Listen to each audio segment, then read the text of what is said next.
Since I was born, but now I am getting youth. Hakuna motangu, hakuna koga book.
And there it is right there. So I don't know. My skin always looks dried up anytime I appear on these things. I don't quite know. I shouldn't really care about things like that, should I? Really? But there it is right there. Here I am right here. There you are right there. And here we are. Here we are. Here we go again. Another day, another session. It never stops. So, for quite a lot of people, this is actually a regular backdrop to their daily lives now. A regular backdrop to their daily lives. So, just as quick, a lot of people actually just listen to the session as they go about whatever activity of the day. Some people listen to it driving. Some people even listen to it flying. And I don't want to know what else you are doing whilst you are listening to it, because this is our PG. We are PG here. So PG, parental guidance, but the parents will have to guide you through the whole of the session, because it can get a bit tasty sometimes. It can get a bit tasty sometimes. So the usual protocol first. Click on the like button just as soon as you're coming in.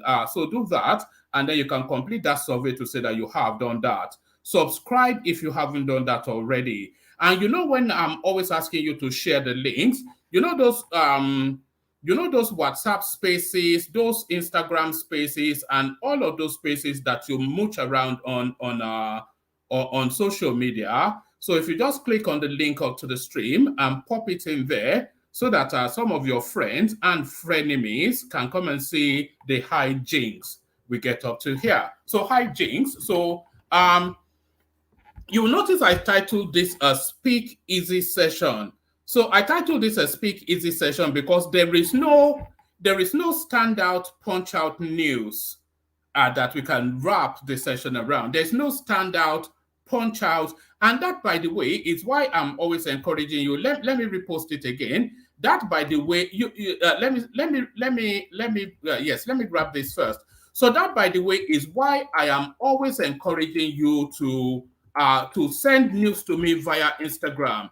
A good 90% of what we discuss here are things people send to me via Instagram. So if there's any news that especially strikes you and you say, oh, I would like to see One Man and the Gang talk about this, just pop it to me via Instagram. And if it sparkles enough, then we'll just bring it on the screen and wrap a conversation around it. Everybody sends me stories, and that is what we discuss.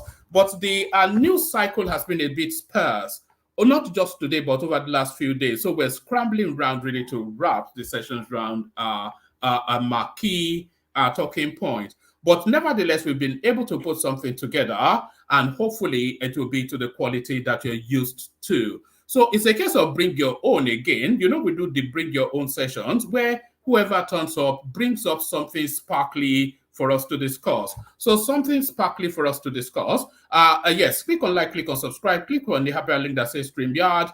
The invitation to buy your host cups of coffee, that's pinned on the thing. So do that as well. But especially click on like and subscribe. So before we carry on, we've got the Chief Executive Officer coming to give direction. So Alexander Gomez.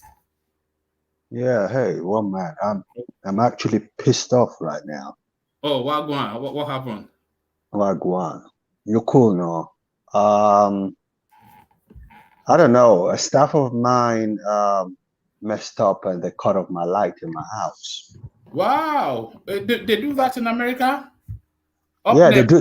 They actually. I just found out after being in America for 25 years that they can do that remotely. They don't have to come out and cut it like they do in England. They could just use a remote control to turn the light off. Please tell me you said up NEPA. You must say up NEPA as soon as that I happens. didn't. No, I didn't say up. You know that up NEPA thing is not my generation. No, right? Oh, right. Okay, you're right. Yeah, because in the 70s we had constant supply of electricity. I think that up NEPA thing kicked in the early 80s, but I didn't say up NEPA, but I was so infuriated, and it just came on about 2 minutes ago. Anyway, cry my beloved I hope it country. didn't damage anything. I hope it didn't damage anything. No, it didn't go on. It went up for 3 hours, so no, Right. no, it didn't. It didn't damage nothing. But this shouldn't be happening. You see, Americans are sloppy, man. This country is so overrated. It's the sort of things that they do here that I find it hard to believe I'm living in the richest country in the world.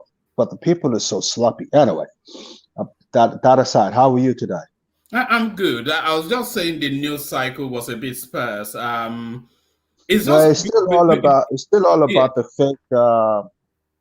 You didn't hear about the major news today is about the former Secretary of the Federation saying that he has evidence to suggest that Peter Obi won the elections. Babache. Yeah, Yes, that's no, I saw that. I just thought the guy's an idiot, yeah. Yeah.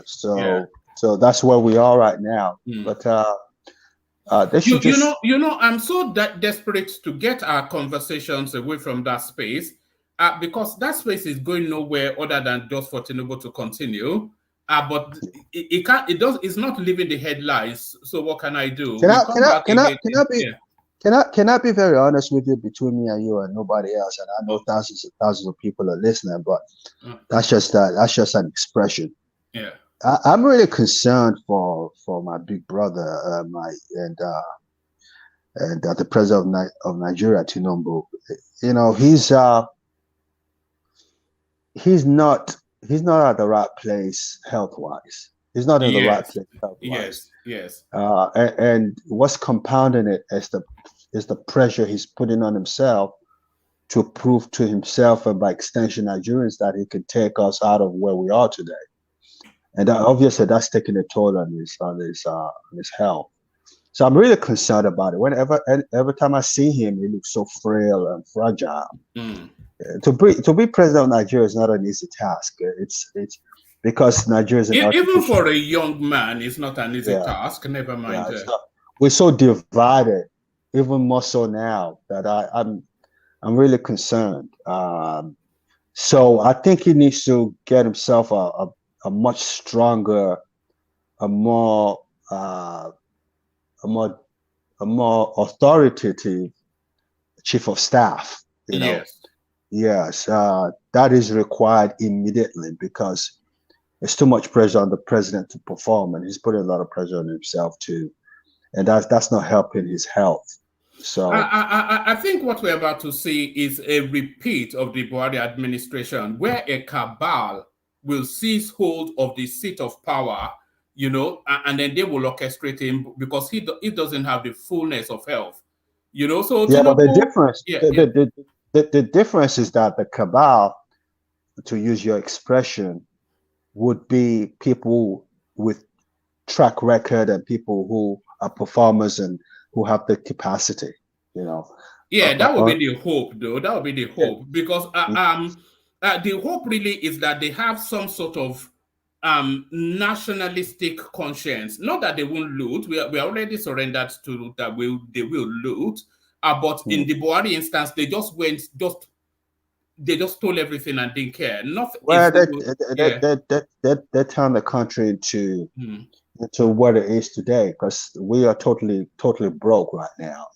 But because we have the because people know we have the resources and we have the wherewithal to take ourselves out of where we are today. You could still see international lenders like the IMF and the World Bank willing to entertain and willing to say, okay, why don't you take this interest-free loan? What they're doing is doing a good job. It's going to take a while to turn the country around, but I have hope in these guys because they, like Ajale Koko said yesterday, and rightly too, in Cardoso and Waledu, you have world-class administrators. So that's a good thing. The weakest link is that chief of staff. That's not working. It's not working. We need to do something about that because. Well, it's a very difficult position to shift, though, because he has the president's ear directly. So the biggest influence on the president is him. And somebody has to be able to convince Tinubu that, look, this guy is not really, Yeah, but he also has capable people who he's very close to that he can use. I don't think Maja has the wherewithal, and I know he has the capacity, but he doesn't have the oomph to do what he's supposed to do as chief of staff. But that's my concern. I'm really concerned about that. I tell you the truth, if it continues like this, I don't think he's going to last the whole tenure. Tell you the truth. You mean in terms of leaving this mortal coil? You mean in terms of in terms of a step below that, in terms of totally breaking down and not being able to perform his role as president of Nigeria. Well, I hope that doesn't happen. But I'm very confident in Kashim Shettima because he has a very, very capable. I would not object to a President Kashim Shettima. I would not. Well, the only thing about that is Nigerians don't want another northerner, especially another northerner to take the reins of the country. So I don't think I have any problem with the capacity, but I think it's only right for the southern person, wherever they come from, south, southwest, or southeast, to have that 8-year tenure, so it could go back to this. And I think, in all fairness, I think that the Igbo people need to play a more prominent role in this. I don't see why he didn't give Magalu a role in his government, in his administration. I find that difficult to believe. But what do you think the chances are of us seeing an Igbo president in our lifetime? And I'm putting that lifetime to say within the next 50, 60 years. In my lifetime, and I don't think I want to be around for the next 30 years.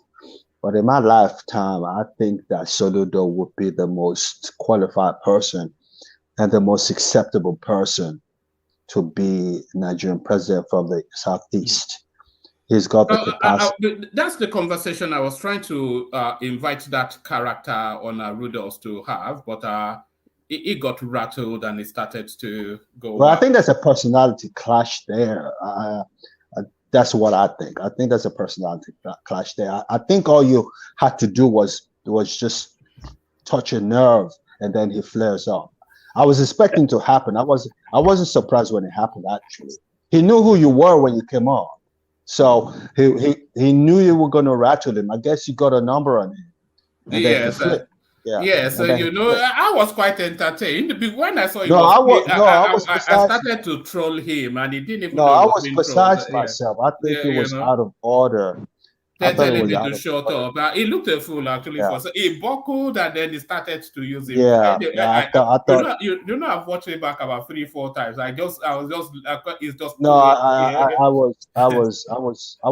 was deeply offended that you could have the audacity to look at a fellow man and tell him, "You shut up." Oh no, that was home advantage now because it was amongst his own stock. That was a home advantage sort of thing. Yeah. That's how I saw it. I thought it was. I had a lengthy conversation. When that happened, I put Rudolph offline. I called him and I told him I wanted to speak to him. And he came off the platform. I said, no matter the case, what the guy did was totally unacceptable and out of order. Totally out of order. You don't talk to people like that. I mean, that's so condescending. I was deeply offended. I had a bad day after that. I wasn't offended though, because I invited him to apologize and he did not, and I thought so that passes it back to him. Well, like I said, you dealt with it with such dignity. I didn't think that you were gonna. To tell you the truth, let me be upfront with you. I didn't think you had the. You thought I would flare up. You thought I would flare up. Yeah, I thought you were gonna lose it. I thought you were gonna lose it. Yes, but you pleasantly surprised me, and I was proud. I really was proud of the way you handled it, and people came to your defense. I mean, because the guy, I guess he has. I think he thinks more of himself than he really is. Do you know what? Sorry, Alexander. Do you know what I think happened? I think he places himself in a certain sort of space. Yes. But because of my sort of my particular sort of use of language, which is that language space that he wants to be as well, I think it was covered in all of his bases and he panicked. That's what I thought. You know, I think he has a temper. I think he has a temper. I think he's short fused. I was offended, but anyway, that's why we're very unpopular amongst fellow Africans, because we're just so unnecessarily uncouth and uncultured. There was an article, not an article, a clip that I was watching about three Kenyan women talking about Nigerians, and the way they were coming across. It was like, oh, these people are so rough and so aggressive. You know, it's not a good feature we have. I mean, it works well in business sometimes, but it's not a sophisticated trait. I don't like it. I don't an Englishman would cuss you out and abuse you. You will leave where he's talking to you. You get home and you say, "That man just insulted me." Yes. Because they do it in inferred meanings, isn't it? Yes. You know when you can spot what you know the trick to spot when you're being insulted by an English person is when they start to overuse the word "sir." When they start to God. I do that a lot. Yeah, I do that. Overuse the word "sir." I do that a lot. I do that a lot in America. I do it a lot when someone is getting on my skin and I'm trying to tell you, you need to F off. You start hearing me, yes sir, okay sir, I understand you, sir.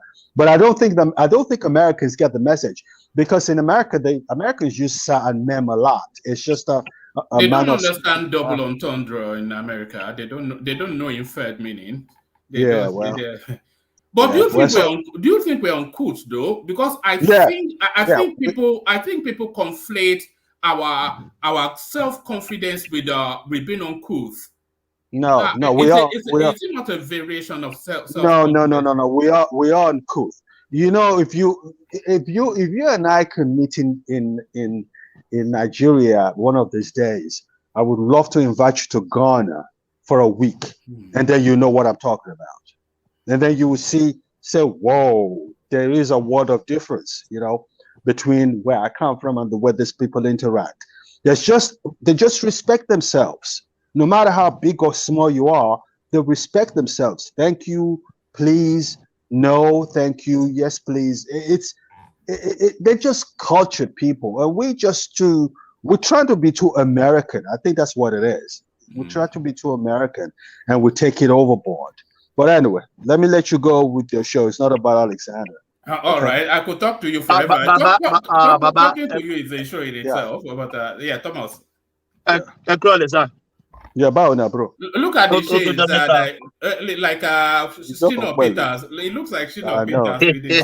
Look at this guy. But I want to ask a question, but you are rushing now. Look, let me leave you. No, I got 5 minutes. I'm waiting outside for my delivery man.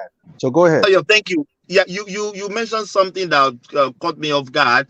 You said Soludo will be the best candidate for the Southeast. Yes. But right now, you know how they are throwing the rotten tomato on him because of his letter about Peter Obi. So don't you think they are already jeopardized his chances? No. On the contrary. You see, that space, the Southeast, doesn't have enough numbers to win anybody the presidency. It can only solidify it, but single-handedly, it can't win the presidency. In as much as he's been marginalized because he said anti-Obi, he made an anti-Obi rhetorics. At the end of the day, when it comes to the final analysis, it would have the numbers in the South and the Southwest and the North, which is most important for him to scale through. I don't think it does matter. If he can win the nomination, he'll be the president of Nigeria. The nomination will be the problem. But if he wins the nomination, he'll be the president of Nigeria. And we need someone like that. All the scallywags in government, they need to go. And that includes Tinubu. They're all scallywags. They need to go. You know, they fit for they have nothing to offer. You know, thank you.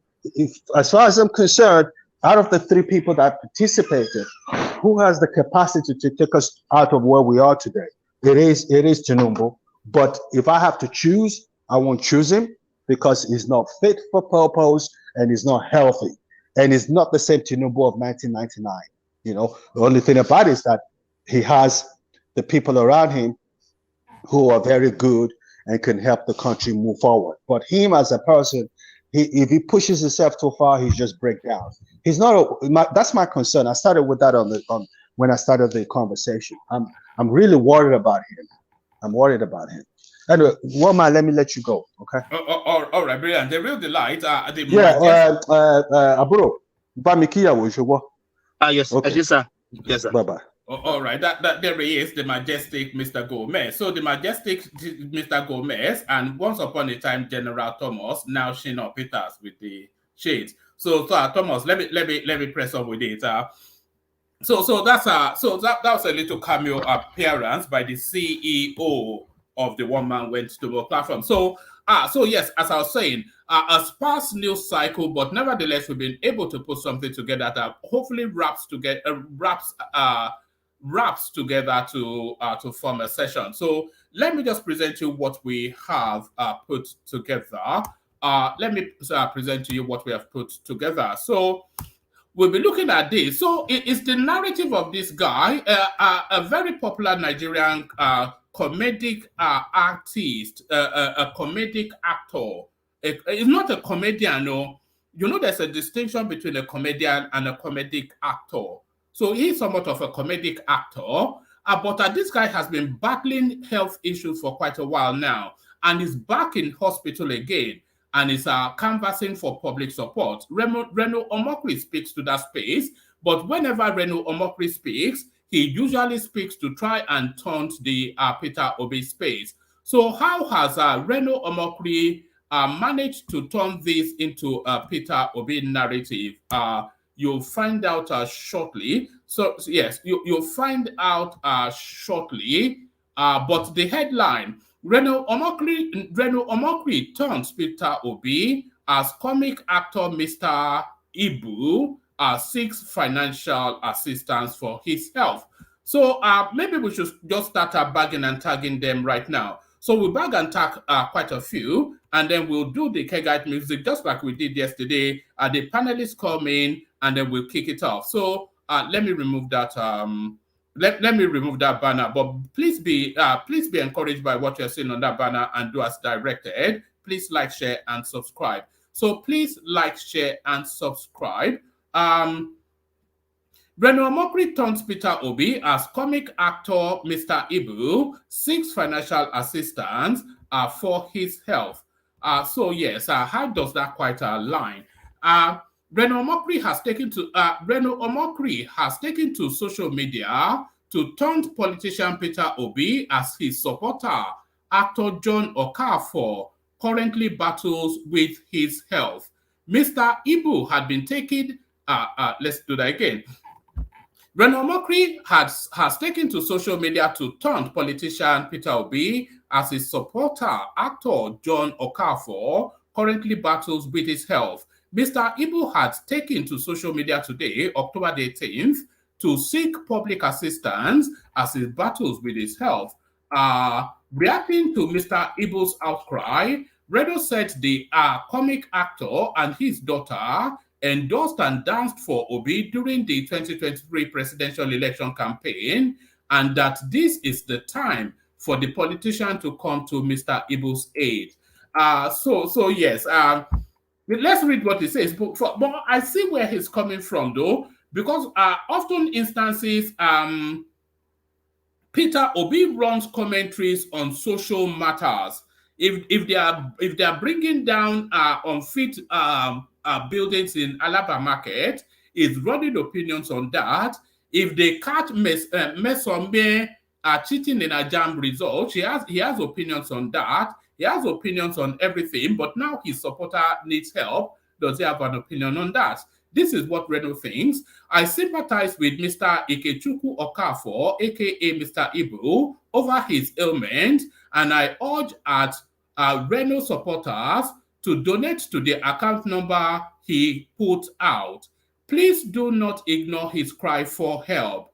I also urge members of the public to donate. However, this is a man who publicly endorsed Peter Obi. He and his daughter danced for Peter Obi and broke the internet. They went out on the street campaigning for Obi, the same Obi who boasted that he's richer than the President of the United States, who at the time of Peter's boast was worth $8.2 million.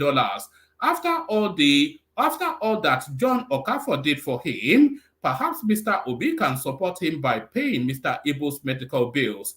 I am even surprised that Peter Obi did not remember to post about Mr. Ibu on his birthday yesterday.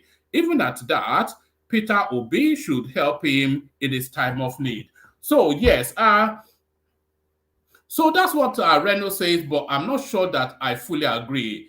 If Peter Obi was to be taking out his checkbook for any and every of his supporters, or any and everybody that did something towards his campaign in the course of this particular electoral cycle, it will be very broke very quickly. So yeah, but it could give the guy a mention. It could, let's say, like 100,000 naira or something, just some tokenism to encourage that public donation. But the radio silence, I don't agree with. So he sang and danced for Peter Obi. So it's now time for Peter Obi to sing and dance for him. Still talking about singing and dancing, just give me my kids and let me live my life in peace. OAP Dotun writes, following reports of the bench secured a court order against him. So I've been following this story sort of with a side eye. Essentially, this OAP, OAP means not old age pensioner, but on-air personality. So this OAP called Dotun, he seemed to be married to one of the bandit's relatives, maybe his sister, something along those lines. And the band, I don't know quite the backdrop of it anyway. One of the subscribers sent it in, and so we'll have to tackle it. So if you are particularly in that sort of storyline, you have to hop on board, come bring us up to speed with exactly what is going on with this. So there's that. You know, I don't follow enough show business. It just doesn't. I cannot just be bothered who slept with whom. And I'm not. If you are not doing the sleeping with, then why should you care who is sleeping with whom? So that's just my philosophy to all of that. Yeah. So we'll be making a pit stop with that. We'll be making.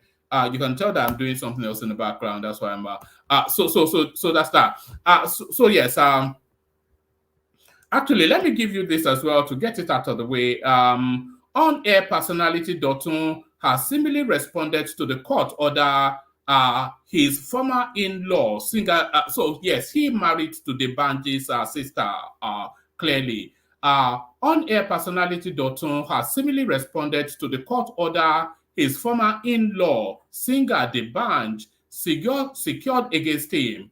The Banj had approached a district court in Abuja where he secured an order restraining Dotun from defaming him. He also got an order from the court mandating the police to investigate criminal complaints he leveled against Dotun. In an apparent response to the court order, Dotun, in a post shared on his social media handle, said if people had obeyed court orders, no one would be here.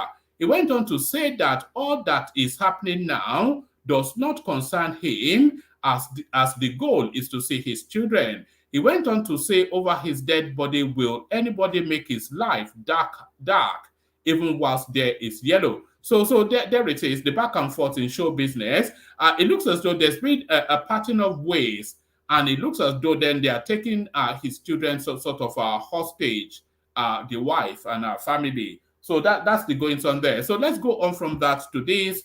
Nigerian agency withdraws case against Senator Ifeanyi Ubah days after defecting to APC. So they did make that promise, and they often deliver. For join APC, I think it's actually 150-something billion naira that this guy is battling. He joins APC and all is forgiven. A federal high court in Lagos on Wednesday struck out a charge brought by the Asset Management Corporation of Nigeria (AMCOM) against Senator Ifeanyi Ubah and his company, Capital Oil and Gas Limited, over an alleged 135 billion naira debt. Although Ubah was not present in the court, the presiding judge, Justice Nicholas Owiobi, according to Channels Television, struck out the charges. The decision of the court followed an oral application by the counsel for AMCOM, whatever his name is, who sought to withdraw the suit. So, I mean, this is just, they don't even make the effort to disguise it anymore. This guy joins APC in the course of this week, and the 135 billion naira corruption allegation that is leveled against him has been withdrawn by the government. And there it is right there. So they don't even make an effort to disguise these things anymore. The decision of the court, striking out the charges comes barely 6 days after Senator Ubah, who represents Anambra South, announced his defection to the ruling All Progressive Congress APC from the Young Progressive Party. So there's that. So we have a look at that. I'm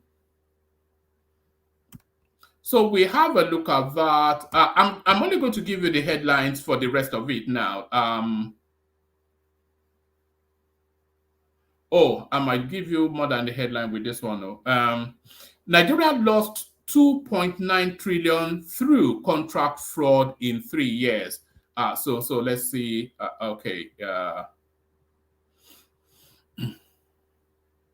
Right. The new chairman of the Economic and Financial Crimes Commission, EFCC, Ola Olukoyede, says about 2.9 trillion naira meant for some government projects were diverted into personal use by contractors between 2018 and 2020. Mr. Olukoyede disclosed this on Wednesday when he appeared before the Senate for screening. The upper chamber confirmed him after the exercise. I did a survey between 2018 and 2020 on 50 entities in Nigeria, both human and corporate. I picked just one scheme, one species of fraud, which is called contract and procurement fraud. I discovered that within 3 years, Nigeria lost 2.9 trillion. So this is just from one strand of fraud is what this... Anyway, how much more can we say on this sort of things? We all know they are looting us blind, and we all know that they will continue to loot us blind.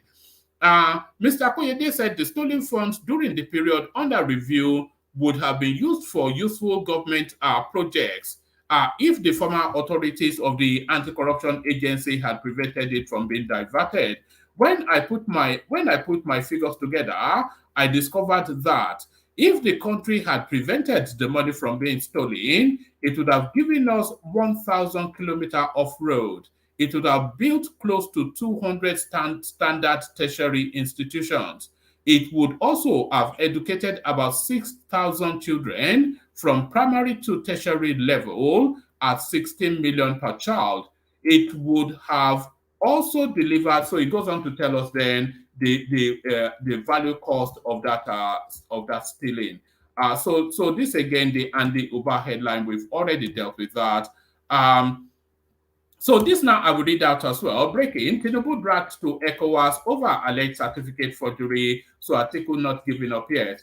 President Bola Tinubu's allegation of certificate forgery has gotten the attention of the Economic Community of West African States. Our correspondents report that the regional body had been urged by a pro-democracy group, the National Democratic Coalition, to investigate the allegation leveled against the president, who doubles as the chairman of ECOWAS.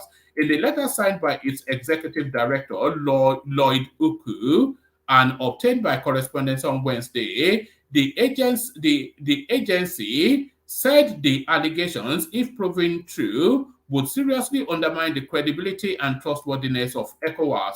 The group also called for Tinubu's immediate resignation as ECOWAS chairman, pending the outcome of the investigation. We believe that it is crucial for ECOWAS to uphold the highest standard of integrity and credibility in its leadership, which is paramount for the success of the organization and the region as a whole, the letter reads. Recent reports and allegations regarding the conduct of President Bola Ahmed Tinubu of Nigeria, the current chairman of ECOWAS, has cast a shadow over the credibility and integrity of him, and by extrapolation, ECOWAS, the organization. NADECO USA, so that's the organization doing all this nonsense, said the allegations against Tinubu include certificate forgery at Chicago State University and other drug-related offenses in the United States. The group also noted that the allegations had become a matter of public record, and Tinubu had not denied them. It is morally questionable and globally embarrassing for a president facing such allegations to hold such prominent positions within a regional organization, the letter says. We respectfully call upon the member states of ECOWAS to initiate a serious and thorough investigation into the allegations surrounding President Bola Ahmed Tinubu, who currently holds the position of chairman. These allegations are not only detrimental to the reputation of ECOWAS, but also raises significant questions about the moral and legal fitness of President Tinubu to continue leading this esteemed regional body. And this was written by somebody called Lloyd Uku. So that's Lloyd Uku acting as we know Lloyd Uku always acts. But to more serious matters, Naira hits record low of 980 to the dollar on official markets. So this is not the so that is then to tell you then what's the projection for December? Because by December, when Nigerians are traveling back home, there'll be a heavy influx of naira or of hard currency into the economy. So if you want to buy naira now, buy naira now and just flip it in December. That's what I'd suggest.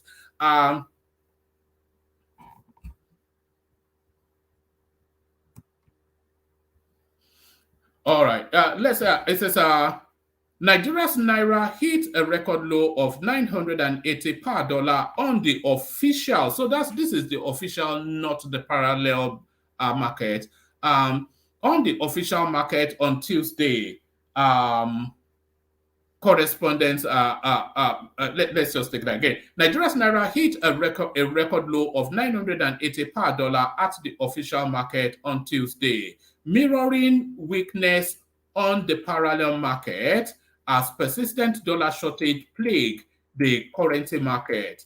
The currency slid past 1,000 naira on the parallel market last month and continues to weaken as excess dollar demand was funneled into the unofficial market from the official market, where restrictions on trading the currency were lifted in June. The central bank has said it will intervene in the foreign exchange market occasionally to boost liquidity after it last week ended an 8-year ban on some items that were restricted from accessing dollars on the official market. So there it is right there. So there it is right there. The naira continues to fall. So this next headline, Atiku begs Supreme Court on fresh evidence against Tinubu alleges forgery. So Atiku then, of course, pleading that whatever it is that is looking to insert in this appeal to the Supreme Court be accepted. So let's go to this one. This one I will read out because hopefully this is a good news story for everyone. This is a non-partisan storyline, and hopefully this is a good news story for everyone. Governor Sanwo Olu performs groundbreaking of $100 million Lagos Film City. So they are trying to now harness all of that. They are trying to now harness all of that goings on within that space. So let's see what this has to offer. The Lagos State Governor Babajide Sanwo-Olu on Wednesday performed the groundbreaking ceremony of $100 million Lagos Film City. The Film City, which is located on 100-hectare land, let's do that again. The Lagos State Governor Babajide Sanwo-Olu on Wednesday performed the groundbreaking ceremony of the $100 million Lagos Film City. The Film City, which is located on a 100-hectare land area at Ikosi Ejinrin area of Epe local government area, is a public-private partnership model which will create numerous job opportunities, stimulate economic growth, and attract investment. The disclosure is contained in a post by the Senior Special Assistant to the Governor on New Media, Jibril Gawat, on his Twitter handle on Wednesday the 18th. This is coming less than 2 weeks after Governor Sanwo Olu initially revealed that the groundbreaking ceremony of the Lagos Film City will be performed by the end of October. The Film City will be a hub for film production, visual art, not visual art, but visual effects. The Film City will be a hub for film production, visual effects, scripting, cinematography, editing, photography, and all ancillary services that support the filmmaking industry, essentially Hollywood. So they are harnessing. And by the way, this has Africa-wide impact, of course. This has Africa-wide impact. So this has Africa-wide impact. So let me give you this one as a final soupçon. Let me make sure this is this fills the screen. Oh, hold on, Hosta. Yes, let me make sure this fills the screen. So this is the multi-dimensional poverty index. So this now.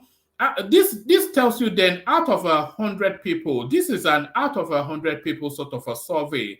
So out of 100 people, how many people are suffering from multi-dimensional poverty state by state?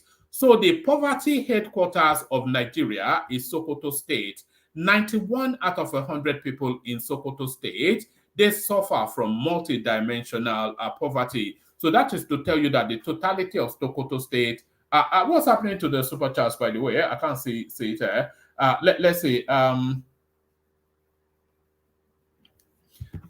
me see. Use the super chat things. Let me see some super chat going. Multi-dimensional poor. So this is 1 in 100. That's how the survey is done. So 91 out of every 100 in Sokoto State, they suffer from multi-dimensional poverty. So that is not to say all of the dimensions vested in one individual, but they suffer one or more of the multi-dimensional matrix of poverty. Bayelsa State second, Gombe State, Jigawa, Plateau, Yobe, and Kebbi. So those are the top 7. What is actually striking is that this does not really take us far from where our suspicion has always been, that the North is heavily weighed down by poverty, and the South somewhat are trying to keep poverty at bay. So if you remove Bayelsa, and I'm not quite sure why Bayelsa suffers from that level of poverty, if you remove Bayelsa, the top 7. 6 of the top 7 are northern states: Sokoto, Bayelsa, Gombe, Jigawa, Plateau, and Yobe State. So those are the most impoverished spaces within the Nigerian state. And the least impoverished spaces are these: Anambra 34, Abia 35, Lagos unsurprisingly 36, but the least impoverished space, shockingly and surprisingly, are we even shocked or surprised? But certainly surprised, if not shocked, is Ondo State. You know, that's where poverty is is at its lowest within the Nigerian space. Ondo State has the least poverty metric. So there it is, all of that. So there it is, all of that. Let me resend the hyperlink for whoever wants to join us. The room needs populating, so come populate it. But populating the room at the moment, His Majesty King Emeka Baba joins us to add a word or two to the conversation. Ajale Koko as well, of course, father of the bride. So come join us if you want to be. Oh no, that's not what I intended to do. So come join us if you want to be a part of the conversation. So we'll play the Kegite music and then we kick it off. So we play the Kegite music and then we'll kick it off. So where is my Kegite music?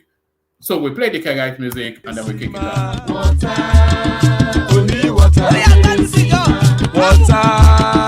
only water, where they see ma. Water,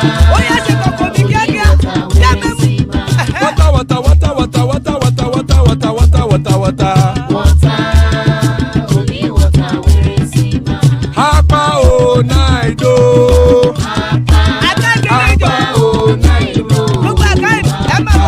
Hapa you don't come o.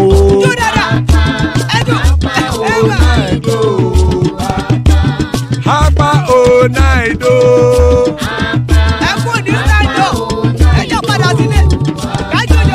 Oro keke elemu ye o. Ide shodi ya keke elemu re o. Obi master keke elemu re o. Chief Latif keke elemu re o. Eruku lele elemude. Eruku lele egbe elemudode ojare o. Eruku lele Ghana ti de egbe body o. Ọmọ ẹlẹ́yẹ ẹ̀yẹ o ó dilé o. Olúyẹ̀lá ẹ̀yẹ o ó dilé o.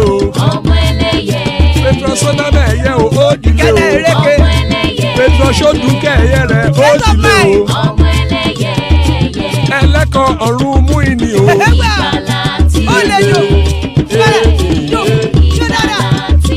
Àkùkọ ọ̀run mẹ́kọ̀.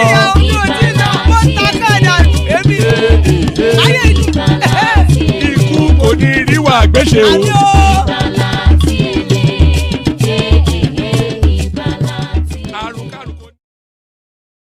So there it is right there. Iku kò ní ríwà gbéṣe àmì ẹ̀pọ̀. Amen to that of myself and you, my friend. So Iku kò ní ríwà gbéṣe. So a speak easy session, as I said. So we just mooch around and chat. Essentially, is what that means. So we just we'll settle into it and take it easy and just roll through the session. So to settle us in, I was going to kick it off with King Emeka, but Solomon joins us at the last minute. He's in Abuja, so let's have sympathy on his data. Solomon, you're up first. Yeah, woman.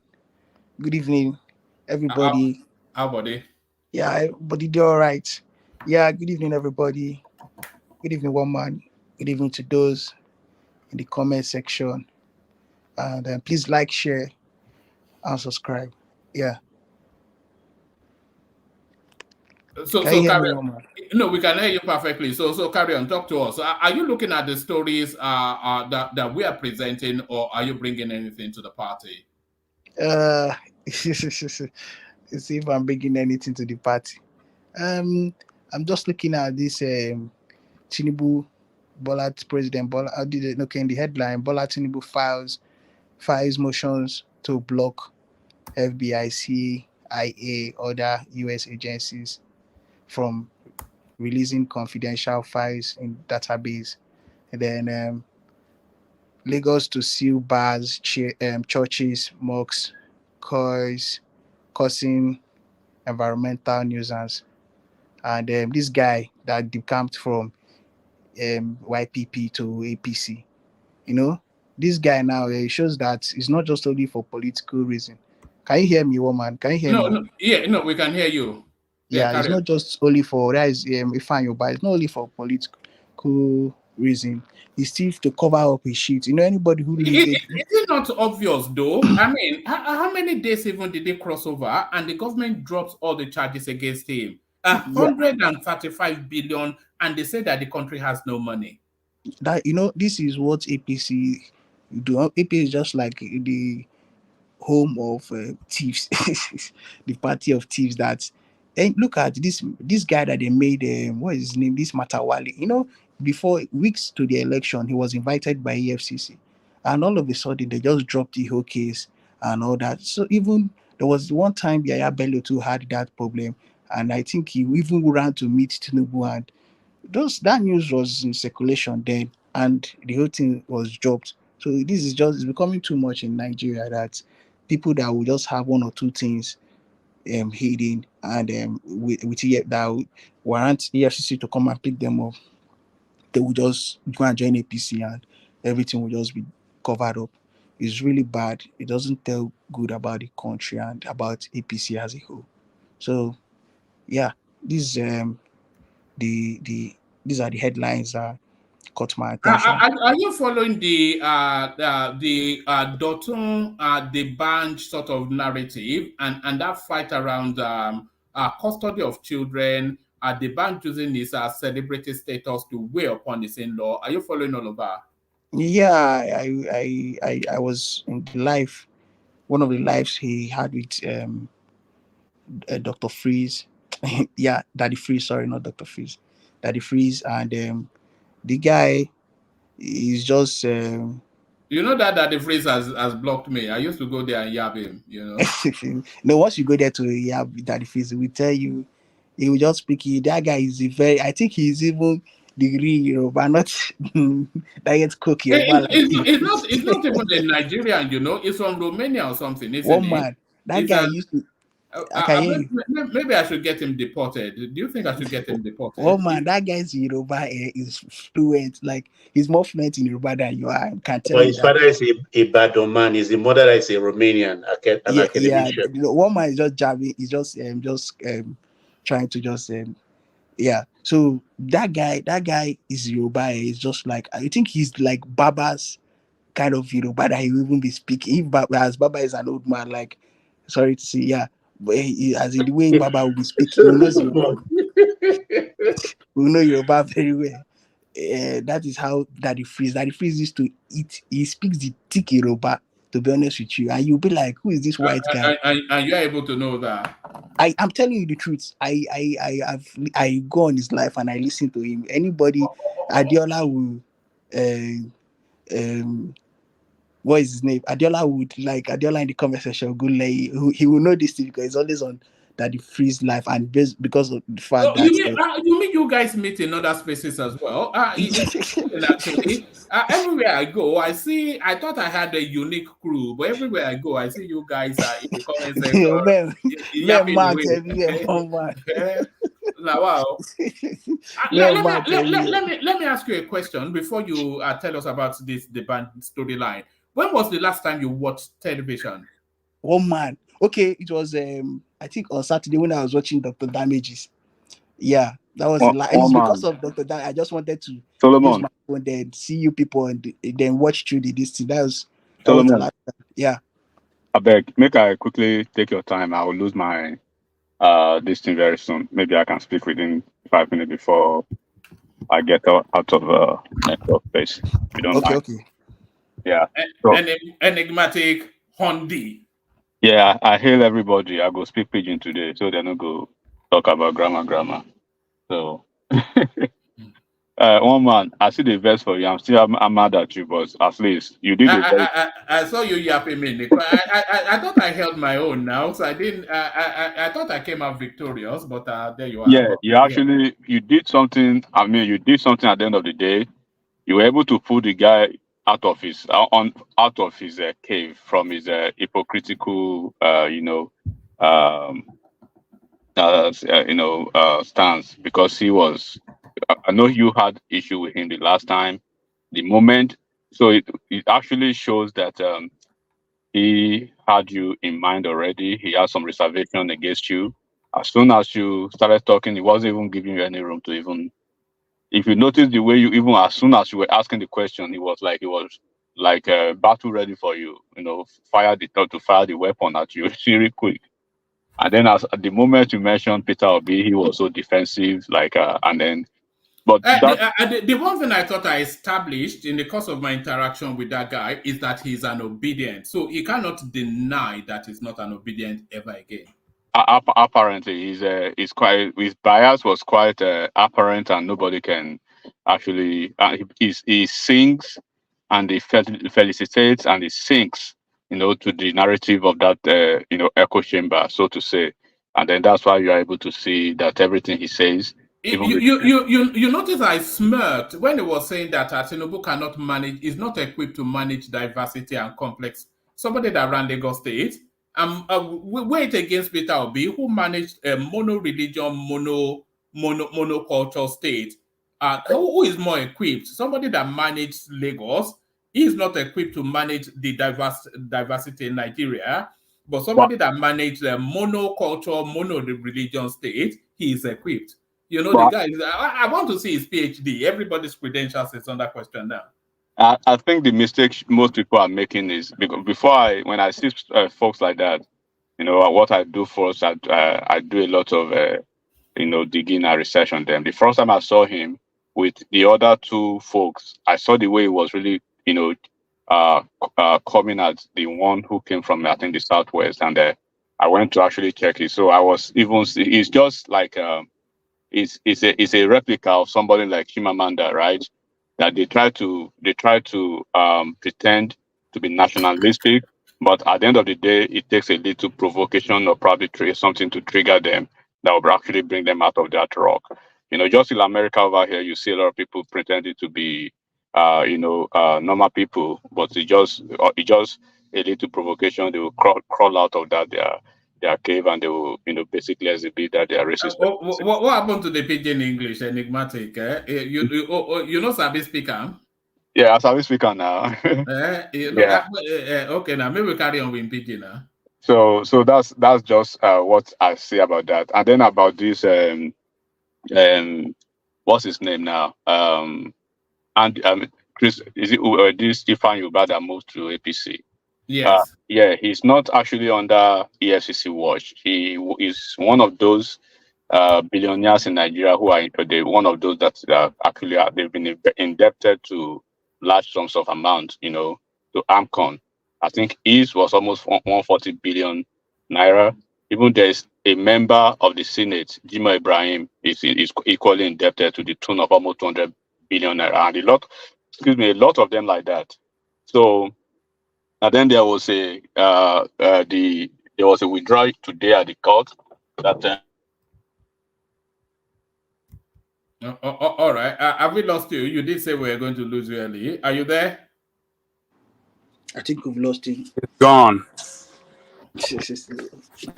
I thought he moved to APC because he was trying to prepare for the gubernatorial election.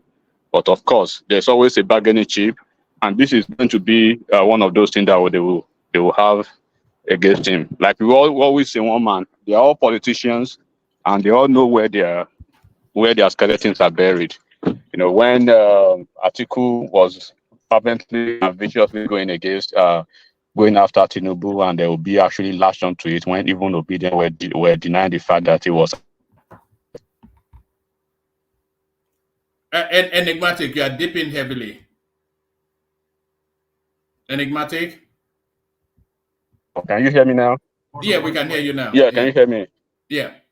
Yeah. Until it was very apparent that Obi was equally interested in it, and he came out to make his. No, you are gone again. Enigmatic, join us when you have Tinubu at the time now is being chased. Atiku is being chased. So they are all, having their backs against the wall. So they are all politicians. And when a couple of us say, look, when nobody where you go, part in Yash, we no go see shit. This is what we are talking about. All these politicians, they are all the same. None of them is actually clean or probably angelic as we speak. So those are the things that I will speak about briefly, and then I would just say a big kudos to all the people that have been very consistent on the platform. A lot of us have quite been busy and stuff like that. So basically, that's it. Baba, I hail, and thanks for the time, and I appreciate the opportunity to man. Oh, all right, Enigmatic, join us. Enigmatic, bless you. Yeah, join us later if you are in a better position and you have more time. Your audience wants to hear from you. So that's Enigmatic Hyundai. So thank you, Enigmatic, and thank you for yielding the space, Solomon. Back to you. Yeah. But even at that, maybe he would have gotten the intel that they can still come after him. So that was why he still made, not just only because of this, but all join. You understand? Yeah. And I know that this guy was up to something joining APC. He's not just going there to just go and lie to, or in the name of trying to put in the Southeast in APC political this thing. Yeah, so woman, that is it. Then this guy, okay, I don't know if we've talked about this guy that they sacked. That the Adamawa guy. Sex shop senator called Elisha Abo.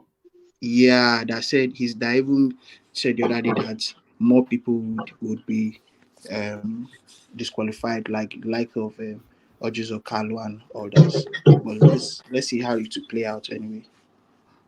No, but he's withdrawn that statement though, because he was on television today apologizing to Akpabio, saying he did not mean it and it was misled. Wow! Oh, he did. Okay, I did not know. So the guy is a certifiable idiot. That because they used that opportunity to dig out that clip when he was in that sex shop slapping around that girl. I don't know, man. The guy should be in prison. Never mind but then of course half the people in the Senate should really be in prison. Yeah. And I wanted to say something about that yesterday headline, one of those headlines of yesterday about that in Dume but let's just go. Let's go to some other topic. No. What did you want to say about that? Ndume versus Akpabio. Because I'm no great fan of Ndume, but the criticism that Akpabio, as soon as something comes in from Aso Rock, he quickly signs it off. He doesn't really understand the rules of the Senate, and I think is he not a first-term senator, even Akpabio? I'm not quite sure he will be able to hold on to that seat for too long at the way it's going on. Yeah, like I think they need to just change that guy, and the way he's conducting this National Assembly, this thing is not really making sense. Like he's just doing it like the way people predicted it would be. That is how it's going. He should do better, and they should coordinate themselves. The way that guy behaved the other day, walking out on them, is just very bad, even though he was trying to make a reasonable point, but it was really, really bad. So they have to conduct themselves well, so that this country just start pressing. They need to really conduct themselves. Why you know Japa now? I thought but you're not talking to Patrick about Japa. No, woman. I you know what, we'll talk later about okay. that one. All right, talk to us about Mr. Ibu instead then. And Reno Omokri saying that Peter Obi should foot his medical bills. Do you agree with that? Yeah, he's not somebody. A young guy in Anambra State has footed his medical bill. Yeah, I said they should put up the bill, like they should calculate the bill and give it to him. But Reno trying to put it, must it be P2B that would even though I'm a supporter of Reno, but it shouldn't be. It's not a must that it to be P2B that would do this thing, that would fit the guy's bill. Like, I don't know why. Are you surprised that Peter Obi has not run any commentary on this? He's very quick to comment on everything else. Now his supporter is in need. He's not putting that on his Twitter handle. Yeah. Is Peter Obi a use them and dump them? Is he use and dump, sort of one of those guys? Yeah, because what they call P2B don't need to answer this guy. He don't need to reply this guy. This one he did not do well. Even though I'm a supporter, why will he be calling P2B into this kind of thing? He should not reply him at all. He messed up. Reno is really heavily baiting Peter Obi, and very soon Peter Obi will have to react to him.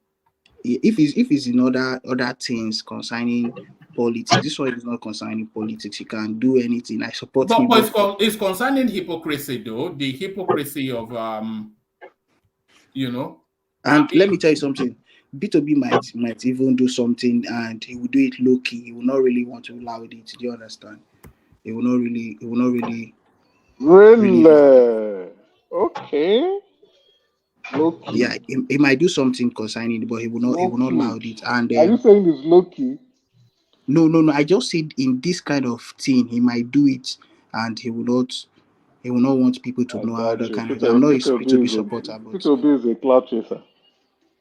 It's impossible for him to do anything low-key. Anyway. If that is what you believe. Anytime he fries dodo, he will tell the whole world that, look, I am fried dodo, I am with the common man, If that is what you believe, it's fine. It's fine, Woma. But I don't think Reno should have called him to just start talking about this whole thing, involving him in this. Do you think Reno is using Peter Obi's name to chase clouds? No.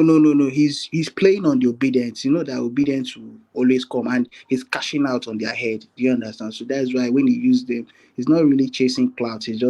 I think he's making money with them. When they're engaging him in his page and all that kind of thing. Those there's to abuse him. Those things.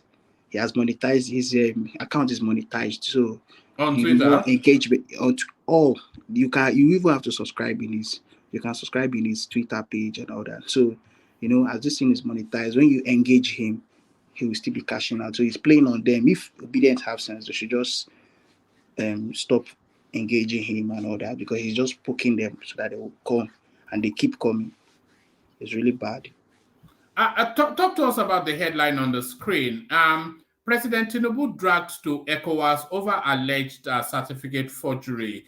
So this is some random organization writing to the ECOWAS board to ask them to step Tinubu down as the chairman of ECOWAS and investigate his certificate and drugs allegation.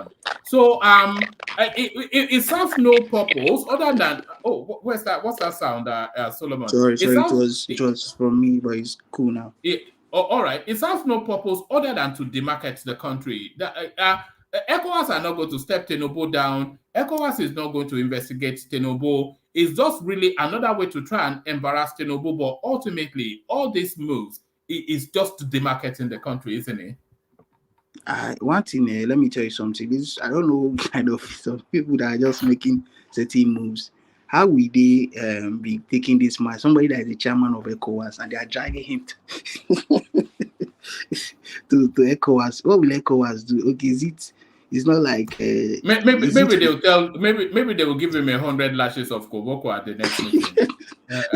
What they would have done the right thing during the election. Assuming this, I just look at Nigerians who are just sometimes I don't know, especially the old people, the way they played this previous politics, this last election, the way they played the politics was very embarrassing. Like, to be honest with you, that how the country is. Even this APC, how they got into power.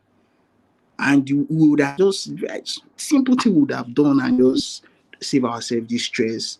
Now, most people that were saying that it will be or nothing, they are even praying that if Atiku could just enter. Assuming they supported Waziri, the one that is achievable. All these things now of talking about carry to ECOWAS chairman to ECOWAS to go and drag him. All those things would have not played out. But you see them, now they are just here now doing all these ones that doing. Like, let's stop doing things out of emotions. These people were Why are you laughing like that? Are you mocking them? because I warned them. I Are you warned mocking them, especially those obedient. Why you there? You're not good though. There's no way you feel about cow. They'll come catch you. No, they don't get level. They don't get level. Especially obedient. They go what they do. They what they do say this. So I just look there, they laugh. As if they heard, they just listened.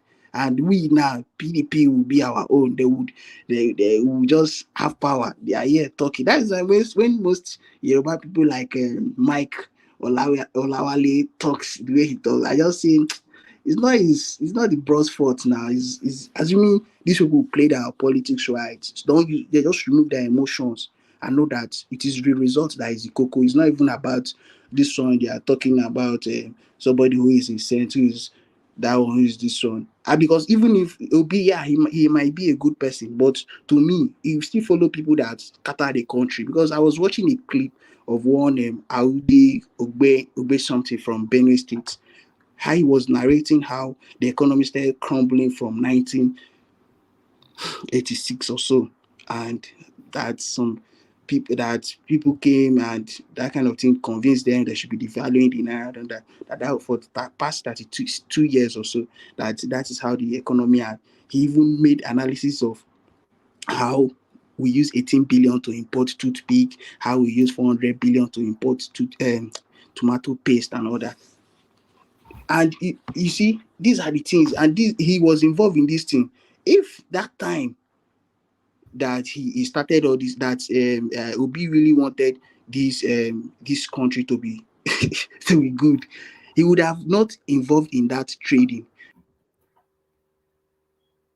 Can you hear me, one man? Hello, can you hear me? Hello? Yeah, Solomon, they hear you. Yeah. If he truly wanted, he would have not indulged in such business. Do you understand? He would have led a protest that know that from that time, not when you've become, Obi is a billionaire. Now that he's a billionaire and he's coming out to just come and tell us consumption to production. You see, these are the things. So right now, if anybody wants to do anything, you have to just come out clean. Don't go through the process, finish and come and be happy, shouting for us, be telling us this one. So, woman, I just look at all these things and I was watching that video. It was really, really touching, to be honest with you. So, what am I trying to say? These people going to ECOWAS, they should just stop wasting their time. No, it's just a meaningless. It's just for that day in the newspapers, and it's really just continue to demarket the country. But let me take you to this headline. You know that those vehicles that the senators bought for themselves, that seems to annoy you so much, and we were inviting the Labour Party to take a position. It looks as though they have a patriotic statement. Shehu Sani reacts as Labour Party tells reps to reject Tinubu's 160 million SUV. It says a former federal lawmaker, Shehu Sani, has reacted after the national chairman of the Labour Party, Julius Abure, condemned the 160 million naira official vehicle being awarded to each of the 360 members of the House of Representatives. Let's say.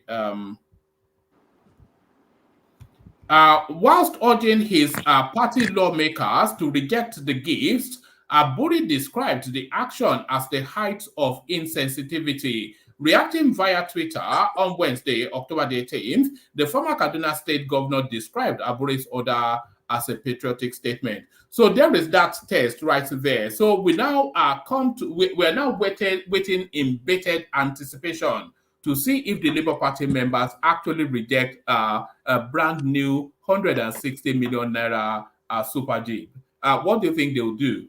Because they are now on the line now, the way they've positioned. I'm still eager to see what they will do. But Aburi coming out, I will not really give him any credit, just for formality. Let it not be like we no talk. Do you understand? So that is why he's just making that statement. And this Shehu man, It behaves like if one of them takes that that SUV after a direct instruction from the party, that makes the whole of them fraud. One man, I believe that these guys they will not object. They will partake in taking the which are them. Of They course, might they even will be the first people that will tell them of to go course, and park their own in their garage. You know that the average Labour Party representative is poverty stricken. We No, call them no, man, don't talk like that. we call them a lady in Yoruba land. It's a lady in the Africa. Don't talk like Somebody went like Don Wire. You give them a super you must be a joker. Reject it. They have already reject all the bribes he has been collecting. Go around the world using Obi's name to make endless. This Shehu Sani behaves like a novice, somebody that just joined politics. The way he talks, maybe these are the kind of people you say that they are chasing clouds. To be honest with you, you know, they want to be in the good books of the socially obedient because they are the one they have the numbers online, so that they will not bash him and he will gain followership and that kind of thing. So that is why. But the Buri coming out to say this thing is just for formality. I don't see any of these guys that there's not one single person that will reject that car. That will reject this thing. You know what usually happens when they buy them these vehicles. After 3 years, they will condemn the vehicles and then they will sell it to them at a pittance at maybe at 1.5% the value of the vehicle. They say the vehicle is old and certainly every senator, every rep is taking his vehicle whenever he leaves that space, and when their term renews in 4 years' time, they get another round of vehicle. They get to pay off that. They buy that one or virtually. It's a scam now. Who would not? Who doesn't want to live that life? Siren blaring, you in a super jeep, police orderly, all of that. You the joke. It is mad you now. Labor. You do know where they would have even started rejecting? They will ask for more. From that 2 million naira saved that they disbursed that period that they say they should just use for the weekend. That is. Every single one of them collected it. They collect something, and in fact, now, do you know that you cannot differentiate who is a Labour Party senator? Do you know? You can't differentiate who is a Labour Party senator and who is a senator that is from APC. You can't, because they all blend. I knew that they will always blend. Somebody like Victor Ome, that they say he had issues with Peter Obi in Abga because of all of this. So that one is a wise man. Don't you see the long cap he wears? And you just know that this guy is a wise man. He knows that he needs to settle with Obi. No permanent friend, no permanent enemy, so that he will be relevant. And he's relevant now. So, and that one has been in the game. Is it that kind of person? You not tell me that? No. I don't see Labour Party actually even holding on to those representatives for long. As soon as this Supreme Court thing comes and goes, all of them will start be doing Ifeanyi. They all turn to Ifeanyi. Ifeanyi has a point. You know, the guy is a YPP guy. He left YPP. But I know that people from Labour Party who defect to APC. I'm telling you the truth. They will not even go to their to PDP because they are PDP light. Labour Party is PDP light. They will not go to PDP. They will go to what they call it to this to APC. But the ones in the north might go to NNPP. Some of them in the north will go to NNPP because if NNPP has ideology of. Yes, you know, I actually see the re-emergence of a northern party. What was that party that Buhari was riding for so many years? CPC? Yes, there'll be a resurgence of either CPC or a CPC-like party. Because the northerners, they often recall from being ruled by a southerner. You know, Wama, let me tell you something. This NNPP has the ideology is more solid than CPC. CPC is going to, even if possible, is going to spread down to the south by the grace of God, because this NNPP, because what they are doing is as in they are doing is the kind of politics or the kind of party that we need in Nigeria, to be honest with you. Like, is for the common people, like truly. social democrat sort of Yeah, and I know that party is a wonderful party, to be honest with you, man. Just yesterday, what their governor, especially that Kano State is just like a model that they want, like a template state that they will use in certain examples so that people will see and will The spread the one that gospel. did that mass wedding mass wedding, and I give them paid a them bed. Give them paid beds. 50,000. One man, That that one is based I on give their, them beds. it's based on their religious, Eh? based on their That's to religious. tell them that, look, go and produce more children for us so that they can grow up and No, vote. no, no, Continue no, to no, vote. no. It is based on their. You It is guys go based and on. produce more children and let them It grow is up and be Babaja. Kwankwasia. Why Eh? the bed though? Why the bed? What was it? Ilé iṣẹ́ nìyẹn náà wọ́n máa ò dẹ̀ tún sọ One man, let me ó tell you fún wọn something. nílé One iṣẹ́ man, tó máa ṣiṣẹ́. I believe in public as well. They put the bed Nigeria in public and they were Nigeria taking is a funny photos. country. one Wọ́n man, máa Can you wait. imagine that? Babaja, let me say something to you Is that people. not even soft One porn? man, one man. See, that thing is ó based on. gbélé iṣẹ́ fún wọn. Babaja, let me say something. They want to repopulate Kano. No, one man is based on. It's based on religious. It's based on religious belief. They are trying to curb those sexual immoralities of prostitution, adultery, and fornication. Those kind of things. Do you understand? So that is why those things are based on religious belief. It's not. It's not just to just like, how would I say, to increase population, but to curb immoralities in the states. That is why they indulge in. Are we not seeing tomorrow now? They will be flagging off. There will be You know that thing actually started under Kwakwanso, and it's been happening almost every year now.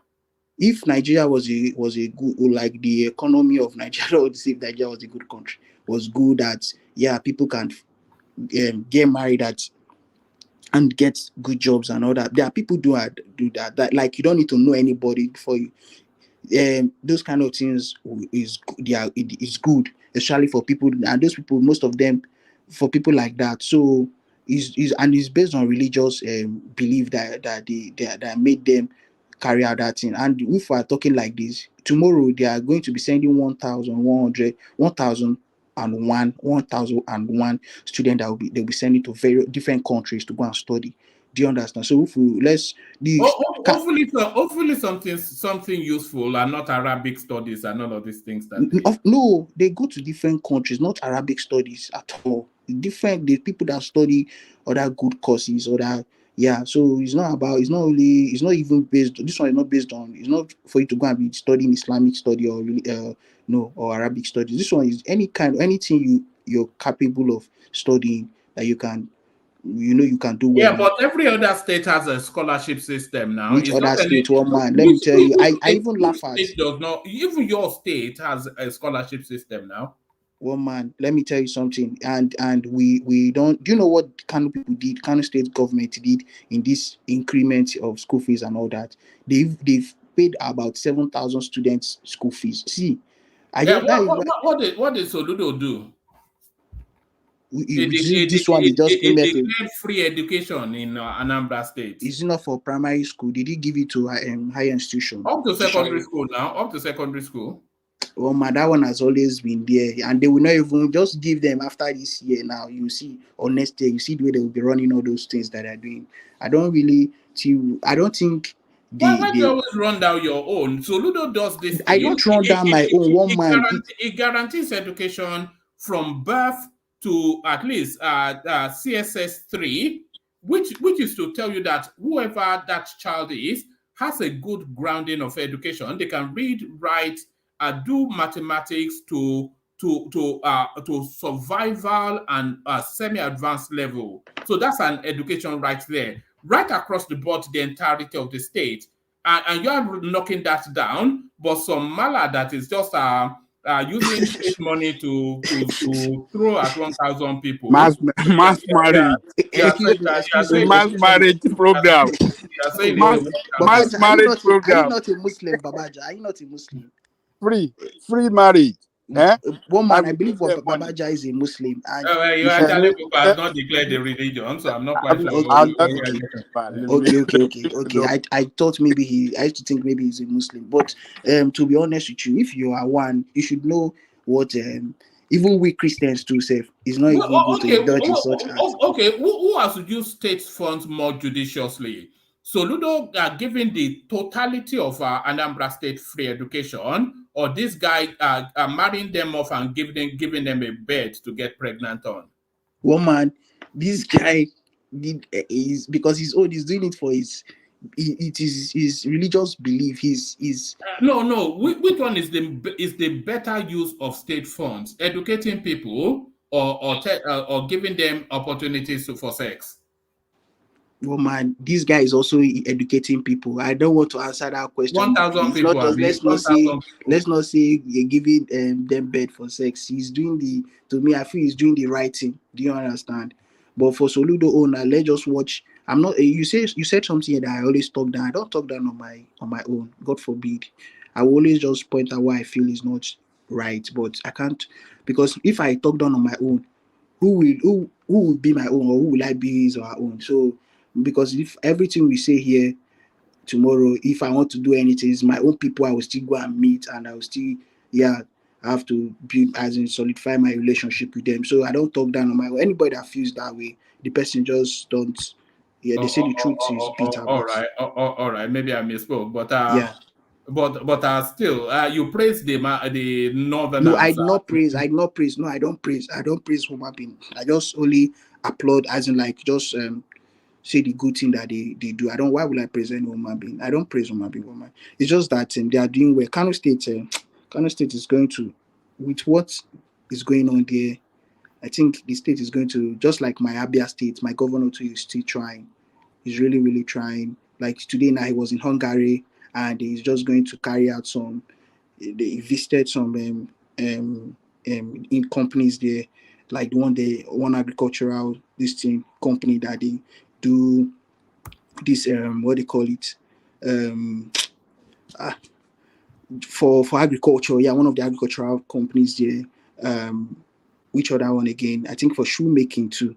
And lastly, how to use to generate electricity and all that with agricultural materials and all that. So my state governor is doing well. You see, he just flagged off the seaport. So I can't talk down my own, and I appreciate the government. How do you mean a dry port or a river port? How will Abia State flag off a seaport? What are we talking about? Where is the sea in Abia State? Excuse me, it was not okay. Is it a dry port? Sorry, maybe a river port or what do you call it? No, it's not a river port. I think that I saw the headline. It cannot be a seaport. Owaza. I know Owaza very well now, more than you imagine. How would there be a seaport? I've not been to Owaza before, but that was the headline. Anyhow, that's by the way, sir. Just to correct you say you're from Abia State. You should do well in following people of Abia this blog on Instagram. I said I'm from Abia State. Yeah, I'm just like informing you so that maybe you will see all these things. No. You just said I said I'm from Abia State. Anybody man Abia Ke. No, okay, sorry. I thought he's from Abia Ibadan. I thought he's a maker. Sorry. I thought he's just a maker. Man, Ibadan man, no, a very proud one. Sorry. I thought it was a okay, but I know Owaza very well. I know Owaza extremely very well, more than some indigenous. Way more. I've not been to Owaza. I know Owaza. I know practically everywhere in Abia. So I'm saying that there is no sea, and if there is no sea, you cannot have a seaport. So why did you now call it a seaport? Well, maybe they are excitement. Maybe God will create sea that will reach there someday. But for now, there is no sea in Owaza. Well, but he's carrying out measures. Have you been to Abia State before, Solomon? Me, I'm really asking if I've been to my home. It's really funny. I know. Where are you from in Abia State? I'm from Ikuano local government. Oh, Ikuano don't they go? What's the name of this site? Ikuano don't they go? Akwa Ibom. Yeah. That's on our road. That's on our road with the follow. That time we road spoil go Akwa Ibom. They don't repair them. You know that we don't call that road now. That's is it one at Umudike? No, not Umudike. No, it's the one at Umudike. There's a road if you are coming from Abba, when you enter, when you are coming from Port Harcourt, as you just enter that place where they do this native cloth. There's one back road there. That's what they're working on. Back of Kungwa. Oh, they are working on it now. That road leads to very short to Akwa Ibom, but man, it was terrible. Yeah. And I on that road one day I was there. Guys were see guinea fowl. That's bush guinea fowl. I actually bought some. Guys were hunting it. Since that day with this stranded now because I couldn't go forward. I was carrying some things to a site in Calabar, so I followed them. I was actually going to Obubra, so I wanted to go through this place in Ebonyi. Follow the back road because the major road was terrible. That was many years ago, yeah. So I know Abia a little bit, at least. Don't let me say very well. Yeah. So one man, you don't ask me that question. Don't ask me if I've been to Abia. There is my place. I did my okay, but I'm from Akimori, but I've never set foot there ever. You see, we will call you diet cook Yoruba man. You have to. But I've been to Ibadan, so but I've not been to my hometown. So it doesn't mean that. It's just more that calling Ejirin or something. Can you imagine? I are calling Daddy Freeze a white guy. Is it not a white guy? Daddy Freeze they chop Yoruba like Yoruba man where they chop amala. To be honest with you, he speaks Yoruba. You know amala? Do you know amala? You know how to eat amala? I've never eaten amala, but I know amala. No wonder you never sabia. If you eat, I no go feature amala. No. Deceiving yourself. I bet that the phrase now fake pastor anyway. Never try. By your side. He's online pastor. Free the sheep. What's the name of his church? Free the sheep. Free the sheep. Free Nation. Yeah, Free Nation. Yeah, Free Nation. Yeah, I think. Yeah. So no, Daddy Freeze is doing a good work. Let me tell you, he's just making people. I would like an opportunity to battle him. If I see him on some neutral platform, I'll go there. I've been looking for a chance to battle that guy for a long time. Daddy Freeze, he's just like the way he is. The guy is an Yoruba guy with Igbo sense. Anyway, he's marrying an Igbo woman. I don't think he really goes to. His woman is not Igbo. She's South, isn't she? No, she's Igbo. She's tasty body or something. Tasty body. She's not South. I think she doesn't look Igbo though. She looks Calabar sort of. No, which other tribe will produce that kind of beautiful lady? It's only Igbo now. You know, I was reading a statistic just yesterday. Do you know the best people are at schooling? The people who do the best, according to the data from JAMB, WAEC, everything. Do you know the best people who do best in schooling? No. Who? They are Igbo women. Wow. Yeah, they watch it now. They deserve it because if you go to, it's true. They are the top of all of the at least at the JAMB WAEC level. They are at the top of all of the data there. But if you add Igbo, if you add the men, if you add both men and women, then the Yorubas do better than everybody else. But if I don't understand why will you go this way? No, that's what the data said. So the Igbo women do better in WAEC and JAMB than anybody else in Nigeria. But if you add the whole tribe, then as a tribe, the Yorubas do better. So yeah. What other topic headline? She's from River State. I did think so. But she speaks Igbo. She speaks Igbo. She's from Anambra. Are you sure? From Anambra, yes. Which one? Maybe he's talking about his first wife. Are you sure it's not his first wife? No, his first wife is a Yoruba woman. You can tell where people come from just from their text. No, that lady is an Igbo woman. She's from Anambra, Anambra woman. But I think she grew up in Lagos. She doesn't look. She doesn't look Igbo though, because you can tell what an Igbo person looks like. This is a good picture. This is not an Igbo look. Because she grew up. Hold on, she grew up in Lagos. So she looks like a Tinosa. You know that girl, a Tinosa, that is always stripping on Instagram. Yeah. She doesn't look. That's her now. She doesn't look anything Igbo. No, she doesn't look like this, so she's darker than this. This is this is touched up. It's touched up. She's darker than, but she's tall. She's darker than this. Igbo. She's Igbo. She's from Anambra. Is she not his fifth wife or something? That guy is just going to be there. This guy is not that old. She's his second wife, and I don't think he left that marriage. Like, it was not his fault, actually, with the way he has talked about that. You think he will talk about it to say it's his fault? No, this guy, Daddy Freeze is one person that he tries to be honest, even though things. So you can't know everything. Is he not the one that went to Dubai to tell us that the people criticizing Osh Poppy, they should be praying that their father should be his driver? Do you remember that guy? He's a Sakama J guy now. He's a guy man. That guy. I like the guy. He's somebody that is like, he's this kind of on a normal ground day, on a normal day. He's this kind of person that, because of his complexion and his how his mom is from Romania and his dad is a Yoruba man, so you feel like the way he blend. If there's some people that will be running towards their mother's side, but him, he blend, and that is Yoruba alone. No, this guy is very. He grew up in Ibadan now, so he couldn't be anything other than as he is. Very, very real guy. I like that Freeze, like, because he's real. They form. They come and he gives his always formal. No being they always show off. Say, look at my wristwatch, look at my car, look at my this, look at my. No, man, that one I just normal. He didn't go tell you how he get those kind of wristwatch. He didn't go tell you, say, see.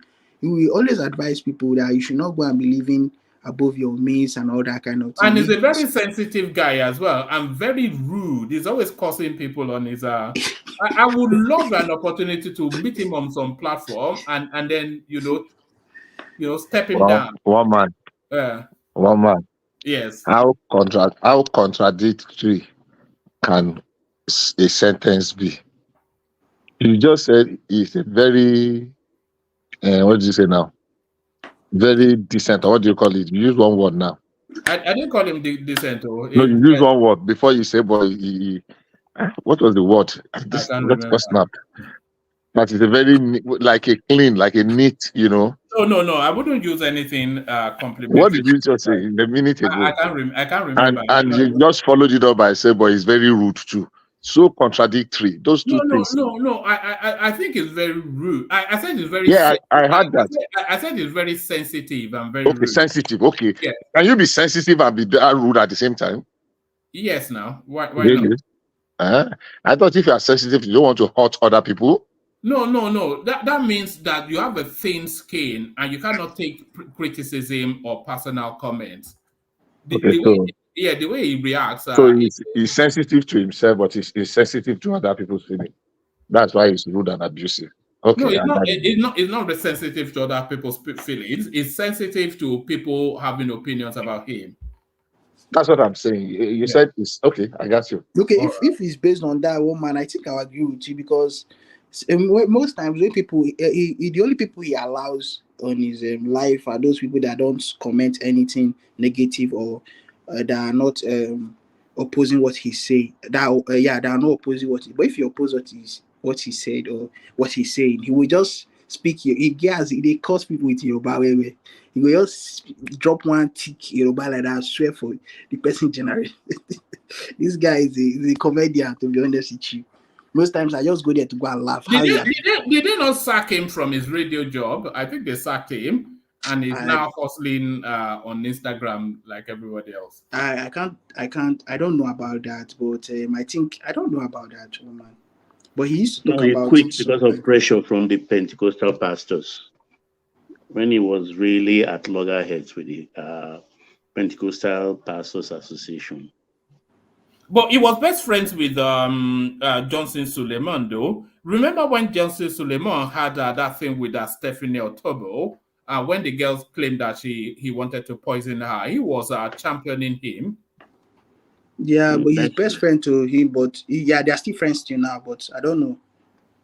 Baba, I want to say something. No, carry on, Solomon, please. No, I don't have opinion on about him, and I just know that they are in good terms. And anytime there's anything that anything comes up, he calls him, he invites him to his life, and they just. You know what? I see I see him in the same bracket as I see people like Dele Momodu. You know, it's like anywhere the dollar is. Sort of, No. Dele Momodu, one man. I'm not an Yoruba guy, but Dele Momodu is somebody that the way I see Reno, that is how I see him. These people are, in fact, I see him as the advanced Reno. That man is a very advanced Reno. You see him as the advanced Reno in terms of knowledge, in terms of no, that guy cannot shine Reno's boot. So Reno is a super brain now. One man. Okay, no, one man. No, that's Dele Momodu. The man is somebody that Reno is more knowledgeable. Is more knowledgeable than Dele Momodu and Daddy Freeze combined. If you say you are correct, woman. But for Reno, if you say for Dele, I don't think that Uncle Bob, as they call him, is no. That guy is good. Good in what? In terms of knowledge, that guy is good. What kind of knowledge? Exposure, what kind of knowledge? What did you see? What have you seen to come to that conclusion? See, these two persons are my people I follow, and I know what I'm saying about them. Sorry, Oga. Don't compare Dele Momodu with Reno. At all. The pedigree is different. Don't compare them. Don't. Wide gulf. Abba, what are you talking about? Wide gulf. Dele Momodu is my brother, but man, you want to compare person with faint with person with die. I think Reno has PhD in law. Both of them are smart guys. Well, everybody is smart in his own class. They call Dele Momodu Alatenuje in Yoruba. Alagbafo. Yes. What does he mean, please? Who says so? Who call him Alatenuje? The Yoruba people. What does he mean? We call him Alagbafo. You know the drawback he has mostly that he didn't come to Lagos until he was 28 years. He grew up in Ife. He's a very smart guy. If he's not smart, he won't be able to have that ovation that is, is accepted all over the world, even by. Yeah. What is the concept of ovation in the first place? It's Owambe. Yeah, no, it's glamour. Yeah. It's more of a PR job. It's not really as journalistic in its form. It's just a PR. Let me launder the image, right? Okoya turns 50. Look at the size of the cake. Look at his agbada. So it's more of a PR. It's more of a patronizing people. Yeah, but for him to be successful and take it around Africa, I mean, that's to tell you that he's very smart and he has that business acumen that. But he's not as smart as Reno Mokri. No, he's smarter than Reno Mokri. You think so? Oh yeah. I mean, Reno Mokri is a talker. Remo can talk all the time. Remo has authored many books. He's an author, he's a preacher, he's a lawyer. He's an educator. The father was a Appeal Court judge. I think the mother a teacher. Look, he has pedigree. Where have you seen somebody that studied Yoruba? First degree. And became journalist and chief editor of the best newspaper in Nigeria. Did he make that grade in Concord, chief editor? Oh, yes. I can't remember. Yes, Sunday. I can't remember. Sunday Concord was the chief editor. He's a very smart guy. But that was job for the boys, though. It's not a job for the boys. It was Abiola's party man. It was Abiola's. No, Abiola,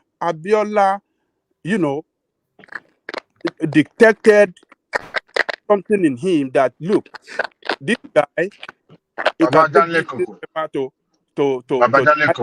and he did it. Can I draw your attention to something? Yes. If you study the style of Dele Momodu's writing, yeah, most of the time it's more or less like laundering the image of someone. I want to believe that it was brought to Concord, number one, to sweet talk and to polish the personality of MKO and his friends. Because the reason why I said this is if you look at the back page, most of the time when he writes his column, it's not really delve into the major issue itself, but more or less like let's just scratch the surface, say sweet stuff about somebody. It's soft sell. Yeah, it's more like a soft sell, like a colors glamour newspaper, not like a in-depth analysis of the issue. I mean, I haven't seen him talking about finances. And it's more photojournalism. If you look at Ovation, it's more about the pictures than anything else. And they will say, "Oh, the dress was made by something," and the I think the best trait he has. It will spend 2 paragraphs glossing and polishing someone's image rather than speaking to the issue itself. So I'm not saying it's not a good journalist, but if you look at his trajectory, his pattern, it's almost the same line. So it's more like a PR personality. I know someone who actually worked with him when they were both in Concord. This person was a sketch, what do you call those people that draw the sketches and all that before migrating to cartoonist, before migrating to United States. He did well anyway. If you compare him to the boys he affiliated himself with when he arrived Lagos at 28, people like Wale Olomu, Mayo Akipelu, and all the rest. Those are the people. Even in Concord, he started as an agent to Concord Bakery. I really don't know when it transited into journalism, but he came into Concord as a Bakery agent. So it comes from the Akigbeoba tradition of there you go. Now you are talking. Akigbeoba. Is a very smart Tomio. I mean, he's smart, no doubt. Very amiable guy. If you meet him one-on-one, yeah. In the wrong party, isn't it? The losing one, the losing party. No, he's biting him. He's flogging himself today anyway. Look, the game he was playing then, it was Atiku that destroyed his projection. He knew that APC, what do you call it? Buhari tenure being a disaster for Nigeria. He believed that people will not vote for APC. And it would have happened. But it did not emphasize the crisis in PDP that we saw. So Obi left PDP. And then the problem with the 5 governors started as well. Yeah, and instead of the Atiku to manage that crisis well, he believed that, he can win it. Maybe some people have assured him that, look, you will win. Don't worry about that Yoruba man. So he actually did his calculation well, but Atiku messed everything up. Atiku have been the president if Obi have not left PDP and the crisis will yeah. Let me ask you this question.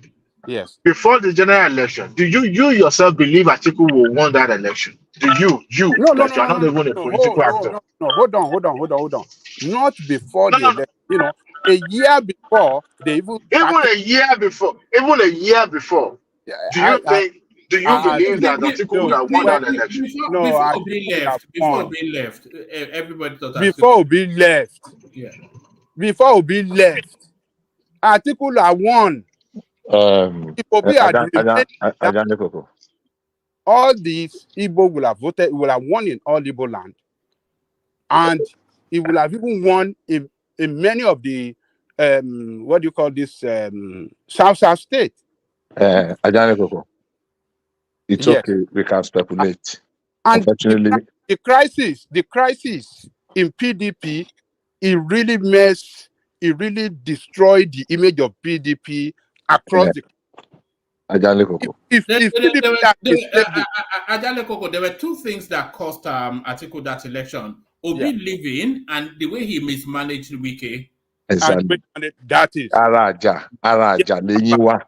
If you are saying PDP, APC won because this whatever, who are the people that contributed to it? I'm not saying solely it was Dele Momodu, but he was part of them. A lot of the aides of Atiku, they will have a meeting.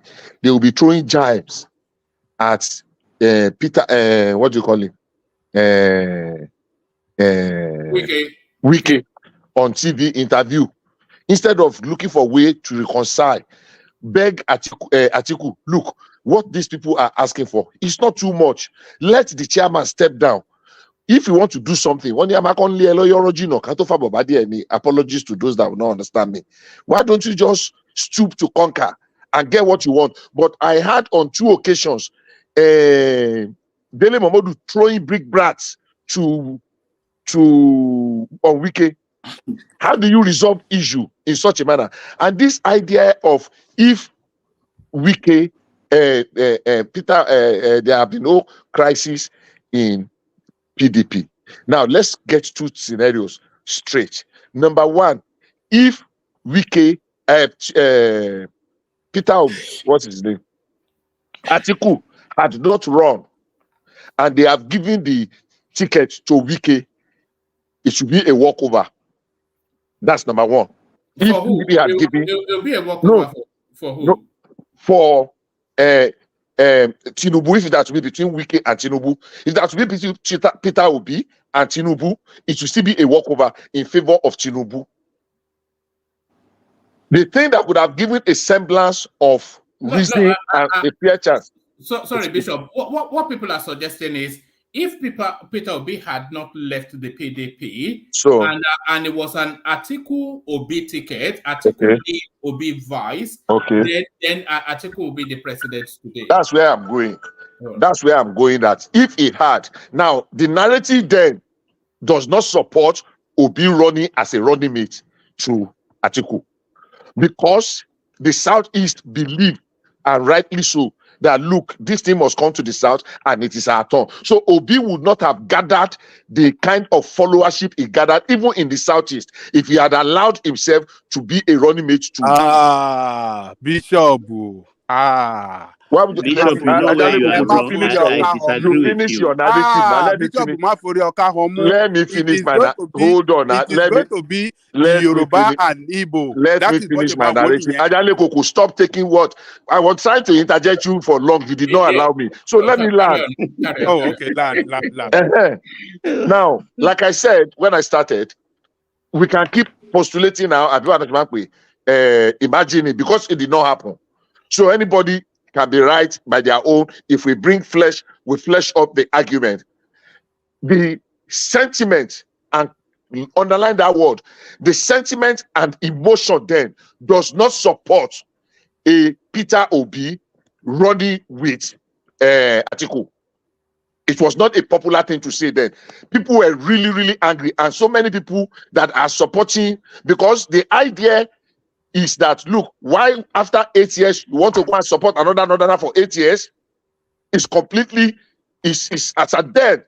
It was not a popular. I'm looking for the right word to use now. It was something that is unthinkable. And remember when Waziri Adamawa went to somewhere, I think it was in Ogun State, and they asked him a question. Remember how he answered? In fact, his own answer was more arrogant than Tinubu. That is he going to run? He said he will run. That is this sure of getting? Say, have I ever failed to get the ticket before? Who are the ones that will stop me? Where are they? Do you understand the way he answered the question there? So for me, the sentiment then does not support another northern president. The sentiment, even in the Southeast. Let me paint you this scenario, Bishop. If Peter Obi had stayed with the with the PDP. PDP. And it goes on to run as a vice, which he has done for Atiku for the second time. And then that ticket, Atiku Obi versus Tinubu and one other. I suspect that it might not be Kashim Shettima if that was the ticket was running against, because Kashim Shettima. If that was the ticket, where do you think the Southeasterners will vote in an Atiku Obi ticket versus a Tinubu Shettima ticket? Where would the Southeasterners vote? Okay, now you just said Southeast. How about South? No, hold on. I want to answer you now. No, but answer the question that I'm asking first, then go. Yeah, how would the Southeast vote?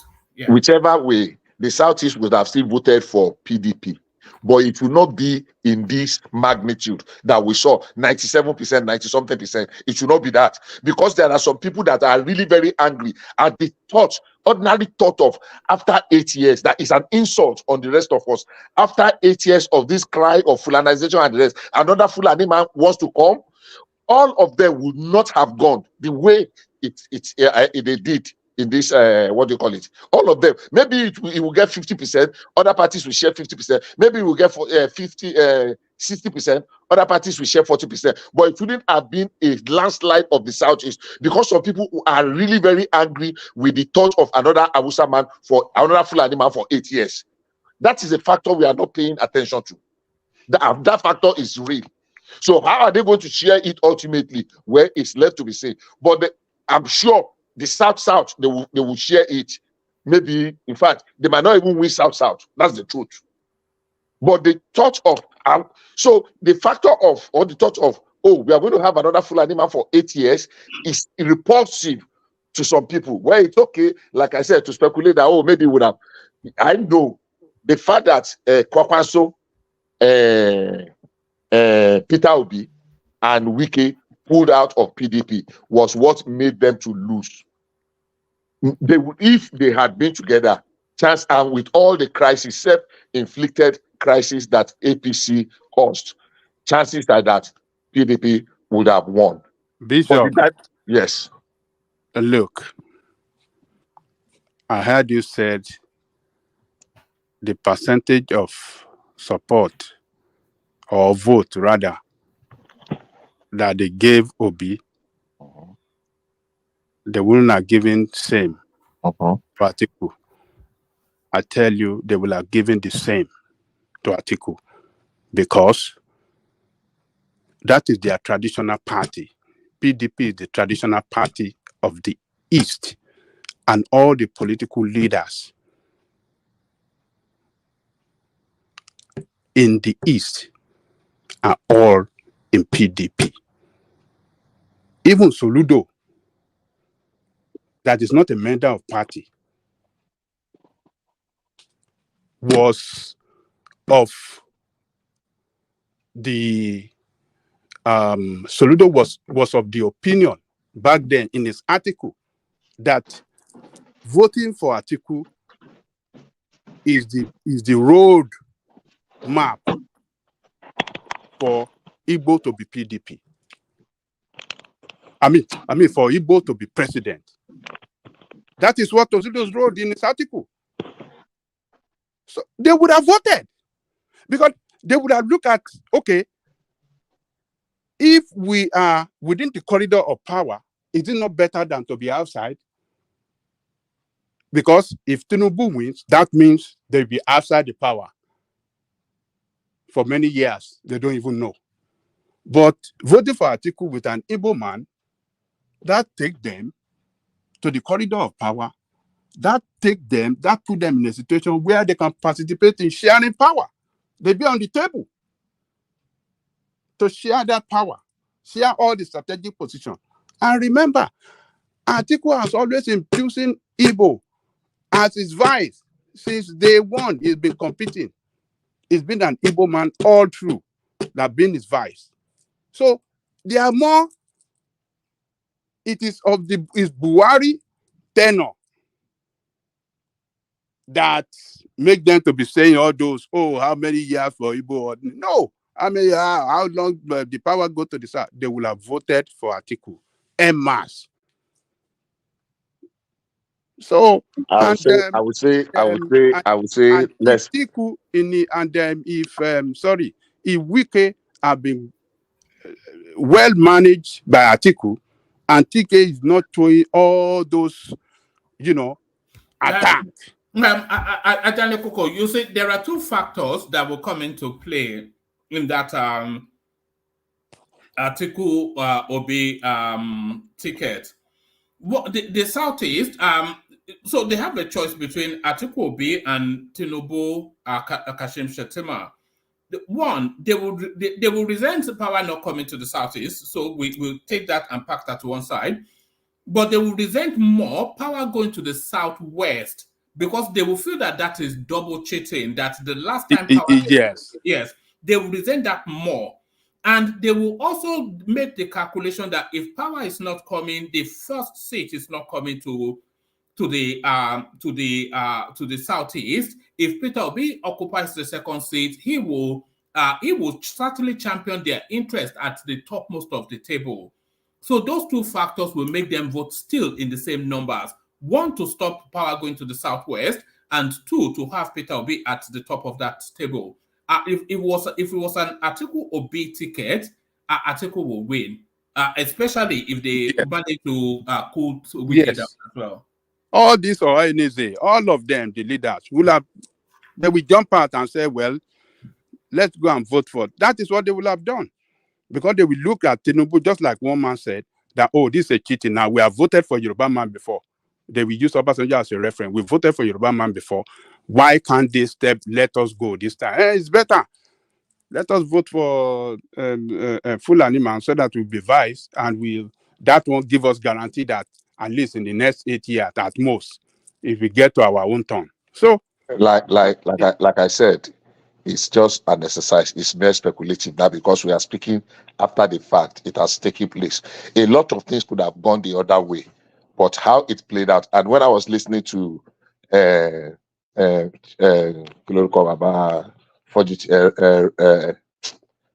what's this this man in Lagos, this PDP man, this old man now, about Bode George. Bode George. When I was listening to Bode George earlier today, I was talking. He admitted somewhere that it was actually the conflict that made the PDP to lose that election, that last general election.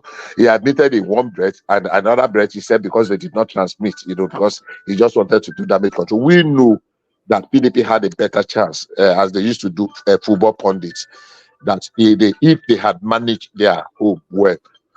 If you remember earlier, before Peter Obi ran for that election, when we were hearing the news, Reno Omokri was the one that came out and say that it was Tinubu that was sponsoring Peter Obi to be a spoiler. I don't know if anybody remember when he said so. He made a lot of posts. Oh yes, I remember that. It was the strategy that Tinubu was using some people underground. That Tinubu is a political master strategist. That he's using some people even without Peter. In fact, he was almost openly pointing fingers at Pat Utomi and this Abeokuta man. Agbomagbe Kiloruko won. Donyo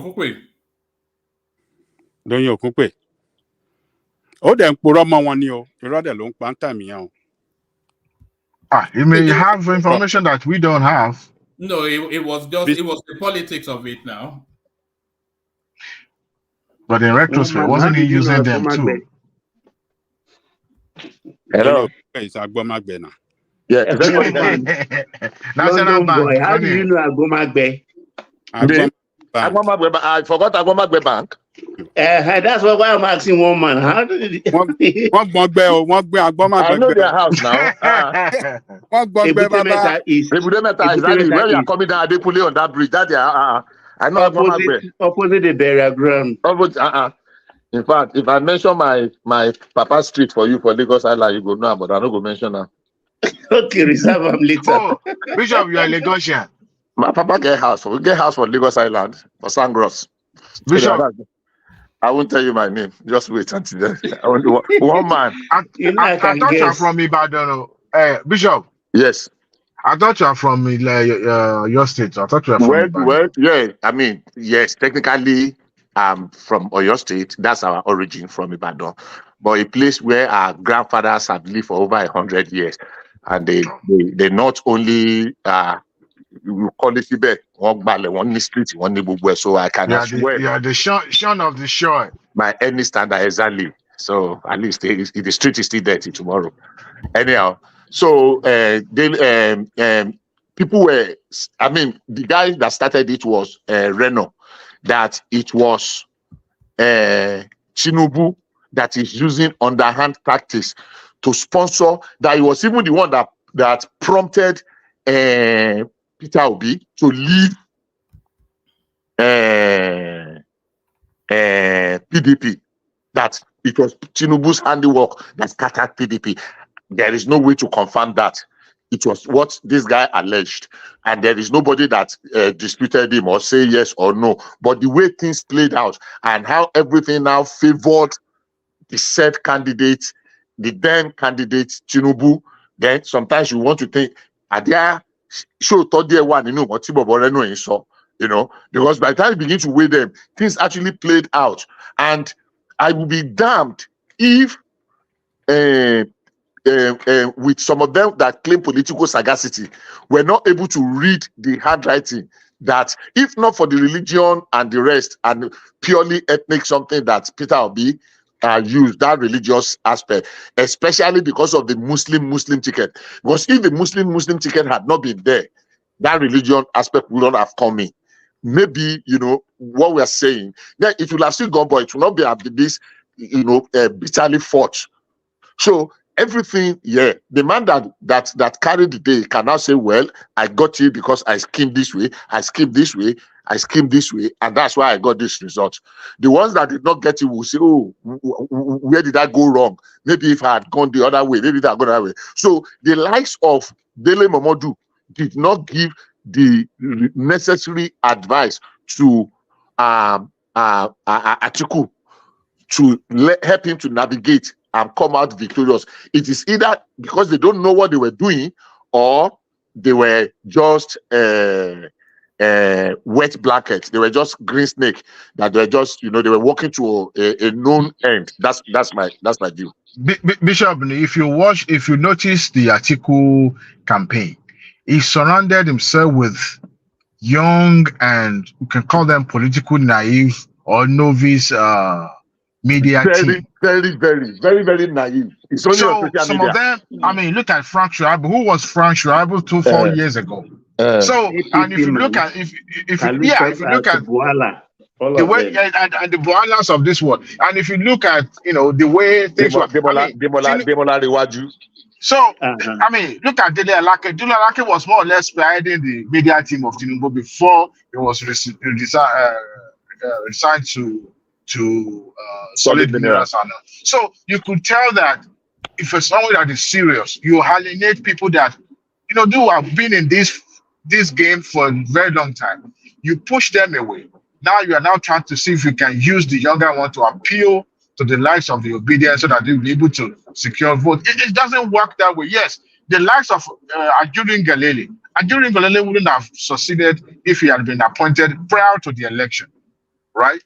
But Tinubu utilize people that are being on the ground that knows this game in and out. Exactly. Now that the job itself is already in his hand, he can use Ajurin Galele. All he needs is just to go out there in front of television and talk to people, right? Atiku shot himself in the foot. He actually was a self-inflicted wound, because if you look at the way things are, even coupled with the vote that he got, he will have hands down wins that election. But the thing is, Dewale, Atiku is as experienced, if not more experienced, than Tinubu in politics, especially at the presidential level. Certainly at the presidential level, is more experienced. He has been a vice president. He has run presidential campaigns endlessly. So he has a backdrop of experience to pull. And not so spectacular.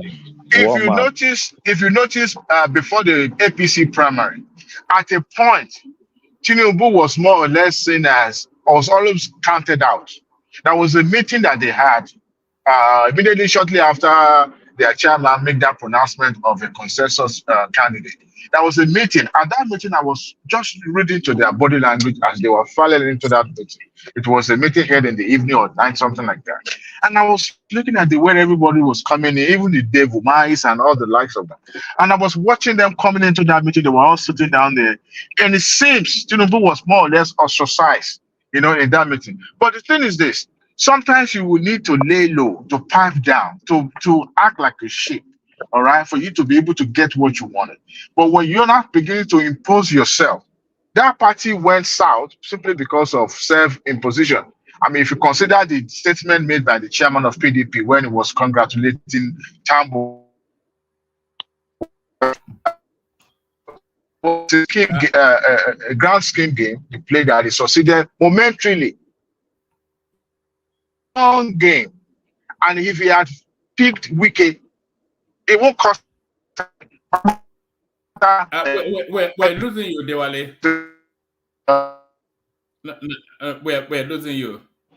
Yeah, I think it's network. All right, let's bring it. Let's see if Emeka is there. Emeka is very... One man can also get we go back to the main topic. All right. Yes, we can go back to the main topic, but that conversation was quite engaging. Solomon has dropped. So... Yeah, go on. Can you just... Yeah, so I was saying that, if he had, humbled himself and tried to make himself, the sheep, maybe the likes of the Wiki would have considered and perhaps give him the vice presidential slot. What would it cost him?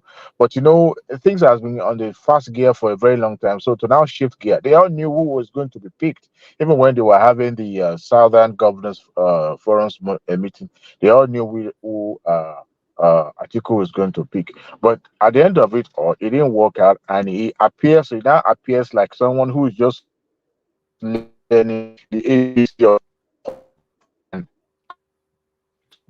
Your connection is dipping. Okay. So that others will contribute. Stay with us. Let's go on to Emeka. So Emeka, Adalekoko suggested we go back to the talking points. And some of the talking points, the one that really pops out, in fact, they all pop out really, but this narrative, let me bring you in with this one. President Tinubu dragged to ECOWAS over alleged certificate forgery. So it's some organization that has written this long and winding petition to the ECOWAS body. I think it's Nadeko, and I'm really surprised. Yes. Because the president himself was a founding member of Nadeko. I don't know which Nadeko is this. Here is the US branch. US branch of Nadeko. I saw it and I was very surprised that, the founding fathers of Nadeko, the president was part of it, except it's a counterfeit Nadeko, which I suspect, probably an obedient arm of Nadeko that is pursuing this shadow issue to ECOWAS. What are they trying? You are reporting the chairman of ECOWAS to ECOWAS. You see how some people... So who is going to constitute the body to investigate? Is it not the chairman? Exactly. Except they are chasing clout, that they want people to know, to be reminded that there is a US branch of Nadeko. Maybe they are looking for appointment, or they just want to chase some clout. Because it sounds so funny. When I saw it, I was like, what's all this? How can you report the chairman of, the chairman is like reporting your landlord to his wife. Exactly. You're reporting your landlord to his wife. Exactly. Right. That's a better analogy for that. So it's very funny, and I didn't pay any special interest to that story. Because of course we all know this is not going to head anywhere, but it sounds so silly. This is very ridiculous than the other ones, the obedient militarized factions were going about. All right, let me take you to this space. A patriotic statement Shehu Sani reacts as Labour Party tells reps to reject Tinubu's 160 million SUV. So is that narrative? And I think you were telling us when we first encountered this story that they were actually buying it from their budget, not from the national coffers.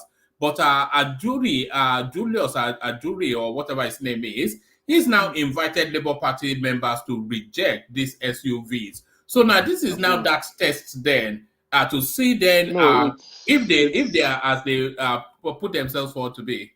You see, I think someone on this platform was saying obedience are the one who controls Obi and Labour Party, and not the other way around. I think it is true. You know, when this information leaked to the public was, the noise. Oh, the country is poor, things are bad. Why are they buying these expensive vehicles for the lawmakers? But again, if you understand the Nigerian political space very well, you will know that this is part of their benefit, their allowance, their remuneration. Every 4 years, each lawmaker is entitled to a vehicle loan, and they get the vehicle for him. It depreciates over a period of 4 years because that's the number of years for depreciation. Emeka, it's not a loan. It's a loan. It's a car loan. So it depreciates. I'm hearing it from you first time. It's not a car loan. It's not a loan. It's not a loan. It's not a loan. It's operational vehicles. Official car they call it. It's a loan. I showed it. I saw it. It's part of it's car loan. 8-point-something million. It's car loan. So at the end of the 4 years, the book value, they will not tell them to pay the book value. The lawmakers will not pay the book value or return the vehicle back. So how can something be a loan to you and you are buying it up at the end of the day too? No, at the end of the fourth year, they will not buy what's the book value, the balance. They say, okay, pay this amount to take the car. They pay it and they take the car. No, make me understand this, Emeka, please. Just be patient with me. It's if it's a loan, I'll be paying aggregately every month, +1 to 4 years spread. Not so. So at the end of our term, I will have finished paying the loan. So why are they going now to subject it to some appraisal again, and I'll pay all balance? Let me understand that, please. When you appreciate the value of the car, system doesn't work like that, Emeka.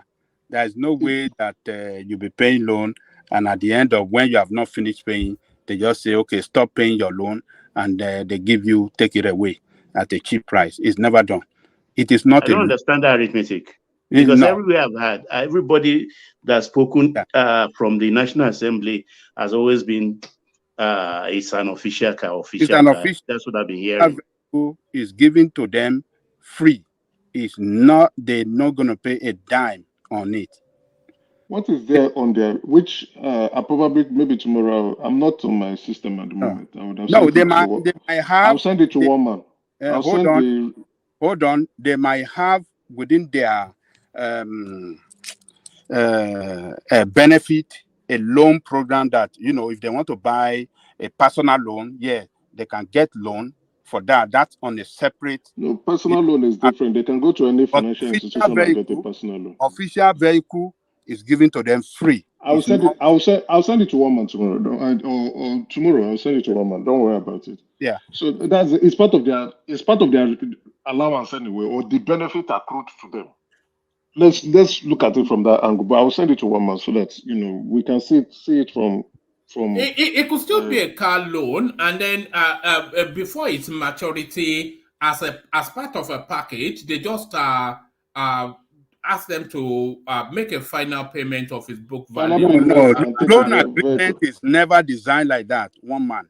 No, it's not like a commercial loan, isn't it? It's a sweetheart loan. One man. Loan is loan now. We know loan arrangement is not done like that. Pay it off. No matter what you have at the end of when the car, if you get a car loan, right? If you get a car loan, it will be spread across 4 years, and you are making the payment. At the end of the loan, there will still be a final book balance that you need to still pay. So it's that full book balance that you will not say, okay, pay this and take it. It's like you are getting a finance, a vehicle lease. Say, okay, take this, pay this final book balance and take the vehicle, or whichever one do you want. Do you want to return it back or and take the book and you'll be paid the book balance? So the way they structure it, I've gotten vehicle loans before, even where I worked, and many of us we've all applied for vehicle loans. We know how it operates. So that's what happens. And at the end of it, they will take the vehicle and they move on. And the next 4 years, they get the next time they get another new one again. So why I'm saying this is that Abure should know that this is what is entitled to these lawmakers. That he's coming out to be talking about it now because he's in the public space shows that is it he's just a hypocrite. posturing? Is this just posturing? That's what they do. So that's what they do. They put their ears. That's why Mubi came out after Aisha Yusufu advised him to go and be chasing clouds with Atiku's fishing expedition. He came out and started talking from the script of Aisha Yusufu, and now they are making a mess and a mockery out of him. You understand? So they just go, they listen to what is on this public space and on social media. They say, okay, let's hop on this, let's be the sidekick on this, let's roll with this. This is what is going on. You understand? You know, you're chasing trend, you're chasing clouds. So that's what the Labour Party is deemed to be doing at this point in time. You should know these things, and since you, as a party chairman, you should know these things, and you should have advised your members on what not to do. That is part. It will be part of your constitution in your handbook that you give to your party members, and when they are being elected, they know what to do because they've signed up for it. You just don't tell somebody now, who are you ordering? People who have voted for these people, and you're telling them not to collect their entitlement.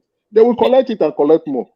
Emeka, the side issue, of course, is that does Abure even have the authority to make that? No, he still has his issues going on, and we will know at the end. We will know at the end. You know, he's this one. You know, hypocrites.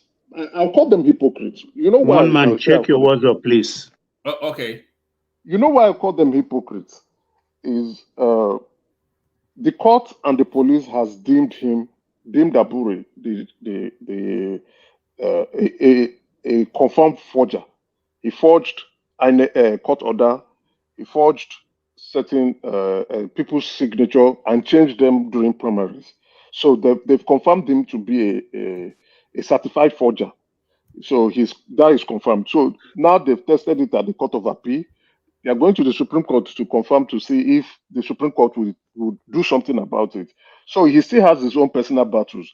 And not only that, Obi too is tied to that battle. Now you can see that the Apapa faction are coming out to say they are going to suspend Obi. And once they suspend Obi, what that means is that if the Supreme Court upholds the Court of Appeal verdict that they currently have, Obi is no longer a Labour Party member. Automatically he's done. Because whatever decision that the Arabambi and the Lamide Apapa faction of the Labour Party has carried out, that would be the main decision of the Labour Party. So they will take over that structure if the Supreme Court gives them, confirms them as the winner of the case or gives the verdict for them. So they need to understand how to play the game. They still have some in-house issues going on. The factions, they are fighting each other for the survival of Labour Party. And with the way I'm seeing things, I think the Arambian and the Apapa Lamidi would see the day. They will carry the day. So which means Obi and Abure will look for another political party to go put their head and hide their shame. So from the look of things, maybe they may float a new political party, or let's see how it goes. We will get to hear very soon, and as quick as possible, probably in a couple of few weeks, we'll get to know if that party will continue to exist in the hands of Abure, or in the leadership of Abure, beg your pardon, or in the leadership of Apapa. All right. Before I take you on to another talking point, let's just fact check ourselves. as a Baba fact check source. It says reps to distribute official vehicles to members soon, spokesman. So it looks as though it is actually as Baba and Ajanle Koko were describing it. It says the House of Representatives will soon begin the distribution of official vehicles to its members in the coming weeks. According to the House spokesperson, Akin Rotimi, the vehicles will be distributed to members, official vehicles, and not for personal use.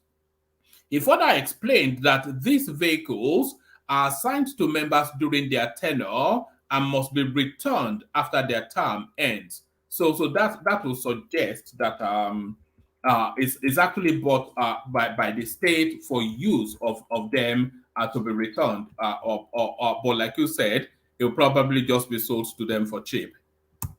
Yeah, okay. Let's say I will still try. I don't want us to keep beating this one further, but I will just try to check and also confirm from personally. But yeah, it's the likelihood of it being an official car. Yes, it's very possible. Well, I would also want to agree with that, because if a palm sector have an official car, why not a senator or a House of Rep? They should probably also have an official car, and that will be sold to them at the end of their tenure. And then if they are going to be there for That another is 4 years, their argument, Emeka, but it is very wrong. Very wrong. Honestly, there's nothing wrong with it if it's part of their allowance. Like right? You said, look, why not put that money in a facility in a bank? Let them go there and borrow this money and buy their own stuff and continue to pay back to the bank. Because the fraud here, the annoyance here is that after 4 years, Bishop, let's try and take a step back and look at. There are more than 1,000 federal government agencies. More than 1,000 federal government agencies, whether small or big, different categories. All the chief executives of these agencies are entitled to official vehicles, and they use these big official vehicles. We know them, we see them around. If some those of them agencies, bulletproof even, yeah. Some of them bulletproof. If those agencies, some research institute, some educational support, and they are giving themselves and they are using this, and we're saying federal legislators. The problem with federal legislator is this, like politician, and that's the way politics go in our place. Every community see a politician as a Father Christmas, as the go-to for every problem.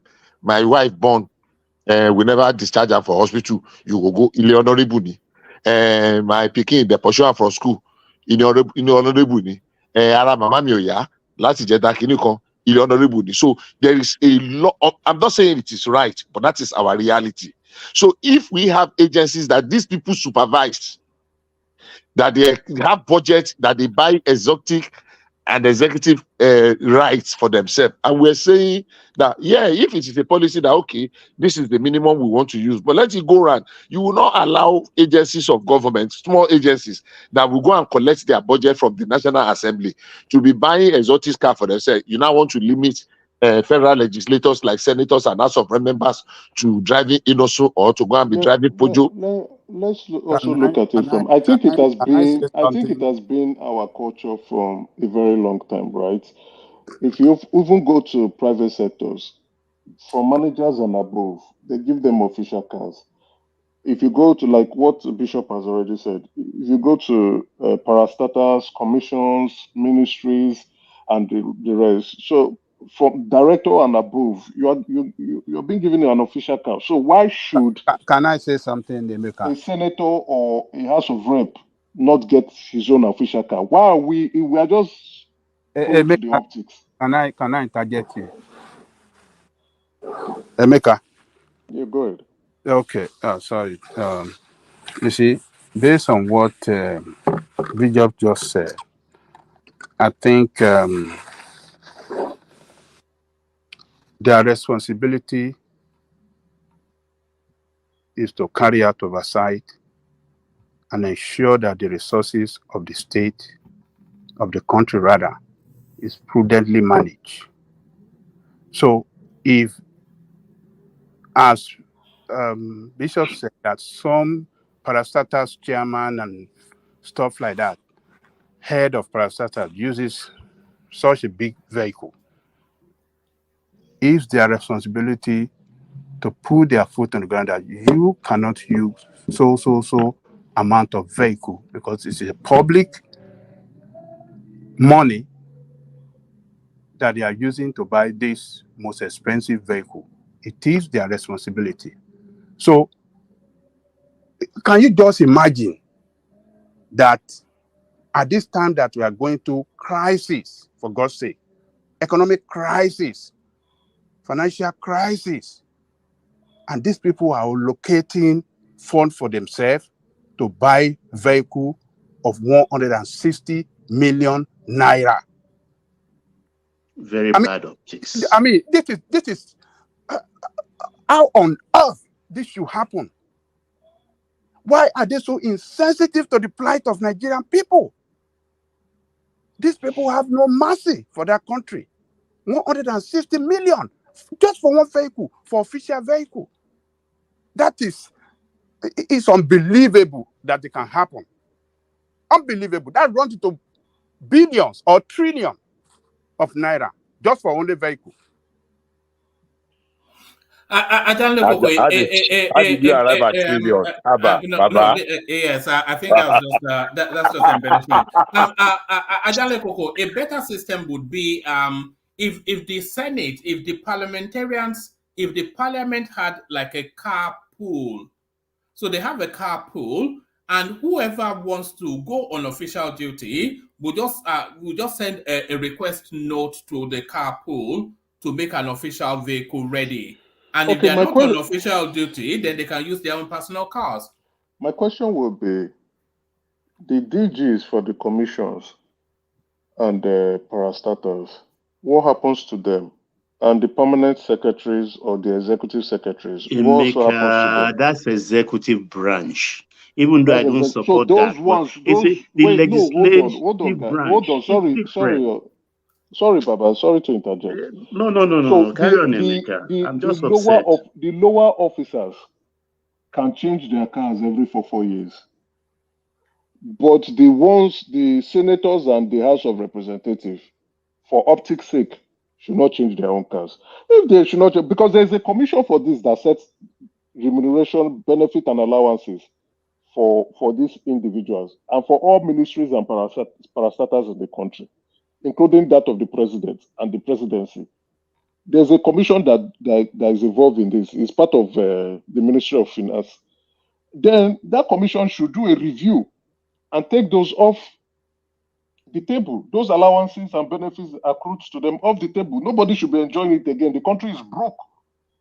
If that's the case, so we should let's call a spade a spade. If something is entitled to some specific set of people, okay, you know the implication here, Emeka. You know the implication. If it's an official vehicle, then they will be entitled to official PMS, and you can take that arithmetic very far. Well, I don't know about if they're entitled to official PMS, then give them what they're entitled to. Until we look at it and say, if then the commission, I forgot the revenue remuneration, whatever it is, I'll try to get their name. It's a commission under the Federal Ministry of Finance. If they will look at it, they will look at it and say, okay, based on what we have, what is going on in the country, we need to review this and review it downward. It was not quite long ago, I think it was last month or last 2 months, the executive secretary of that commission was saying it's been a long time that they reviewed the salary of lawmakers and senators in the country, that it needs an upward review. And not only that, even civil servants, they need an upward review. So that's the job they do. But if they feel things are not going well in the country, they review these things and kick them out. It's just like you having a company and you see that your revenue is not growing as quick as possible. You either look at things, okay, we need to cut costs. How do we do it? Do we need to lay staff or do we need to reduce salaries? Or we don't want to give people vehicle this period again. Use your own vehicle. You review or go take a loan. Go guaranteed by the federal might. Go take a loan and the federal might will guarantee it. No, nobody should guarantee the loan. Go and take the loan yourself and guarantee it yourself. Yeah, possibly. But if the government is saying yes, it's entitled to them, it's their allowance. Can we because let's be very realistic. Let's be honest for once. Because I try to be as practical as possible, right? Because if you go to a company and they say this car is entitled to you, and then some other people are shouting, "Oh, why are you giving this man this car?" And they say it's entitled to you. Would you tell them to shut your mouth up? It's entitled to me. Let me take my vehicle. But when you say that, people say it's private. Say no. That's But a private it's necessary enterprise, for you man. to do It's your job. different. It's necessary for you to do your job, to commute from point A to Companies point have B. been known to Now, even reduce the scale of the kind of cars the executive drive. In time of plenty, yes, they will spread. They will splash, I mean. I don't have And a problem with that. I don't have a problem with that. So it is now up to the commission. Why am I forgetting the name of this commission? To now look at things and say, okay, we will I do think a you nearly downward got the review. name. Revenue something mobilization like that. Yeah, revenue mobilization, yes, commission. and It's under the fiscal Ministry of Finance. responsibility commission. Exactly. That's the name. So they will look at it and say, let's review salary downwards and take out some things. Or let's reduce the kind of vehicle we'll be allocating to senators, lawmakers, as well as DGs, ES, executive secretaries, and permanent secretaries in the ministries. Then you review it downwards, and everybody will understand. I don't think the senators would make a noise if you say, "Oh, senators, we don't have enough money for you to take this kind of car. Okay, can you go and take a Prado rather than a Lexus?" The senators What won't about make that Corolla? noise. Or a Corolla, they would, because there is no money. But if you tell them that, okay, you are entitled to a Lexus, here is your Lexus, are they going to say no? Nobody's going to say no. But if you say, "Oh, okay, you were entitled to a Lexus, but the country is broke, but now you are not entitled to a Prado. Can you take the Prado?" Of course, they are going to take it. That will even make them now say, put an oversight on it. Like, okay, we need to ensure that we make more money this period so that we can all enjoy it. Everybody in the country will enjoy. But okay, what's stopping them doing that?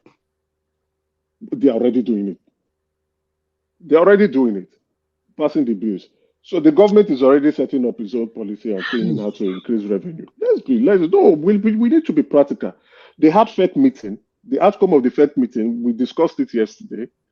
Even today, the Minister of Policy Coordination just came out and said they are going to hold ministers and permanent and executive secretary to performance bond.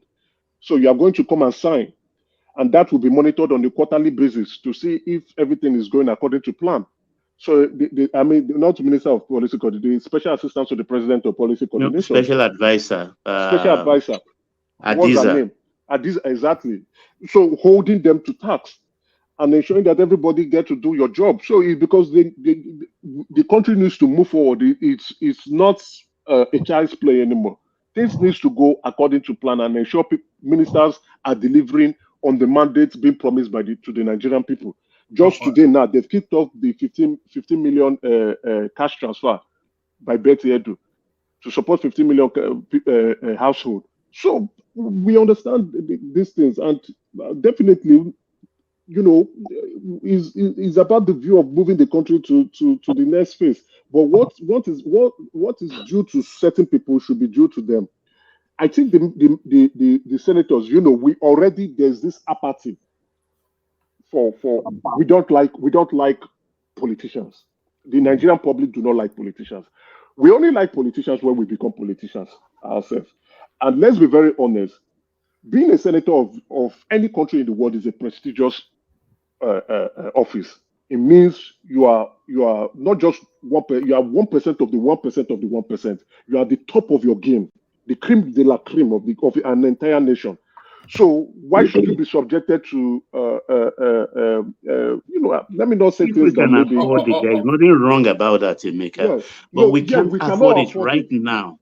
They have free house, they have free furniture, dress allowance, newspaper allowance, and they're entitled to some number of staff. We have a Ministry of Finance that coordinates the budget of every commission, every parastatal, every ministry in the country. They coordinate everything. All these things that we are saying goes under budget lines. Let's not confuse ourselves. They go into a budget head and budget No, I know lines. it's the National Assembly budget, no doubt budget. about So that. They are if it has spending from, gone into but when they will start budget, bringing supplementary budget, we will not be there. They will not even let us know. if it has gone into a budget, if it has gone, even if it's a supplementary budget, it has been budgeted for and it has been signed for. So if it has been signed for and it has been budgeted for, Then and it's there's a revenue. We have other needs. All right, let's hold move on. on Sorry, from sir. there. Let me just Emeka. come down. Let Yeah. me come. There's a revenue line for that expense. That budget expense has a revenue line coming for it. Of course, it's been budgeted for. The only thing there is that those who are now monitoring the budget should look at it within the Federal Ministry of Finance and say, no, we need to slash the budget down. We need to do budgetary control over this and slash this so that we can reduce costs and ensure that we grow our revenue as we are supposed to. But if it has been budgeted for, if it has been accounted for, all right, let's move on from this topic, Emeka. But before we move on, I think did you want to come in on this battle before I move Emeka? Yeah, please. I just want to ship something in. Sorry. In Australia here, these people, only international students give them 40 billion every year. And these people, the way they do their own car, they don't give senators car. What they did is they allow people to buy car and register. This car only used for the parliament.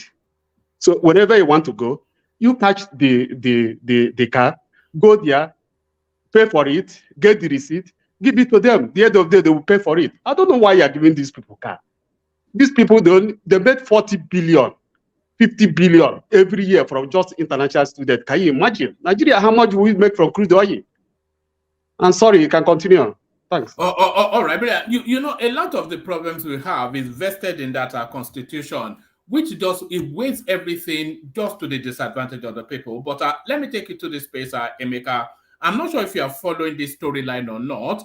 Reno Omokri turns Peter Obi as comic actor Mr. Ibu seeks financial assistance for his health. So are you following that back and forth between Reno and his favorite whipping boys, the Obedience? I even support what Reno is doing, right? You know why? Reno, I think it's personal for Reno. Why they insulted him, insulted his daughter, his family during the campaign period. Obedience were all over him, attacking him. And threatened him too. And threatening him, you understand, abused his daughter. So it's personal for him now. And whatever he's doing, if he's taunting them, if he's chasing, insulting them, if he's going after the leader of the camp, it's all good, right? And what he's also doing is, I think he's pointing out the hypocrisy of Peter Obi. Because Peter Obi, I remember when Benway, he went to IDP camp and he was spraying funds left, right, and center. And he even entered into a canoe. And his cameraman or his personal photographer was taking pictures of him almost entering into the water or swimming into the water to get to the IDP camp in Benue State. Then he was going to other places, That was when he turned into a philanthropist. After the election, nobody is saying what he's doing. Peter Obi is doing that during his time of in government. So, sorry, continue. So where is it now?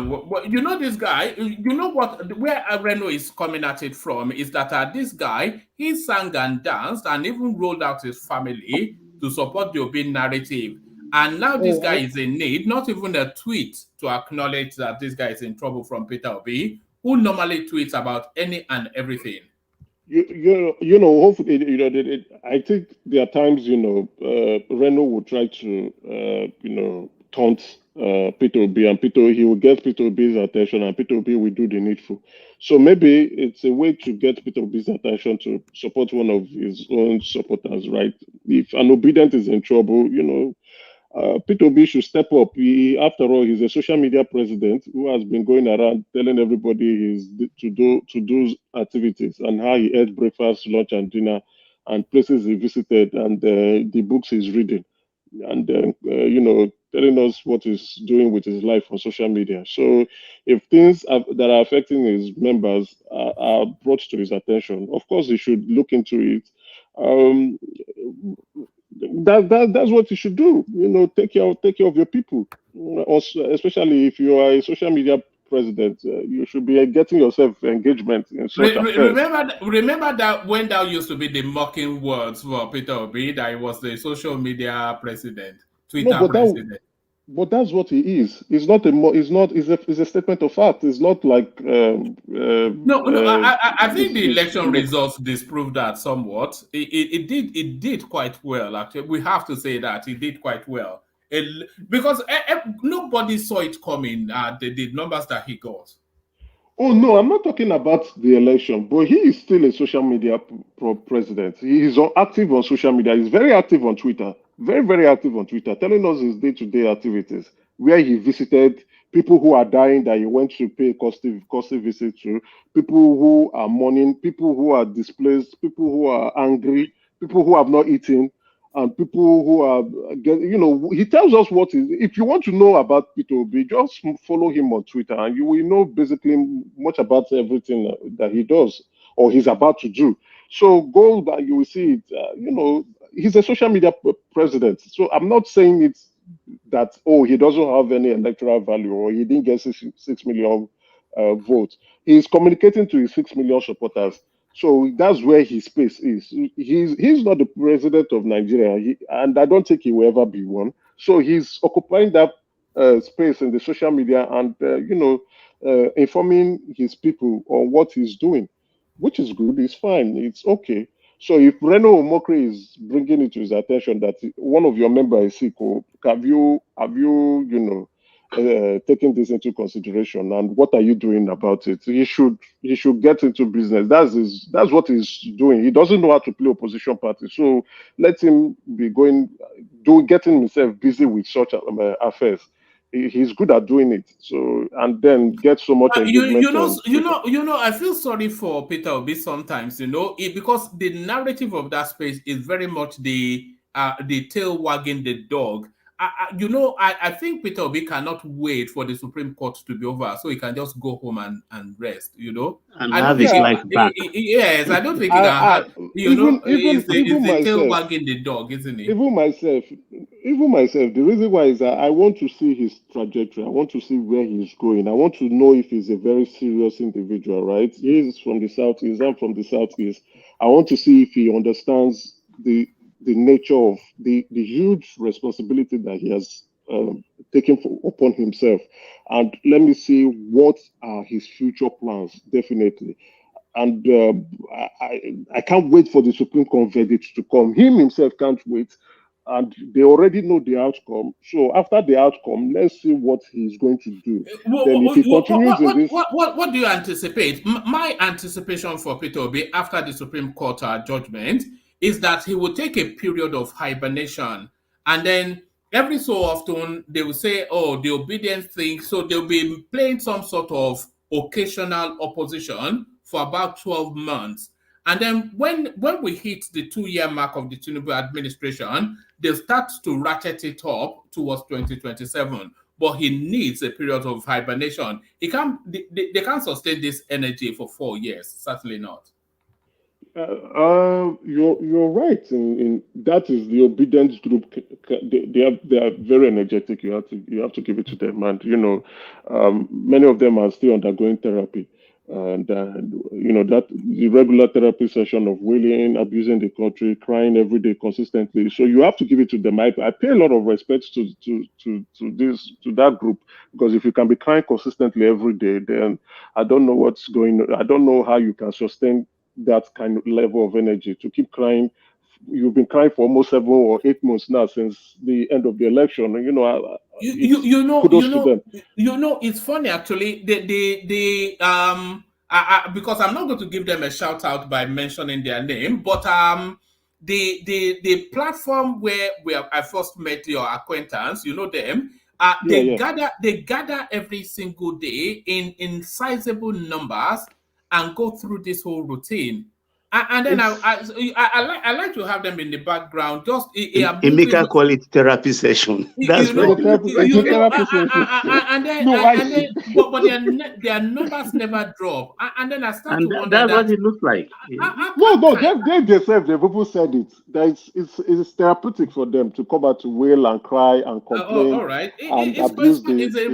But Emeka, let me come in, please. This is the dynamic or the matrix as I see it.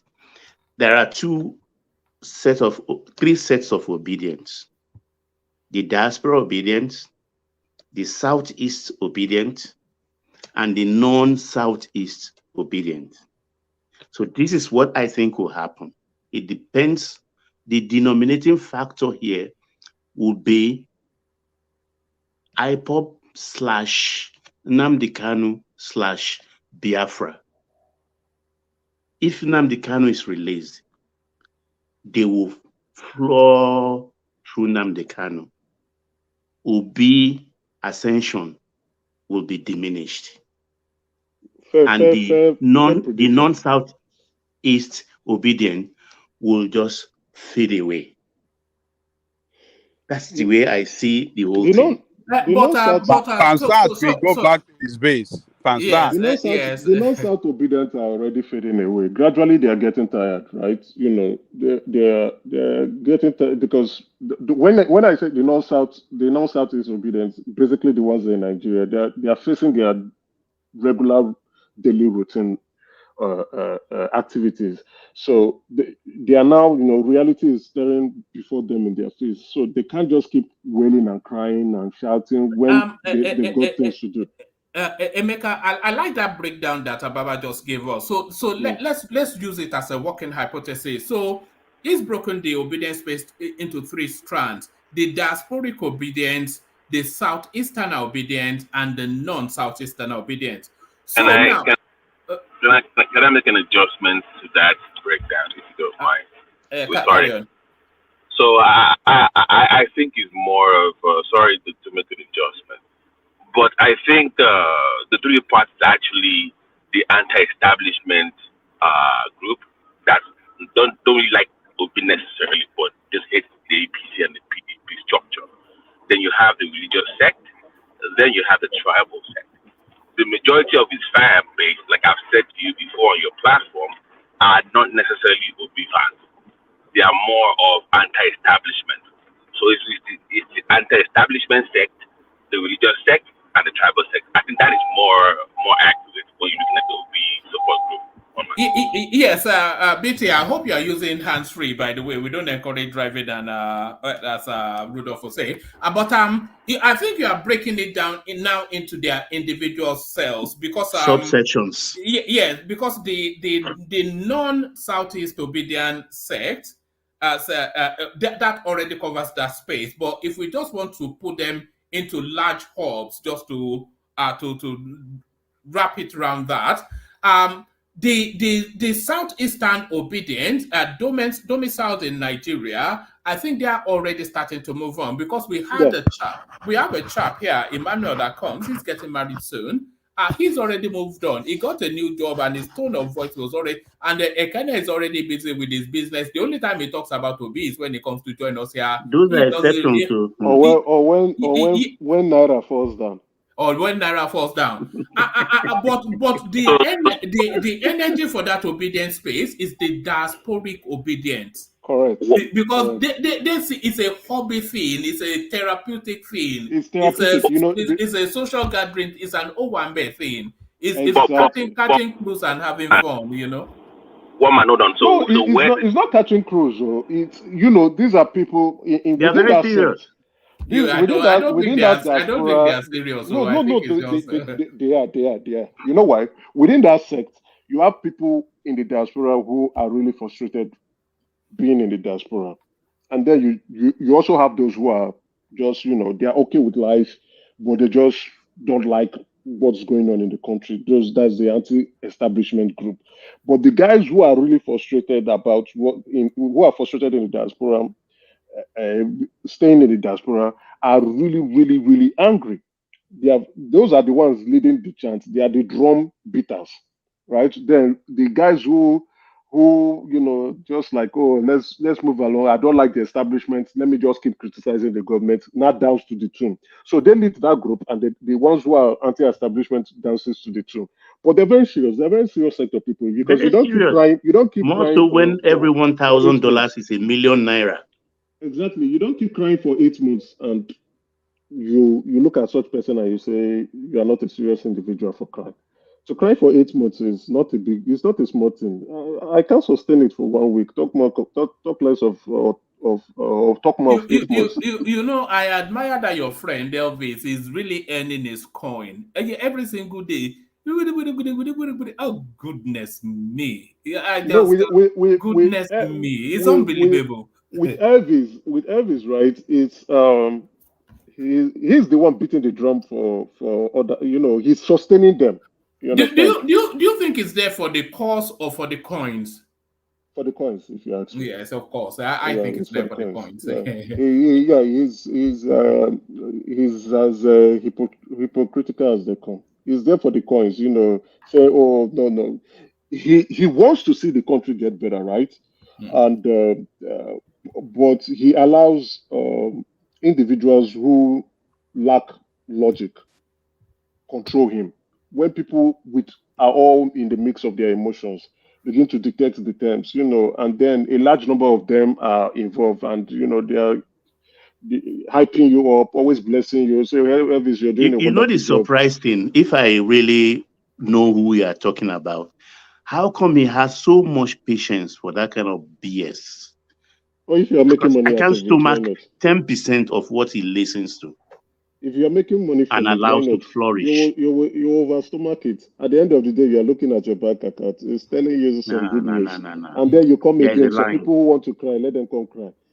You have a center for therapy, therapy session. For people to cry, and when they are crying, you are making money from their tears. Why won't you be happy? Maybe it's made of a psychotherapist fiber. Maybe. Yeah. So one thing I don't like about him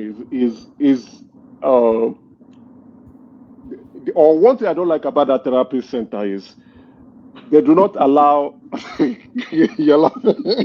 They do not allow real doctors to come in and administer proper doses to them. They are okay with the pretentious doctors that are giving them doses of what makes them cry every time, right? So they don't allow real doctors who will apply logic and say, come, guys, there's a different way you can get your therapy. Look at it from this angle. Look at what the government is trying to do. No, they don't want to hear that.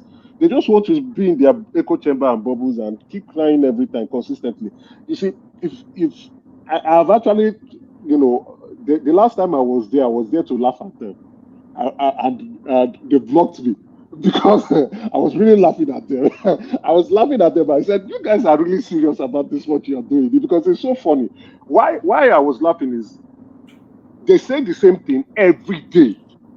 You abuse the president every day. You're talking points. They will call him Atonda. What's that name? Atonda Oyedele or something that they've You given understand? him. Abadorians, evil people, demonic, satanic people, things like that. So when you keep saying the same thing, Amoda. Yeah, Amoda, yes. When you keep saying the same thing every day for 8 months, right? Something is seriously wrong with you. So you don't allow the real doctors to apply logic to you or apply good therapy for you, so that if you want to cry, you can cry less, or it depends on how you are crying with the session. Yeah. Don't you think that Tinubu is the only one that can kill that structure by excellent performance?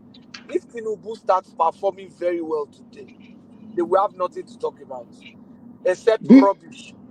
If maybe the economy start picking up, things start falling in shape, they will have nothing to talk about other than rubbish. Patrick, I think the strategy will be, no matter how well Tinubu does, they will insist that Peter Obi would have done it better. Yes, that's their talking point. And that's their problem. And it will shock you that many of these people in that therapy center are praying for the president to do badly. They are praying for the worst for Nigeria, so that they can say, "We told you people that this guy is a failure." So, not knowing that if this president We are fails, also praying for him. They should not yeah, worry. We are also praying if for this him. president fails, we've actually failed as a country. We are in a bad shape. We cannot go worse than this. We have to just get out of the murky waters and If get better. If Tinubu fails, that Nigeria will be bankrupt because we are on the precipice of we're on the brink. Bankruptcy now. So we just have to. There's no way. We're already on the brink, so we just have to get out of it. And hopefully, I'm being optimistic. I know a lot of them are being pessimistic. They want the country to fail. They are saying it. It's not like I'm speculating. Listen to them, you'll hear it, and you wonder. You just say, Jesus Christ, are these people from Nigerians or are they from a different country entirely? You'll be very shocked. All right, let me move it to a different space as I continue to try to move the conversation around. Let me move it. Who is advantaged in this play? Nigeria's naira hit record low of 980 per dollar on official market. So even at the central bank, the naira now on the cusp of 1,000 to 1. So where does it balance out? Because all the big international financial houses told us that the naira's value is actually about 700-800 to the dollar. But the way it's just hemorrhaging in value now, where do we see it settling? And who ultimately wins out? How is this place played? How is this place played? Because there's money to be made. There's a lot of money to be made from what is going on now. If any, my own strategy is just to stockpile naira and wait for it to come back. But what are you making of this headline? It has rebounded to 790.89, I think so. When was this? 5 hours ago. Check Nairametrics. So it has rebounded. Yeah, this report was for Tuesday. So it has rebounded in 5 hours. 5 hours ago. So it appreciated, and within this period, let's call it a spade. We are going to be having this fluctuation. Can I appreciate it to how much? 790. 790.8. Yeah, it appreciated on the I&A, but on the parallel market it's going to 1,100. What are they attributing that to? So if it appreciates, it shows is that somebody has come in with a huge supply of dollars and wants to sell quickly. So there's high influx of dollars with less naira to buy it. So definitely naira will appreciate. So the person just wants to dispose the naira as quick as possible. I don't think it's coming from the CBN because the CBN is broke. They don't not broke in the sense of not having naira, but broke in the sense of not having enough foreign reserve. They cannot throw in the foreign reserve they have into the I&E market. So, but for the main aim is to see how to close that gap between the I&E market and the parallel market. That's the black market rate, which is going down and which will continue to go down because now, according to the report, it shows a lot of people are going for tourism, health, and people. In short, I think I'm attributing this to, like I said yesterday, to the Japa syndrome. A lot of young Nigerians are leaving the country. So as they continue to leave the country, they are subjecting the naira to under serious pressure because they need dollars. You need to pay your school fees, or you need to have some funds within your pocket to travel. You are selling your properties and you're converting it to foreign exchange. That's dollars. So the pressure is already there. I think yesterday night, that's very risky. If, for example, the Japa movement has that very deep implication on naira, people have always left Nigeria now. Some of us we Japa at a point, but never had that. But if at this rate it has this kind of implication in Nigeria, then Nigeria is in a serious trouble. Yeah, somehow because the Japa syndrome is like a surge. The way I have always observed it to be is a surge. Some bad economic activity happens. A lot of Nigerians who have the financial muscle or more funds would leave, and that will ease out a bit. Then another situation happens, then it will ease out. But this one is consistent. That is the fear now. It is consistent. It's not like, oh, okay, during the recession or at a certain period, like 200,000 or 300,000 or 1 million Nigerians left the country. But this is a consistent trend now. It's being sustained. It's not coming at any point in time. It's being sustained. It's like many Nigerians who have the money, who have the ability to leave the country, are living and they are living in droves. Are you anticipating a sharp appreciation of the naira over the next 2 months with the influx of the Christmas crew internationally? No, I don't think so. How many people are coming back home? Nigerians usually come heavy for Christmas. Yeah. Even with the dirty December period, right? How many would be coming back home to create that? And we consume a lot during December, right? So the number of items being consumed would outweigh the people coming in with influx of foreigners. Yes. So now we're in the ember mode where the consumerism is high. People are going to buy rice, people are going to buy tomatoes, people are going to buy vegetable oils, people are going to buy toothpicks, people are going to buy meat.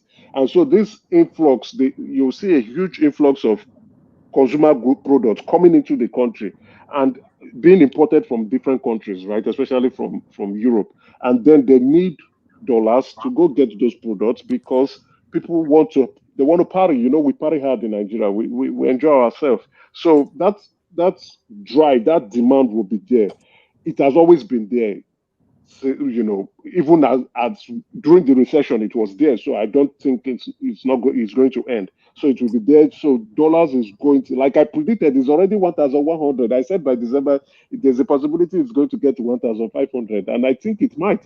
If it doesn't get to 1,500, it may land at 1,300 or 1,250. I don't anticipate that. I see it conversely. I think by December it will be around 700-800, and then yes, because my anticipation is that a lot of people going back to Nigeria, especially with people are already stockpiling towards Christmas. By the way, I know that. If you take a sample among us here, Mika, what percentage of people among us going for Christmas? But we're not young and funky now. It's the young and funky people that go home for Christmas. No, people are going to go back. People are going. Sorry, guys. Going to go. What is am I talking about? 700 by December. What are you? Well, it's 700 now, according to Emeka now. It's 790 at the I&E market. Yeah. So, but I don't see it. I don't see the black market rates coming down to 800. No. How many people are going to leave, let's say, Canada, United States, or Europe, or Australia? I mean, is it going to be 1 million Nigerians coming in? You know, when Nigerians come, we concentrate mostly at a specific location, right? And that's the South. So not many of us are going. If it's the North, it's mainly in Abuja. So that's are we saying 1 million diasporans will be coming into the country? That would create that change, right? I doubt it. I doubt it. So sorry, let me just land this point. So what we'll be seeing is, even if it's 1 million Nigerians or 1 million diasporans coming into Nigeria in December, we also have 230 million Nigerians that will be consuming a lot within that period. So the consumption will be higher than those coming in with influx. So, which means, even let's just take 50% of that, right? That's 115 million Nigerians that will be consuming at the highest order. We consume a lot within December, right? A lot of parties going on, a lot of eatings, a lot of drinking, a lot of marrying about, a lot of consumption that will be happening. So I don't see that outweighing 1 million diasporans that will be coming into the country to spend. And even when they are coming, they might even have spent the money that they have, and they might start consuming more too. So the consumption will be very high. And likewise, that is true. If they come with their dollars, they change it to naira to spend, and that naira would go into the BDC. The BDC will take it and give it to the importers who are going to import more commodities that will be consumed. So the consumption is still going to go up, and the naira will deplete. Where I see it, the naira gaining value is from end of January 2024 to first quarter of January 2024, because consumption then would reduce. Basically, people have spent their salaries, and they are not buying so much. The government is already trying to, budget. They are sending stuff, so government is not going to be spending literally at that point. So then there will be a few things to purchase, and then with the possibility, I think Dangote would have kicked in by then. So there will be influx of dollars coming in to chase few naira, and the naira will appreciate at that point. Going into the second quarter. To the speaker, what is your timeline? Emeka. Sorry, Emeka, what is your timeline for this? What you're speaking of, right? What is the timeline? Is it a year, 6 months, or just to clarify? Within 6 months, the Dangote refinery will kick in full operation in 6 months' time, but they should start operations at the end of this month. I don't see that happening, but by December, they should before start the close of this year. Before the close of this year, they will start. They will start. Can we put a wager on this time with one man? Can I? One man, are you up for a bet on that? One man is not a chick for one man. No, it's one man. Don't start, man. I don't back up now. You're the one. We've got our bookmaker here, Ajale Koko, as you know. So Ajale Koko decides on what bet goes on here, so put something on it for December so I can get Christmas money. How much look at that. The way Kulata's tongue. Who did this? But you have to define it, because it may end up being only AGO and A1, no PMS. So when you say this, they may think it's all encompassing. It's not. Okay. Thank you for even clarifying that before you give them a way out to escape. All right, back to Emeka. Emeka, wrap up that space. Did he drop? No, I'm you here. You didn't drop. Yes, wrap up that space, and then I'll take you to one more talking point, and then because I'm conscious that Ajan Lekoko and Baba are still waiting to take the floor. So where I want you to speak to, because you have some financial backdrop. Where is the money being made in this whole setup? This heavy fluctuation. Where's the money being made? Is the BDCs and private individuals, those who are holding dollars, right? Now you can increase your naira value, of course. If you're holding naira at this point in time, waiting for the dollars to come up, well, fair enough. It will appreciate next year, but if I want to be selfish, is to store your money in dollars at this point in time, and when it goes down, it's going to go down than this. It's going to get to probably it's going to break. There's always a special event that will break that if you've been trading in currency, you would know there's always a special event that comes that break that threshold. Before, we noticed that it was staggering within the 1,000 range, $1 to $1,000 naira. But after that pilgrimage that happened, the Haji, it broke it because there was a huge short for dollars. It broke it. Now again, people are rushing for tourism. People are trying to get they're going for medical checkups. People are trying to pay for school fees. And this is about the time a lot of people are writing exams, right? People are also trying to travel out of the country to just run away from the country. So it has broke that 1,100 mark. Now, what's going to happen again now? Huge consumerism that is going to come up within the December period, the festive period, is going to break that 1,050 threshold. And but with the unification, hopefully, I know it's going to get better by next year. With the unification, and future plans coming up by both the Central Bank of Nigeria and the Federal Ministry of Finance, with the plans they are coming up through fiscal policies and monetary policy rate, and as well as the kickoff of the mineral exploration sector led by Dela Alake, we'll begin to see some influx of foreign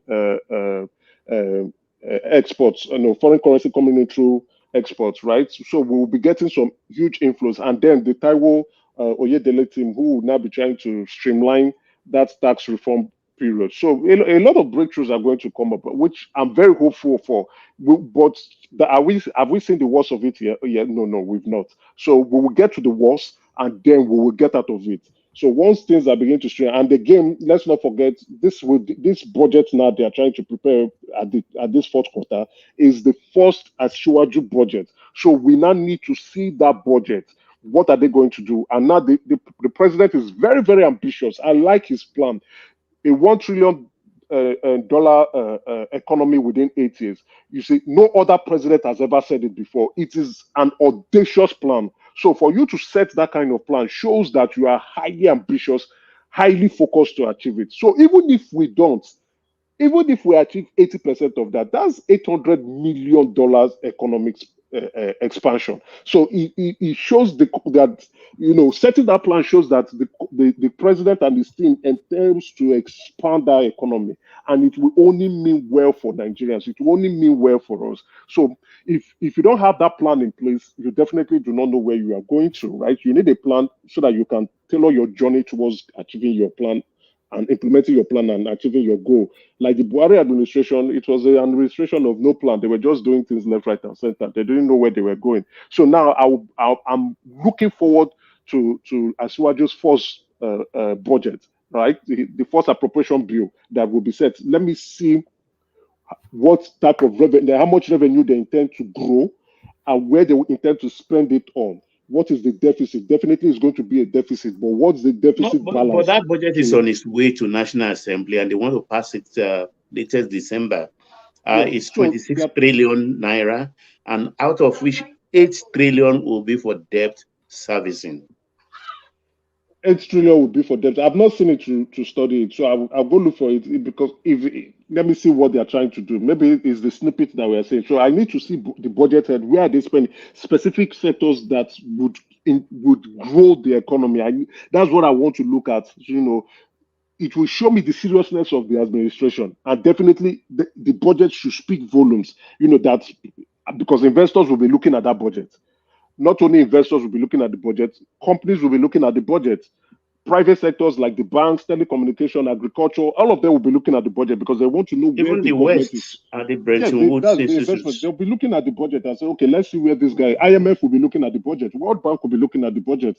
They want to see where the government is going to. They want to understand where the roadmap of the president, and that will be, and I hope the president does not mess up with this budget, because if you are saying you want to grow the economy by 1 trillion in 8 years, your first budget should be a road sign that should show the people where you are going to. That's a sign that, okay, this is the way we want to take. This is the path we should follow. So looking at that budget should speak volumes and bring hope into our hearts. So how much? All right. Just one question for him, please. How much, like, for you to take them serious? How much do you think it should be for you to say, okay, like you're speaking to, how much do you have to see to take them serious? Like, okay, they know what they're talking about. For you to buy into it, because you want to see it first. So how much give me like a number, like a dollar number. I want to see revenue figures growing, right? Year to year, I want to see a revenue figure of 23% growth. Right, projected revenue figure. No, right? no. I think Babate is asking you the size of the budget. What size budget are you looking to see? I think was it Ajeli Koko or Babate said they say it's a 23 trillion budget, right? When I cannot. No, sorry. Can you dollarize that so we, you sometimes the value of the. Nobody. What does that even mean? 26 trillion. 26 trillion should be around, let's say $10 billion, $10 billion, $9 or $10 billion. Then I'm sorry. We're not ready then. Let's see. It's just a snippet. Let's see how it comes out. If you really want to just think about it, you said 8 years, right? So you cannot be doing 10 billion a year, and you want to do no. We are not so sure. Let's not cast. If the budget is out, definitely we are going to discuss about the budget, right? Let's not cast aspersion when the budget is not even out. It's not yet out. I think they are still collating because they just did FEC meeting. This period they are still collating. I don't think all ministries. That is about $34 billion. $34 billion. That's not a lot for a country like Nigeria. That's about our oil revenue if we are doing 1.8 in a year. I'm thinking, to be serious, about between 50 and 75. Now we're talking, in my opinion. I think so too. 50, 50, I think. Where I would be impressed is I'm looking, because yes, we can spend, we can have deficit, right? Which means we now still need to go and borrow more. We're already doing 183%. That's we are spending for every one naira we get, we are spending or for every 100 naira we are spending 183 naira on it. So we are even borrowing 83 naira to spend. So what I'll be looking at to know that okay, this government is serious is how have they grown revenue, to what percentage, from the past administration to this present one, how much percentage are they trying to grow the revenue, and what's the tax portion of it? Because we are looking at trying to improve our tax to GDP ratio. What's the tax portion of that revenue that we say we are going to grow? We need to improve on that. If we do that and we are sustaining it year on year, then we are achieving something. We are going somewhere. You say, Emeka, where I see their big plan, the Tinubu administration, is to open up new industry spaces, and we are already seeing the signs of that.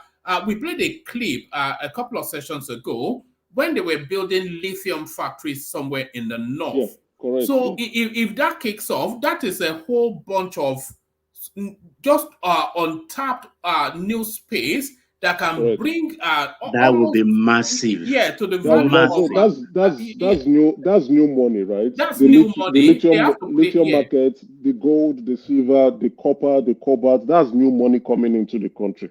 Then we now also have manufacturing sector. You know, now I think it was it Jide 2 days ago or 3 days ago that was talking about. So I had to go confirm that news, and yes, the president is saying within 4 to 6 months to provide uninterrupted power supply to the Agbara industrial estate, where 90% of our manufacturing sector is. So when you are giving them uninterrupted power, it means they now need to keep producing. So that will improve our manufacturing sector.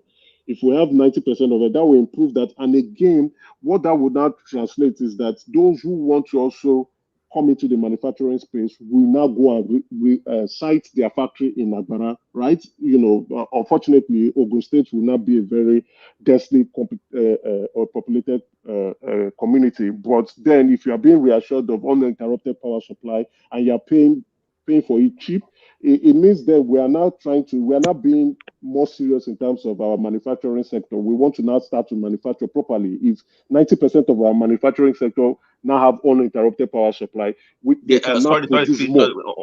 Sorry, I apologize. I apologize because he mentioned Ogun State right now. I'm from Ogun State, by the way. So what can Ogun do to key into what you're talking about?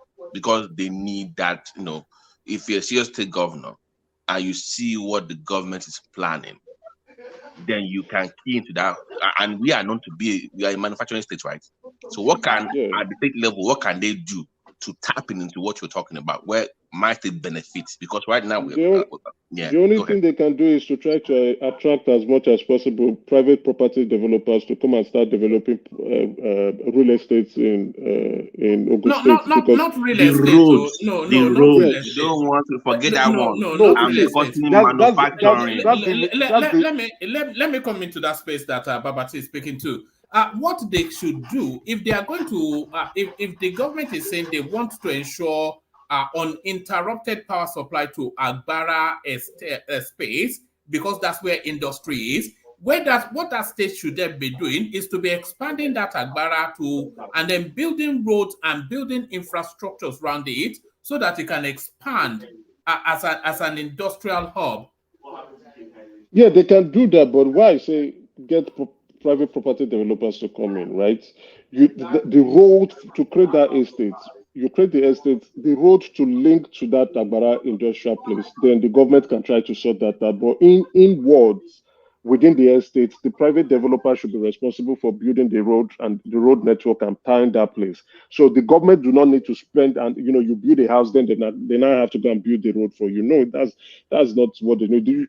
need to do. You attract that people. Then again, what it's going to do is that when more people are coming into that within that that area, because that area is going to get highly populated quite soon, you know, because of they are going to be attracting manpower. So it increase the personal income tax for Ogun State. They are going to start making money from personal income tax, which will now go into their coffers. They can use that to support residents in Ogun State. What they also need to also try to do. No, I think the plan is this, Emeka. You are missing, Already the please, Lagos State government. guys, wait, hold on, please.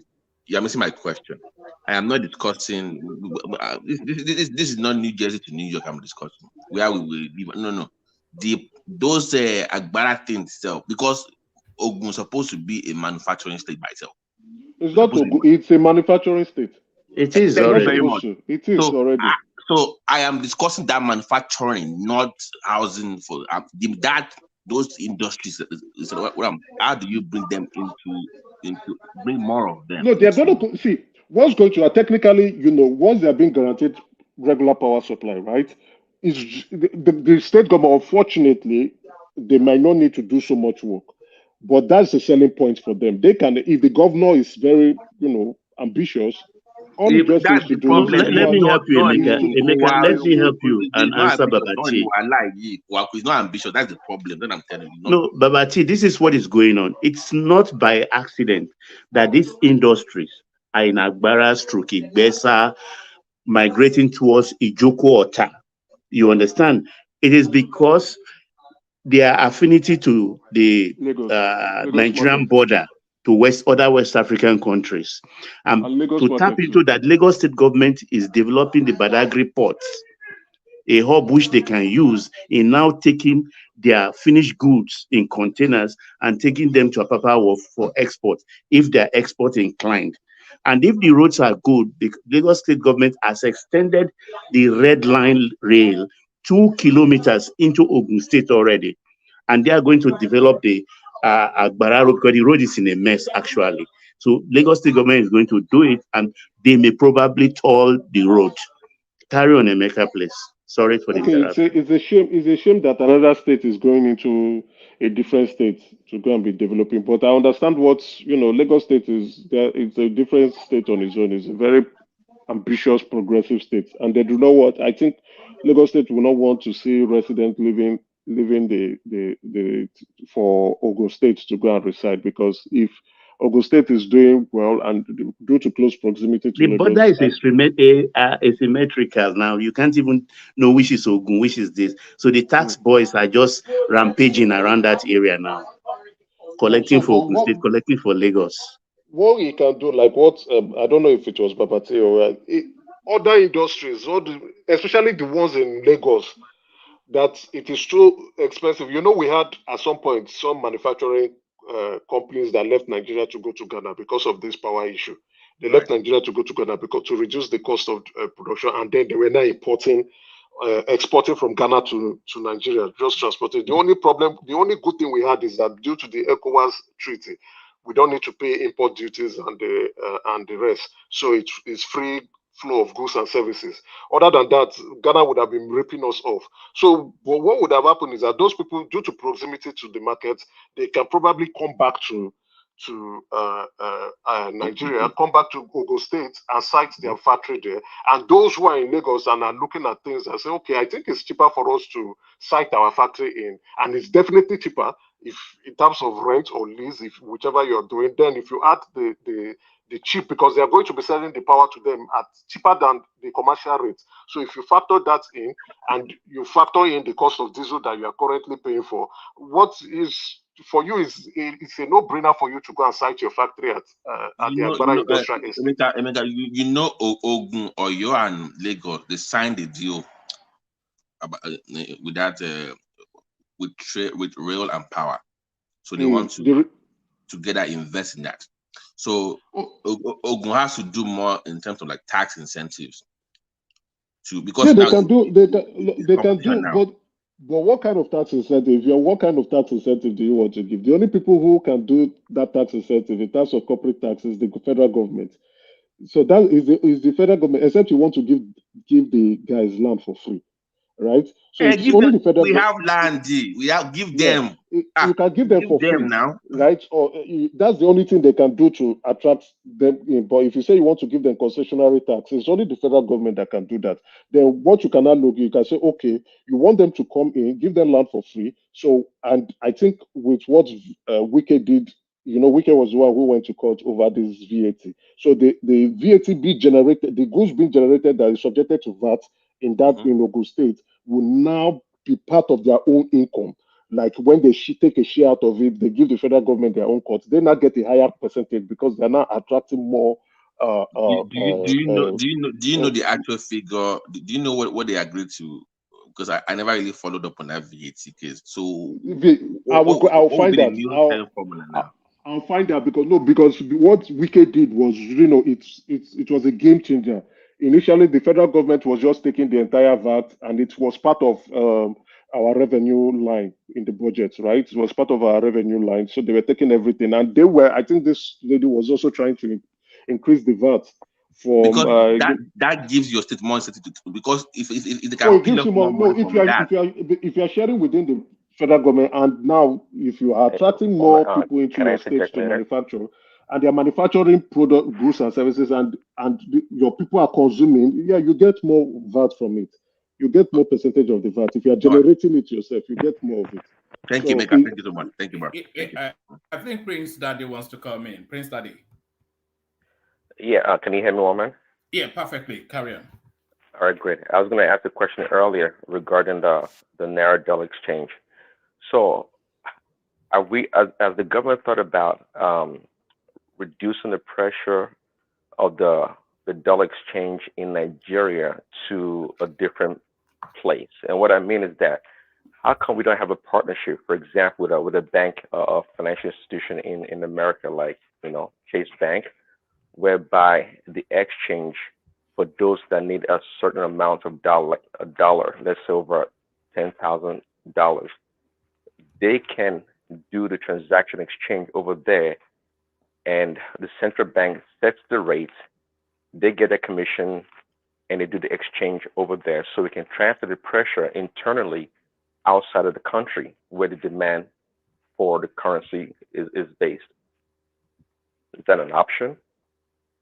No, that's not going to work. If I get your question very well, that's not going to work because if you, in what way, I'm trying to see if I understand your question very well. Like if someone wants to pay for goods and services or wants to take a letter of credit, right, and is trying to import goods or machinery. So you need a letter of credit, you give it to the correspondent bank, which is technically in the United States because Chase Bank and JP Morgan, they are one of the biggest correspondent bank in the world. And there's what's this other bank again? So that's basically how their correspondent banking division make a lot of money because when they now serve as like a line where they provide, they put that guarantee and they make the payment. So it's not going to work, and that's not going to work because you have to have that funds to pay initially. You must pay for that product, that goods or service. You can't instruct a bank to, which you are actually doing because you have to put the money into you have to open a correspondent banking account. So let me explain. No. Now, See, that's sorry, Mega. That's the point here. See, when we have problems, we think about creative ways of addressing the problem. What you're talking about is correct in a traditional sense, but we have a problem here. And what I'm saying, based on what you just said, of course, we can divide depending on the category of the expenditure or the need for the hard currency or the dollar. Now, for import, sure, but what about those going for? You guys, mentioned some earlier. People that want to pay for medical tourism, people that want to pay for tuition, and people that want to jack for whatever. It can be broken down into two categories, whereby those that want to spend that dollar over there can go get the dollar, okay, over there in a special vehicle or partnership that the Central Bank of Nigeria has with a bank or two over there to do the exchange for them. And they will guarantee the rate for the exchange and they get a commission. And those that need the dollars in Nigeria, they too can do the transaction. What I'm saying is not well thought out yet, but I think it's possible because as a country, as a people, we we're always talking doing things in one linear way. There's an opportunity here, and I think it can be done. There are ways to reduce the pressure of the dollar on the Nigerian economy. It's doable. It's not been thought out yet. It's something that I believe can be done. Well, to go with your line of thought, right, that would mean that JP Morgan would have a commercial activity going on here, right? So they would have a naira denominated activity in Nigeria, right? That can be substituted for a dollar. If they are doing that, okay, they must have an activity in Sorry, Nigeria not where they can necessarily. make Not necessarily. no, they have to. They have to. Because now, in this way, if you cannot put an activity where you say, okay, there's a term for it in accounting where you have like you have a subsidiary back in the country and you in your own parent company. So you are creating a commercial activity here, and then at some point you now need to netting. Thank you. You now do the net off. So you are transferring the value. You say, okay, we've generated 20 million naira here. Let's convert it and transfer it over to our parent company or exchange. They do an exchange swap. It can happen. It doesn't work that way. So you must be able to generate enough money for your own reserve that you take care of activities for people who want to be importing things into the country. So what we are doing is we are over importing. There's a demand for too much. I saw on someone, I don't know if this lady, some people are importing French bread, and she said our taste is. Who is importing? Who is importing baguettes and croissants? What does that mean? You understand? So we have an exquisite taste, right? A lot of people, we have this classism going on. You are importing French bread from France, and to show that you are living a good life, you're already putting so much pressure on the naira with that. So we need to consume what we produce in the first place. But the beautiful thing about this is that it's not like this government does not understand their problem. They know their problem. They know they are working up some solutions. Now, it's going to take us shape with time. It's just time. And that's why, when people are busy with this certificate noise and the president's team are just quiet, it buys them time for people not to talk about the economy, for people not to talk about the hardship, for people not to talk about the pains they are going through. It buys them that time.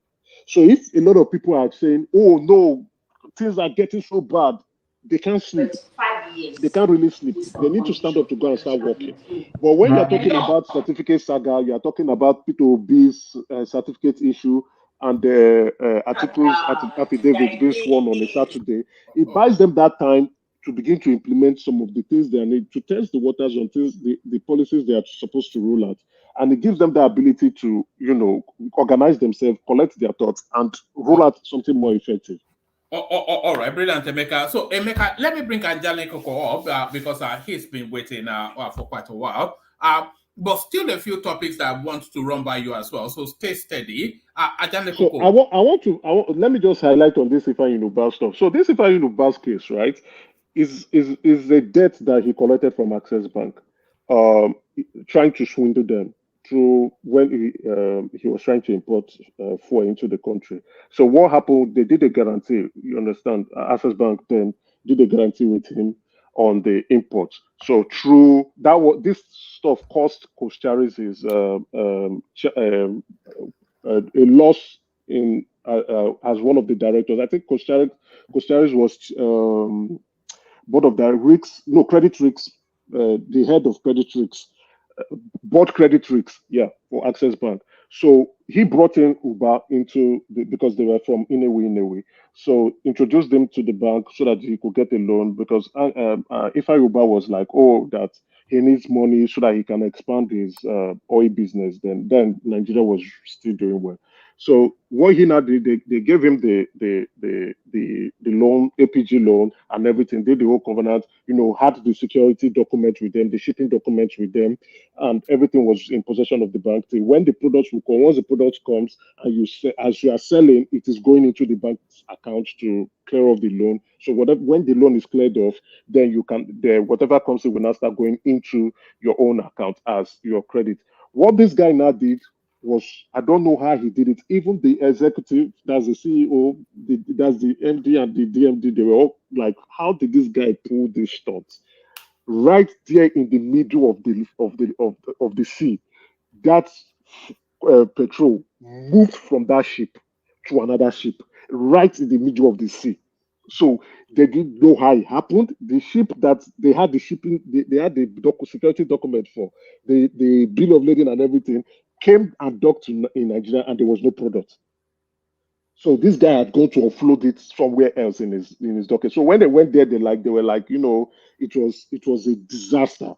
So what now happened was Costaris now, that's Cosmas Maduka, went to meet him, and they created the problem. They talk. I think he went out of it. They now wanted to shame him because Cosmas Maduka went to Channels TV and blew up the lead, and that was when Sanusi now like, oh, what the hell is going on with this stuff? How can this man, who is a member of the board, the head of board credit risk, is talking about how he's trying to bring people in, and he's the one. They didn't do enough due diligence, and they are signing off a credit facility to somebody who swindled them. So he lost that decision, even despite the fact, though he's still a shareholder in Access Bank, but he lost his directorship.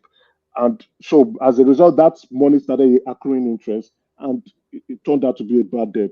They now had to sell it off to ABCON, right, for 80%, and collected their own money. So ABCON now went after this Ifeanyi Ubah, and chasing him for a very long time. And, it turned out that, Ifeanyi Ubah became the senator, pulled a lot of weight, used a chef political party, ran on it, won twice on it, and then negotiated a deal for him to be moved to APC.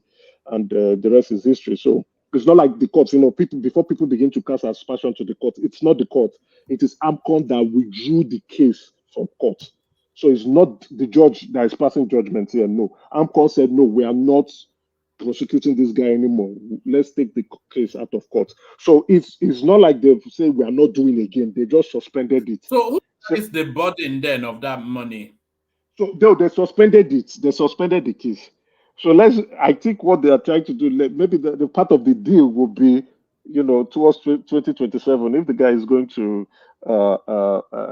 play ball, because, for him to use YPP to win election twice, right?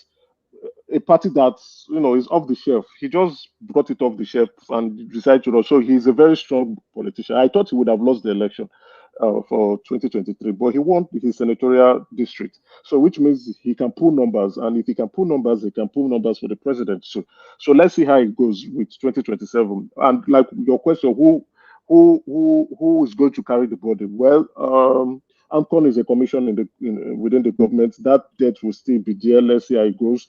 Hopefully, maybe he can structure a deal on how to start paying off gradually, or they can restructure the loan and maybe extend the period of. So the state is not going to. The state is not going to absorb the debt. No, I don't think they are going to.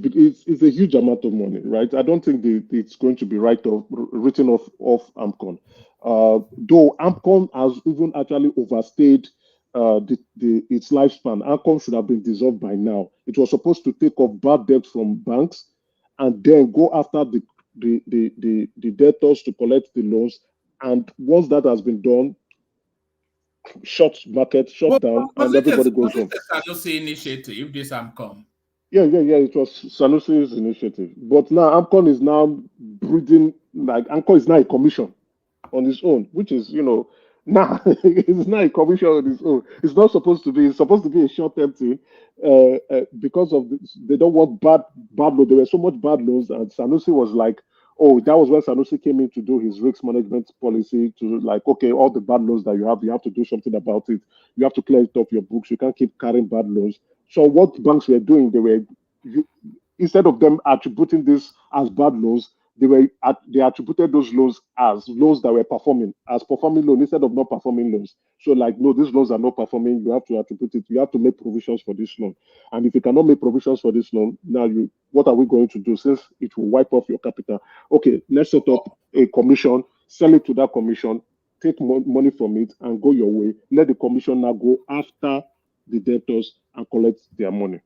All right, brilliant. All right, brilliant. Brilliant. I was going to bring Ajanle Koko in with that storyline, but it looks as though you've covered it excellently. So let me bring Ajanle Koko in with this. Nigeria's Naira hits record low. One man is Baba there. Baba is here. Do you want me to go to Baba first? Let me yield my time to him. Let him. All right. Grateful, Ajanle Koko. Thank you very much. All right, Baba, you're up next. So do you want to start it off with the Naira, and then we'll just casually stroll to the storylines. 980. They say in the 4 months of Tinubu's administration, the Naira has lost over 50, going on 60% its value. It's unbelievable, but where does this stop? Well, when it comes to this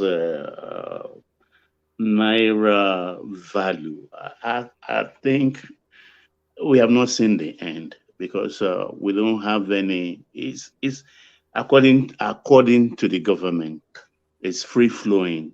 So it's like that means the Naira is finding its value. But a responsible government also has to, one way or the other, find the mechanism or the financial instrument to mitigate against its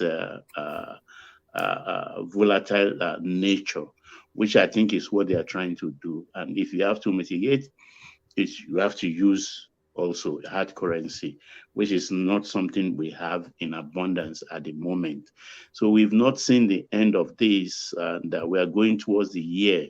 So there's going to be a lot of pressure, and a lot of pressure for demand for foreign exchange. People, particularly the importers, they need the money, hard currency, to import everything we need for Christmas. So Christmas doesn't look very bleak. So I still seeing it going up. They are trying so hard not to let it inch above 1,000. That is on the I&E window, but I think we may get there towards this time, November. They can't escape it, actually. No, they can't escape it, because we are not earning enough, and we are not getting the loan in fast for that at the moment. So I don't see an end to it so soon. All right, brilliant. Let me take you to this one. President Tinubu dragged to ECOWAS over alleged certificate forgery. So is that never-ending saga that I don't quite know where it will end, but what these people are doing, it serves no other purpose other than to demarket Nigeria. And as they continue to demarket Nigeria, ultimately we all pay the price. But what are you making of this headline? And should Tinubu be quaking in his boots? I think those that are doing this, or the group of people that are doing, I'm not a psychiatrist anyway, so I can't psychoanalyze them. I don't know what is wrong with them, because exactly. I'm a realist. If you are beaten, you are beaten. Go gather strength again and come back. The presidency this time is done, dusted. Why are they not getting that? Or is it just that if it doesn't go our way, then we will destroy everything? Nigeria is indestructible. It has survived our forebears. It will survive us. Don't they understand that simple fact? I don't know. All right. I would like to speak to the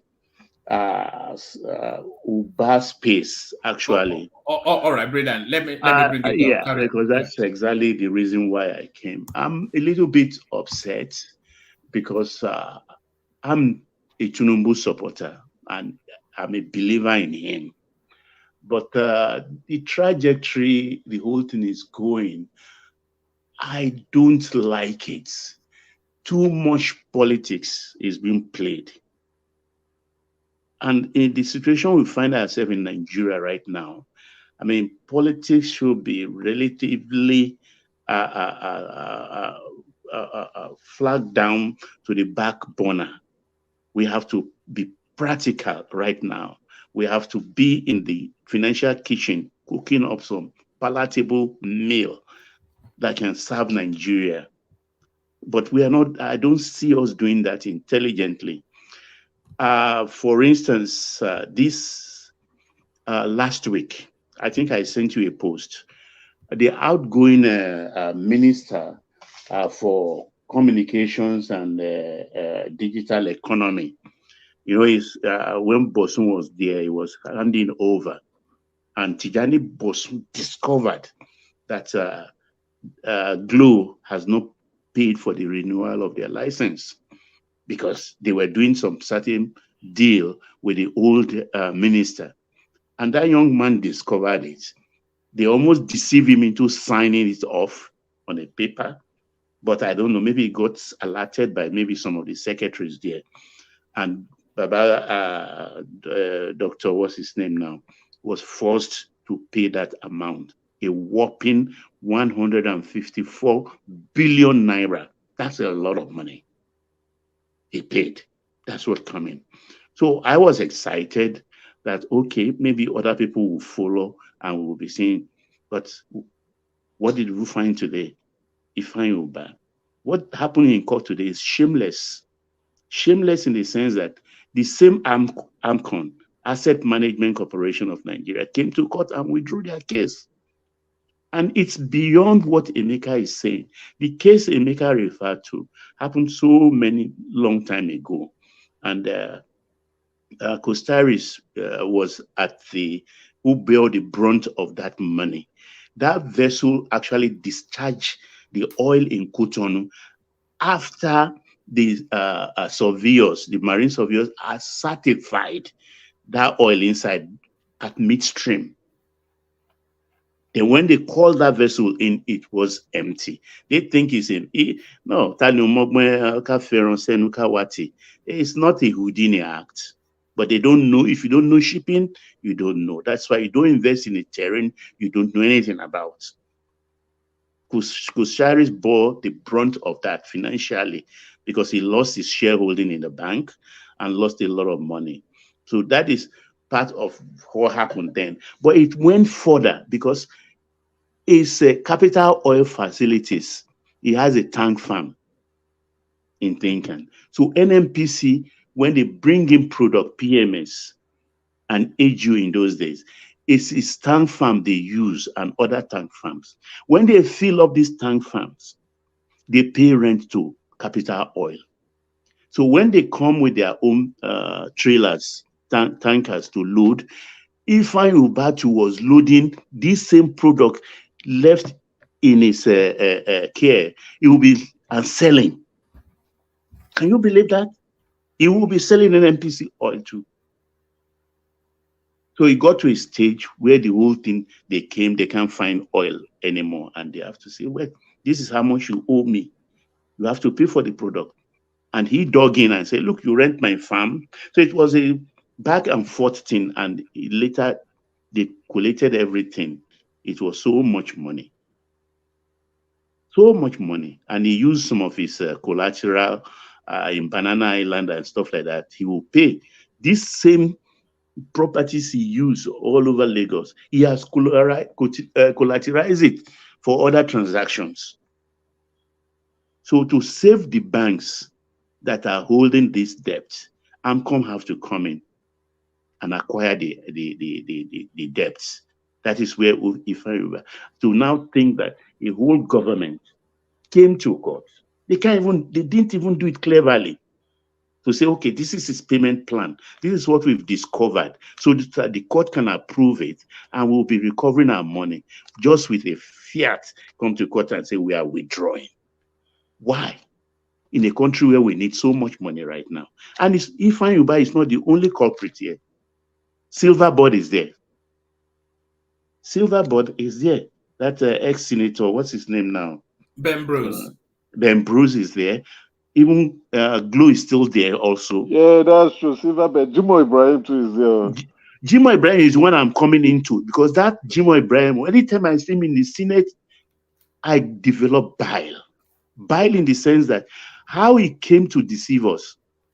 Virgin Atlantic, that's Richard Branson, had an understanding with the Jonathan government. So they were using the international facilities for the West African routes. They created a hub right there, beautiful, like you see the Virgin Atlantic red and things like that. I don't know how Jimo manipulated the country and tell them that he can do it better. They convinced the government. This thing I'm saying involves Wale Babalakin also. They convinced and frustrated. Do you know how they frustrated Richard Branson? They now said, how can a West African hub flights go through the international route? That he has to relocate back to the local part of the local wing of the airport. Richard Branson refused and said, if you don't want to do business with me, then let me go. Then Jimo Ibrahim acquired, because a lot of things goes on in our country where which ordinary people on the street don't know, or they are not savvy enough to know. There is an aviation fund, billions of money in the aviation funds. That is what Jimo Ibrahim assessed, and then bought, I think, 2 or 3 aircraft on lease, wet lease, with that government money, and then they label it Nigerian Air with beautiful logo. This Nigerian Air did not last 9 months. It did not last 9 months. It went under, belly ache, belly up. He chopped all the money. The case is in court. Nothing happened to him.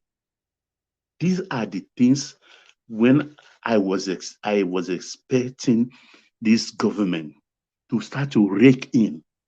Nigeria is a rich country.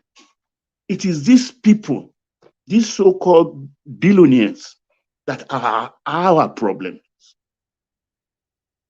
They are, I'm sorry to use the word, they are irresponsible citizens. Because the access, even we have financial fund for banks. For banks, only those who know. The Bank of Industry has been giving out money too in different sectors, not only Nigerian money, even African Development Bank, World Bank, they have a kind of funds that is free, or you can access through your own government with very minimal loan.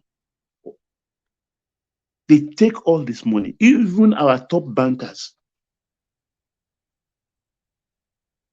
So we have to be, the government has to be responsible. You don't do this all the time. You don't be a Father at Christmas at the expense of the generality of the public. We are 200 million plus people, according to our census.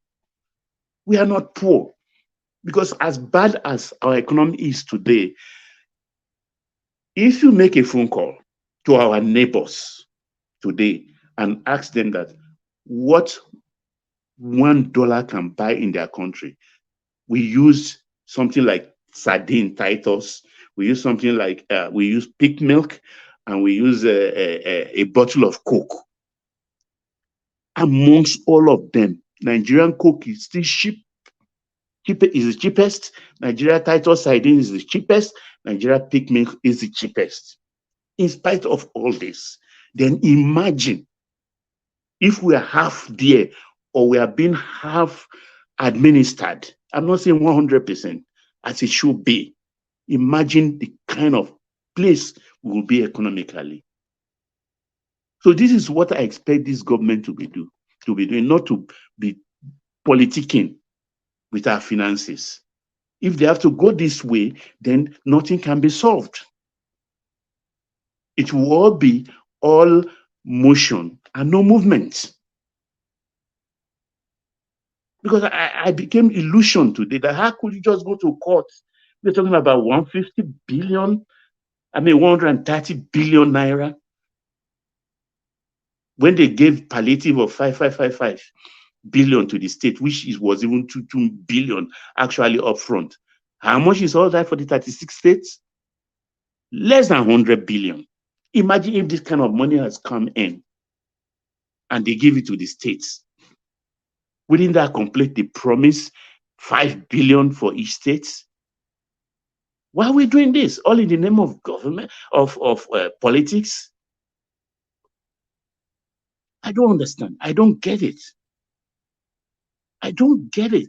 Because Tinubu is allowing, I don't know, because the kind of people he's surrounding himself with people like Akpabio and the lazy Gbajabi Amila, who is the chief of staff.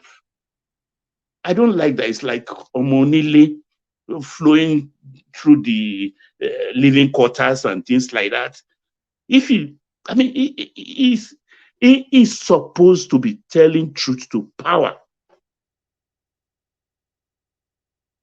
To tell it like it is. Because how many things actually a president can see? He has to wake up. He has to wake up. Because AMCOM is owned by Federal Ministry of Finance and the Central Bank. Are we saying the Central Bank did not know? I know they just came in. Both the Minister for Finance and Minister for, and the Central Bank Governor. But they should be alerted to these kind of things. These are low-hanging fruits. These people are not poor. These multi-billionaires are not poor. If they can pay the debt at once, at least they use that money to leverage themselves and be where they are today. So let them make a payment plan so we can project these things. Possibly even publish it. Let us know how much we are earning. Let us know how much the internal debt people are owing us. These are the people that are owing us. But we are not doing that. Then how can the country grow? That's it, Mayor. That's it, one man. Yes, you are quite right. And your frustration is, there was a time we used to get very angry about all of these things on this platform. There was a time that this was during the Abubakar Malami's phase, that they had some dubious judgment around the Paris Club money. And this guy was trying to invoice $500 million to the Nigerian state. And the Nigerian government was fighting that. And he was himself fighting. And Nedunwoko.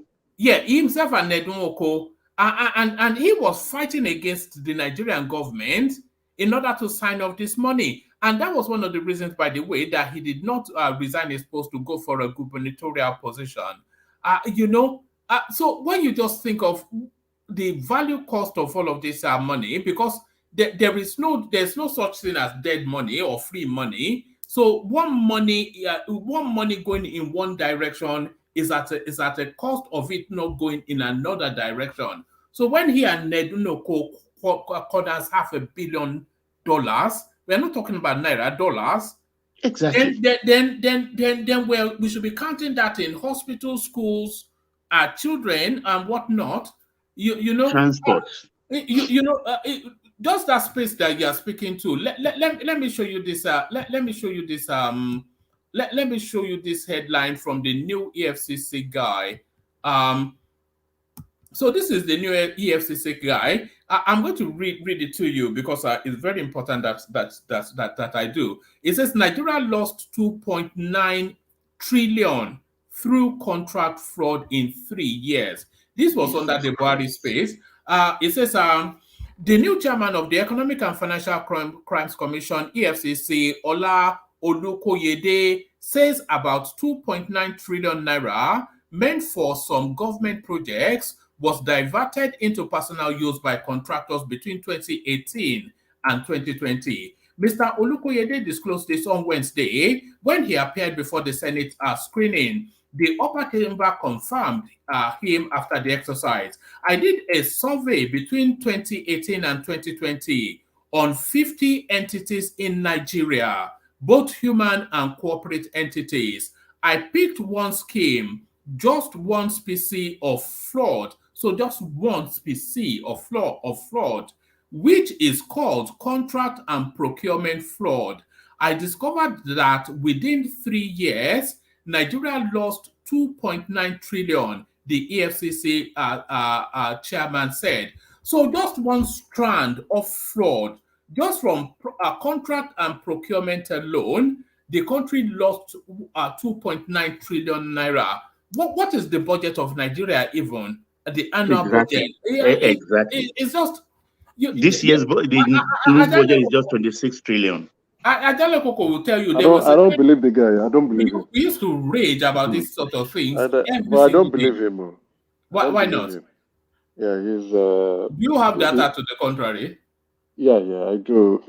Then what he did, why I say I don't believe it, he didn't even say what he was going to do. You are just quoting numbers, right? Like you just said something. What's the budget like? How many trillion naira? And you say within 3 years, people took. So the questions the senator should have asked him: which sectors or which ministries or which area did you look at? You understand? He already said contract and procurement. No, and contract and procurement is it cuts across so many ministries, ministries of work, ministries It looked at 50 entities, both individual and corporate. Both individual and corporate, which means is it from a government point of view or is it from a private point of view or both? So those are questions they are supposed to be asking him. What he's just saying, and he's part of the EFCC. So what did you do when you were there? Okay, let's say exaggerate. Let's look at it from this angle. How much was our budget in? You said 3 years, right? What was the average of our budget for those past 3 years? I don't have it off my head. I don't have. Okay, I will do the math because of you. Let's assume that it's about 50 trillion. Yeah, okay. It's far more than that because last year was 24 trillion. The other year was 21 trillion. Bishop, let's use 50. So let's use 50. So what percentage of... Sorry, gentlemen, hold on. Prince Daddy, are you there? Prince Daddy. Yeah, hello, woman. Yeah, sorry, I was driving. Sorry. Can you hold the fort for me for about 5 minutes? Just let the conversation flow, but just hold it steady. Carry on now, Bishop. Okay, right, so thanks, so if we say our budget for those 3 years is 50 trillion, just a rough estimate, and the man is saying we lost about 2.9 trillion. Let's say 3 trillion. What percentage of 3 trillion? Of 50 trillion is 3 trillion. What percentage is that? If it is 10% of 2.5, that is of 50 trillion. That's 5 trillion. Less than 10%. It's less than 10%. It's about 5%. So are we saying that we have gone so far, so we have done so well that we don't lose up to 5% or 10% of our budget to corruption in Nigeria? A few years ago. He might be exaggerating. He needs to do questions, a few years ago. But even if he's exaggerating, just look at 1.5 trillion. Hold on, just look at my direction, please. Let me finish, please. Let me look at my direction. A few years ago, some people did a study. They said the money value index is in Nigeria is less than 30%. What they mean is that for every 1 naira that is budgeted for a purpose, for a project, that the amount that gets to it is just about 30 kobo. That means we lose 70 kobo to corruption, administrative bottleneck, whatever. What do they call this now? So it's about 2/3. Which is about 2/3 exactly. So if he is saying in the same vein that means there has been a great improvement from where we were. And it might not be exaggerating after all. If you are looking at 2.9 trillion naira, not dollar, and we are saying 2.9 trillion in 3 years is about less than 5% of our budget for these 3 years. And we are complaining, if we are saying it's too much, and we are complaining Nigeria is a corrupt, we are not really as corrupt as we are painting ourselves to be. If we really interrogate those figures, I don't know. I'm just hearing what he said now, but I don't think he really exaggerated. That's my submission. Yeah, because when Sanusi Lamido was crying that time that this is what is happening in Jonathan's government, we didn't believe. He was even sacked. He was ridiculed. But at the end of the day, he exaggerated. But then we were almost at that number when the whole thing unraveled, didn't we? But my challenge is that why can't we tackle this corruption issue? This is my challenge, Patrick. I don't understand. What is it? Are these people bigger than us? Are they bigger than Nigeria? Baba. Yeah. Sorry. Baba, you see, the real corruption is not just those individuals. If you see the corruption going on in the system, in terms of civil service, in terms of maybe other people in the corporate world and everything, it is so enormous. But if we put the right policy in place, it will address it. Let me give you a good example that I know. There's what I have termed it privilege access. Privilege access is like this. Maybe I want to do CFO. And I say, okay, I put a bureaucracy on the CFO. Before you get CFO, the director of something must sign, and the clerk in the office of something must sign. You have created privilege access for those people. They are the only one who can sign those things. So what you have done is you have corrupted them.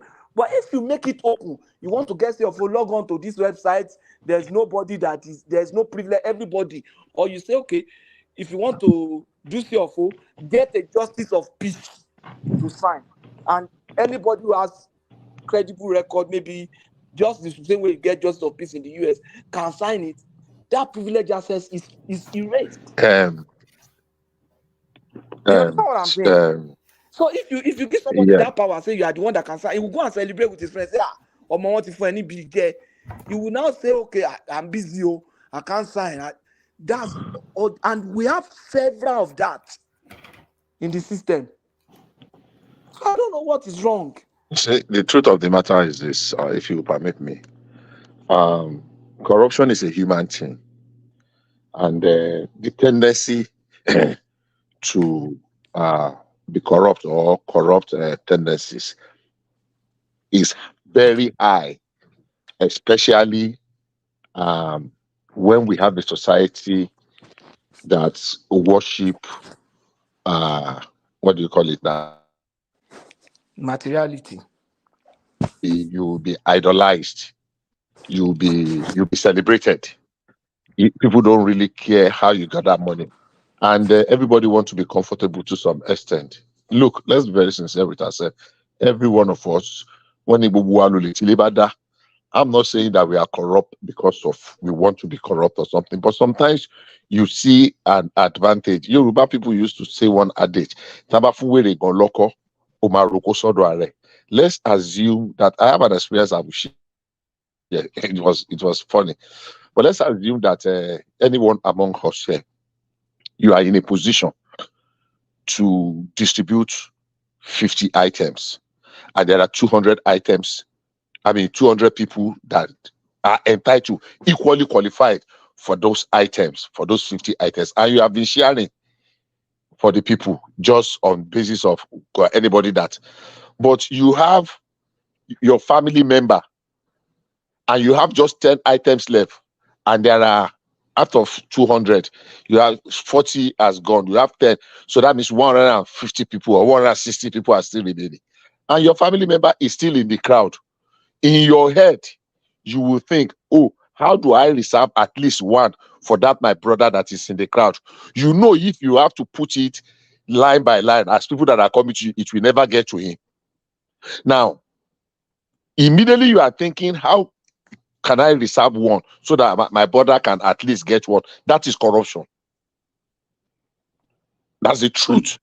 I would deceive myself and call it small scale. Now, some people will now say the same thing we accuse other people for. If I enter a place now, I've not seen one man face to face. I've not seen Baba. I enter maybe a filling station or a bank. There is pandemonium. There is chaos. There is confusion. And I'm able to get, if I can get to my Baba, I'm the one that we used to chat. It's you.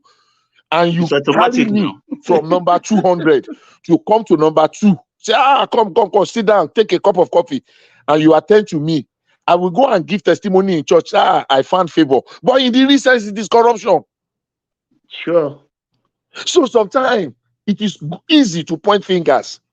There are people, we have relatives that are civil servants, level 6, level 7, level 8, that are buying houses and building houses, and we are congratulating them, and they are coming to church, come and do testimony. Even in Canada, they are buying houses. They are buying houses. It is corruption. If your civil servant is less than a director and is building a house or buying a land in Abuja, he's a thief. But they are there. But Bishop, what I'm saying is that it's a scale. You understand? There are two corruptions. There is corruption of need. Okay. There is corruption of greed. Greed, okay, of what? Is the corruption of greed that is the real problem, that is the killer. Exactly. So one of the major problems we have had in our own case is that we have kind of institutionalized this. Somebody many years ago is a friend. He used to lecture in Delta State University, Abraka, and he went abroad, and he was able to get a kind of funding for a project. In like a sponsorship for a research project in the university, and people went there, to try to execute it. They eventually withdrew that project. Do you know why? Everybody along the line, every table, want to have a share of that thing. Everybody from the highest level to the lowest level. Everybody is looking at whether it is 1% here, whether it is 2% here. And I can bring my brother. Oh, let my brother join the team. Oh, I have this, I have that. And the people withdrew because at the end of the day, what will get to the project itself will be less than 10%. And nothing works. And it's not going to work. Are there corruptions in advanced countries, especially the America that we are? Oh, seriously. Seriously. It is far. People think Nigerians are more corrupt than America. It is a blatant, bloody lie. The other time we were discussing here, I don't know whether rational man, and he was defending what is. I was laughing. Somebody was where I was listening, and the guy was laughing like, "Is this serious? Is it for real?" The form of corruption, it's just that their system. I'm talking of institutionalized. If you want corruption in the health sector, the corruption in the insurance, some people are there. There is nothing you can do. Every minute in it.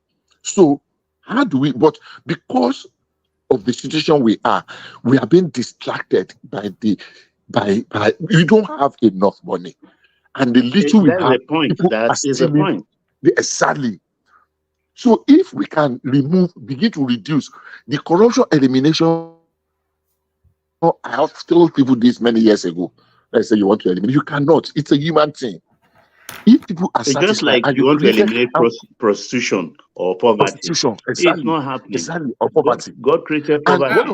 Why would you want to eliminate prostitution? What's one of the say don't take us that lane, Mr. Woman. Please, if you take my man, listen here. We don't want that one. But what I'm saying is that one of the things that is going to help us, that I applauded this government, if you can institutionalize the credit scheme, so you don't have to have all the money in the house to have all a decent house.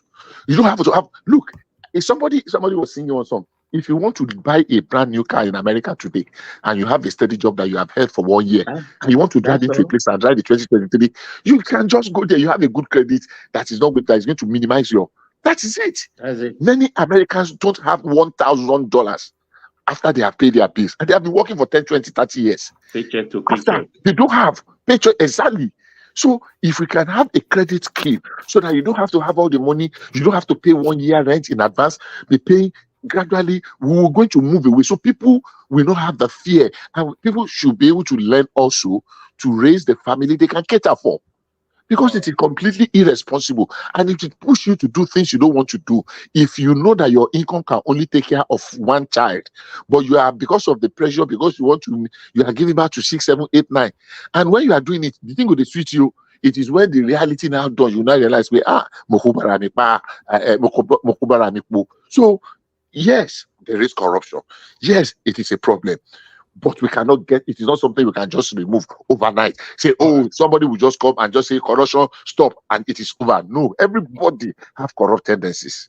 Thank you. All right, brilliant. Excellently delivered by Bishop. And thank you. I was going to say thank you, Prince Daddy, but it's dropped. He's driving, so I think whenever it goes through whatever. Let me take you to one final talking point, Baba.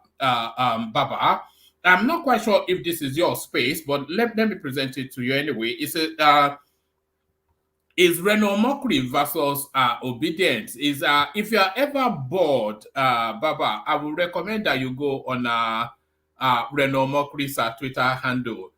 I'm not on Twitter. just go to it, and even go to his YouTube channel. It's the YouTube. Yes, it's just too much fun. But let me bring you this just as an example of what it does on social media. Reno Mokri turns Peter Obi as comic actor Mr. Ibu seeks financial assistance for his help. So this is what Reno is saying. It says, and there's a clip that I'm going to play to you after this one. It's only 1 minute. It says, Deji Adeyanju speaking to this space as well. It says, Reno Omokri has taken to social media to taunt politician Peter Obi as his supporter, actor John Okafor, currently battles with his health. Mr. Ibu had taken to social media today, October the 18th, to seek public assistance as he battles with his health. Reacting to Mr. Ibu's outcry, Reno said the comic actor and his daughter endorsed and danced for Obi during the 2023 presidential election campaign, and that this is the time for the politician to come to Mr. Ibu's aid. So this is what Reno wrote. I sympathize with Mr. John Ikechukwu Okafor, aka Mr. Ibu, over his ailment, and I urge all Reno followers to donate to the account number he has put out. Please do not ignore his cries for help. I also urge members of the public to donate. However, this is a man who publicly endorsed Peter Obi. He and his daughter danced for Peter Obi and broke the internet. They went on the streets campaigning for Obi. The same Peter Obi who boasted that he's richer than the president of America, Joe Biden, who at the time of Peter Obi's boast was worth $8.2 million. After all that, let me just give you the last paragraph. After all that John Okafor did for him, perhaps Peter Obi can support him by paying Mr. Ibu's medical bills. I am even surprised that Peter Obi did not remember to post about Mr. Ibu on his birthday yesterday.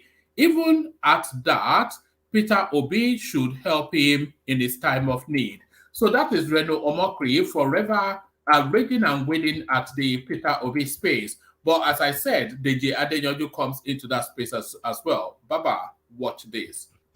Hello everyone. This is an appeal to every Nigerian to kindly help Mr. Ibu, who is... Hello everyone. This is an appeal to every Nigerian to kindly help Mr.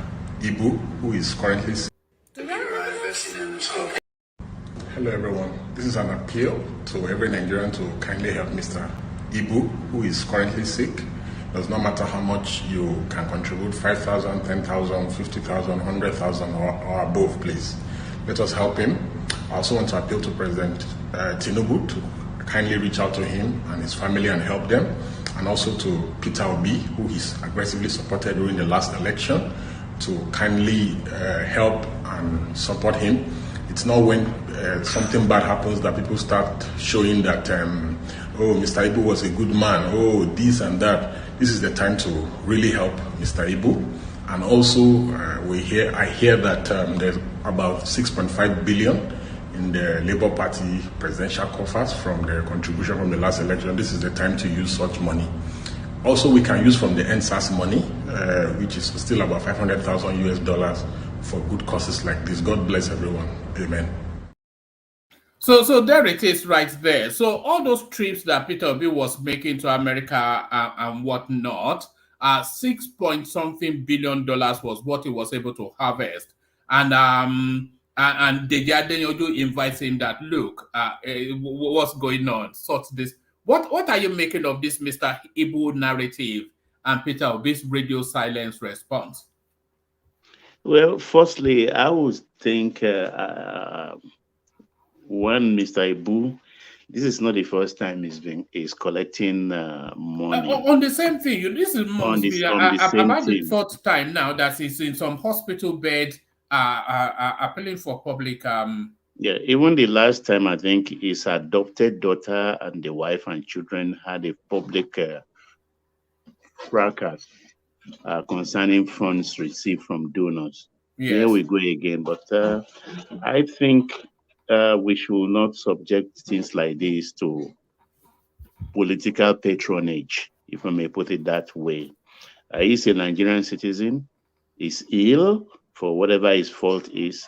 Let us do something, whether we are in APC, NNPP, whether PDP, whoever has the power to do it should do it right now for him. Because if he dies now, everybody will now be forced to chip in money, giving his children scholarship.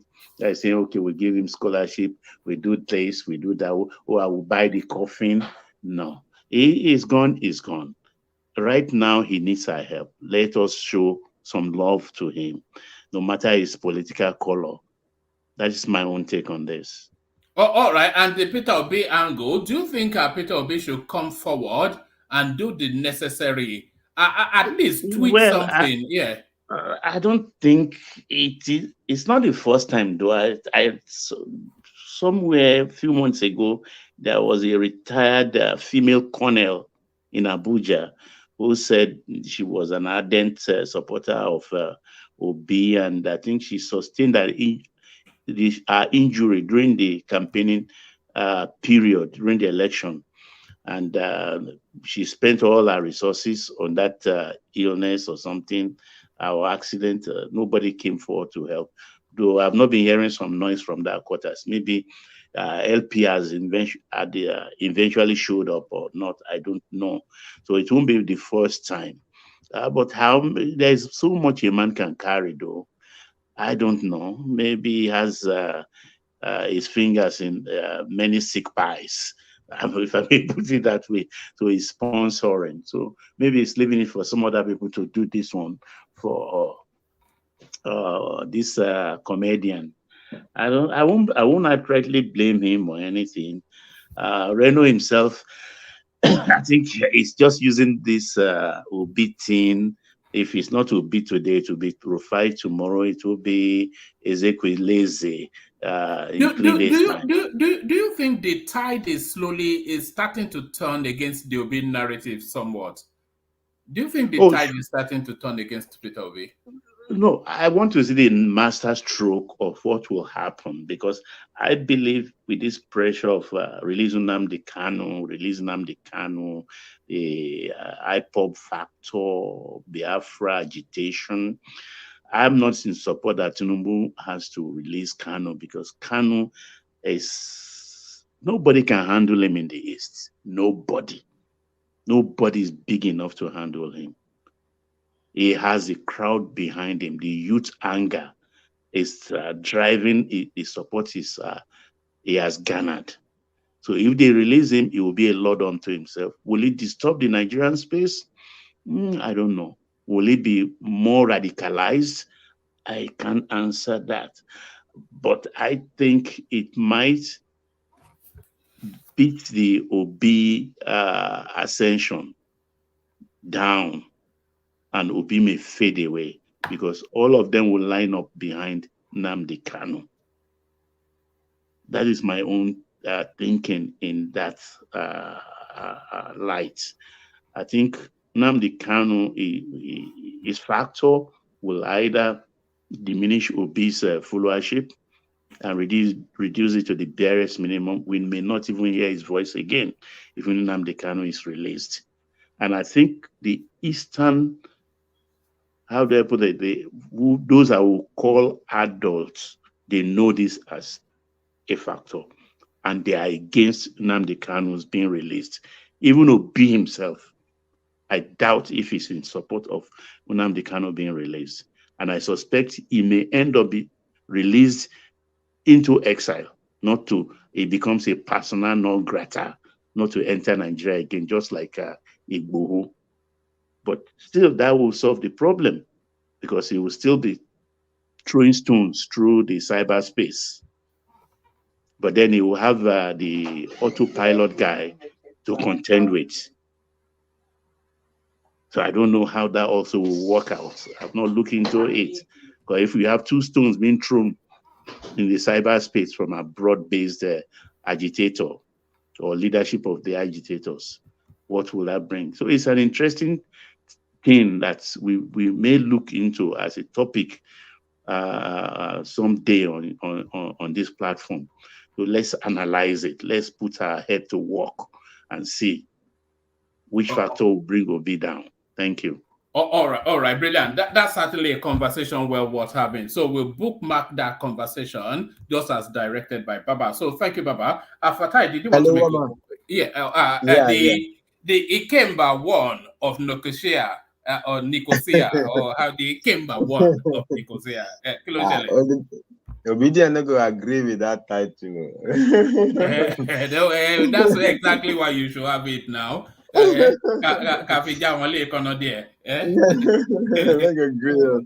go begin protest. Hello, Omar. I actually didn't really have a plan to come in, but I certainly didn't want to disturb Baba's talk. But I talk about everybody. I have to talk about my own former boss because I heard Baba was talking about Babalaki, Jim O'Brien, and Branson, and the Virgin Nigeria. Okay, I don't care about Jim O'Brien. I don't know him. I mean, I know him as in the public domain, but I don't know anything. I don't have personal anything with him. But I worked at Babalaki and Co before, so I don't know. Babalaki didn't play any game to push Virgin Nigeria away. It's the Go ahead, Fatai. Actually, it's the opposite. It's the opposite. Virgin Nigeria was trying to play smart, right? So you're running both local and international flights, right?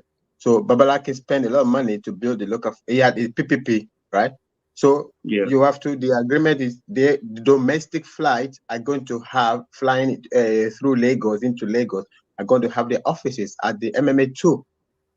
And he said he had some exception to fly to be operating both his international and domestic flight from the old Muritala, where he's having a lot of waivers and whatever because national carrier.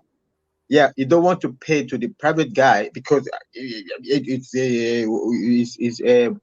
more profit for him to be operating only from Muritala, right? But if you're going to be operating domestic flights, okay, this is it. He said he had regional, not domestic. No, the domestic flights. No, he operating whatever. The issue is not about his flight or whatever. The only issue with Baikotni, Babalaki's the company is for the Babalaki's company managing the MMA2 was Baikotni. The issue is Nigeria, Virgin Nigeria. If it's going to be operating local flights, right, it must have an office. That operation has to pass through the MMA2, and that is the national. That's the agreement in the PPP. Before Babalaki started building the domestic flight, so that is the only issue between Babalaki and Virgin Nigeria. And what is the issue? And they are doing all the propaganda, right? They are trying to frustrate the business.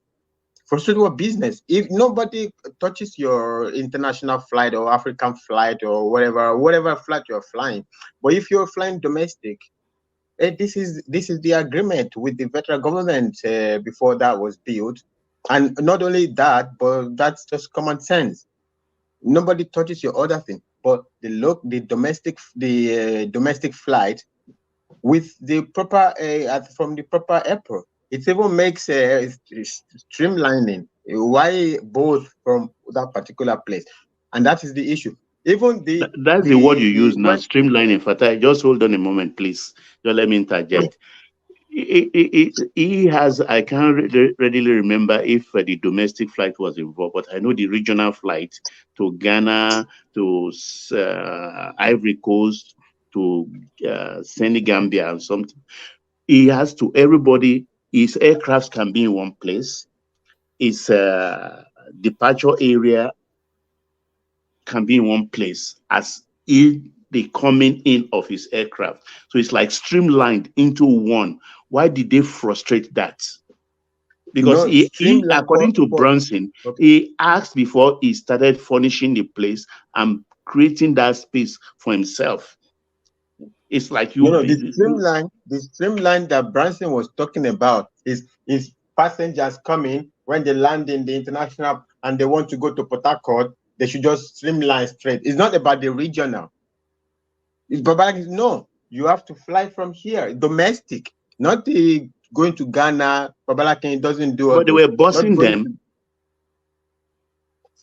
No, he doesn't have an office in the local Okay, that's true. Yeah, that's true. I remember now. So it's not the same flight. It's not the same aircraft that brought them from London that will also take them to Port Harcourt. So the one that will take them to Port Harcourt should be at the MMA2, and you can bus them to MMA2, and they continue on there. Everywhere is done like that. No, you want them. The problem is not really the flight or the streamlining. It's because it doesn't want to pay by Courtney. He doesn't want to pay in two offices, and he has a lot of waivers from the government on the government's own property. But the private guy is going to collect every penny. Yeah, so okay. You are correct. You are correct for that. But I will ask you two questions. Was he efficient? Yes, he was efficient.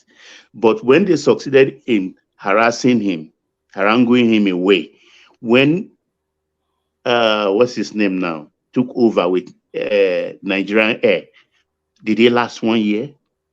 Well, Baba, okay, I don't want to speak to that. I don't know. Like I said, I don't have any relationship with Jim O'Brien, so I don't really know exactly what Jim O'Brien was doing. But at the same time, also, Jim O'Brien came into the picture maybe like 3 years later. No, but I'm not sure how much Jim O'Brien played there. Jim O'Brien bought into this project and turned it to Air Nigeria. Not Nigeria Airway. Nigeria Air is what Adesirika is playing with. The official Air Nigeria. That is Air Nigeria. Jim O'Brien was in 2010. This whole thing had collapsed maybe 2007 or 2008 thereabout. And it was changed from Virgin Nigeria to Nigeria Eagle Airline. Right, that is the one that was collapsed. Air Nigeria or Nigeria Air, I don't know. Either the air is in front or the Air Nigeria. Finally, the official name is Air. That's why Nigeria Air that Adesirika was trying to do does not exist. That guy, I don't know what's going on there. That's a massive fraud. That Nigeria Air does not exist. The only existing company is Air Nigeria, and they have not brought it over from Jim O'Brien. So Jim O'Brien came in 2010. So Virgin Nigeria had already changed name, had already been sold out 3 years earlier before Jim O'Brien came into the picture, or 2 years, or what? Just to, I mean, I don't know exactly. But he acquired their assets. That is what if? Yeah, but even that, Richard Branson still had his stock in the new company called Nigerian Eagle, or whether Nigerian Eagle Airline or Nigerian Eagle Air, or whatever it was, with the green logo. Yeah, it was later in 2010 that he finally sold it to Jim O'Brien. But I don't care about all of that. I don't know. I don't really know. I don't want But to. the Okay, I fact don't is, want to say Jimo too much about acquired it that. by accessing that all right. facility for No, I airline. don't want to speak too All much right, about Papa. Jimo Brahim. Only Babalaki's side I want to speak. Let Fatai give us the clarification that he wants to clarify, and then we go on to Adan Lekoko. Yeah. I don't want to. I don't know a lot of shenanigans going in Nigeria. So Jimo Brahim Angu, I don't know, Baba, you might be right whether they was playing or not. But the only thing that is publicly known is that Jimo Brahim came in a couple of years later after Virgin Nigeria had collapsed, or let me in quote, had whatever had been sold out or had been withdrawn or whatever the terminology should be, proper terminology should be used. So maybe Jimo Brahim played the game and stayed back and then came out and just came in to make himself look clean. I don't know about that. I don't know 100% about that. But with regard to Babalakin himself, right? Babalakin was Obasanjo's guy, right? When Jonathan also came in, Jonathan went after Babalakin. He went after him. It's a lot of many things that happened with Jonathan. He went after a lot of Obasanjo boys, right? Because he and him of Obasanjo fell out, right? And so they took a lot of contract away from Babalakin because it was even the federal federal secretariat in Lagos, right? Okay, that one was the fight between about Lagos, Tinubu, and Babalakin. So Babalakin bought that he was going to convert into a hotel, and they said no, and they took it because that was when they were selling all the assets. So Babalakin bought that asset. Okay, whatever, they said he bought it for cheap or whatever, and it's Lagos, whatever, the government cannot sell Yeah, we it. give them the Well, land for federal secretariat, so somebody cannot come and acquire it. Yeah, they had that fight, and they finally that actually was a very big problem. I think he's still in court. Yeah, I think they should still be in court. But the federal secretariat is lying down there. Babalaki was already become construction. That's one of the problem of Nigeria, because the gold thing is getting rotten there, and you have armed robbers living there. The guy wanted to turn into a world-class hotel, and they said too many bad belly going on there. But I think the problem with that is the Obasanjo angle, because the Lagos state was fighting Obasanjo. So they are telling Obasanjo, say this is Lagos where you see, so it's our own. You can't just say rightfully so, Fatai, rightfully so. Kiwa. Fine, But Babalaki had nothing to do with pushing Branson away. That's the point I wanted to make. It was you just said that now, because he said he has to move his domestic operation to listen, because he doesn't want to pay him. He has to move. So he was doing Jimo Ibrahim's bidding underground. No. Babalaki had his own entity. His own entity was built, and local flight must operate from there. We have to move the conversation on, but thank you for that clarification, Fatai. Ajale Koko, you're up next. Yeah, thank you, man. Thanks to our listeners around the world. Greetings to our listeners around the world. Click on the like button, share, and subscribe if you haven't done so. So, Adale Koko, give your special shout out, who consistently always keeps the light on the platform. So that's Ayo doing as he always does. Ayo is the official sponsor. Well, let me thank Ayo, and let me thank others as well. Brother Alexander Gomez, Ike Igbe.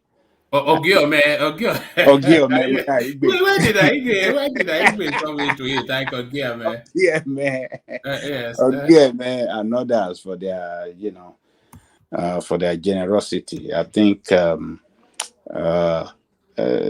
we just have to thank them all the time, because they are very consistent in this super chat.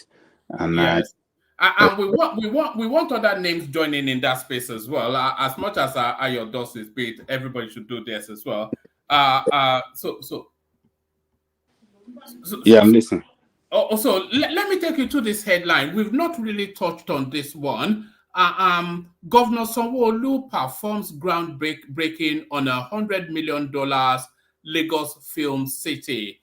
So I'm not sure if it was actually Kulata that first brought this story weeks ago, that this was in the offing. But that Nollywood thing now, they are now wanting to harness it into one central hub, which they are spending the vast fortune of $100 million on. So what are you making of this? The continuous innovation of Lagos. If you look at what is happening in Lagos State, go in 5 years' time, Lagos will be a world-class city. The way it's going. Look, woman, you see, when you have the right I person, never used to like this Sanwo Olu, and you used to like him, but now I'm starting to like him. Okay.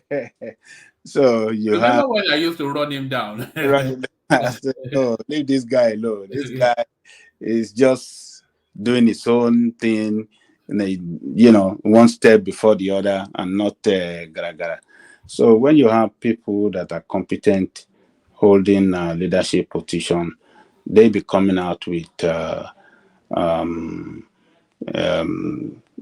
initiative after another and policy after another that can really position the state in the right direction, put them on the right direction in the area of economic growth and commerce, trade, and things like that. So this one will surely, you see, this is what we have been calling on the federal government to do.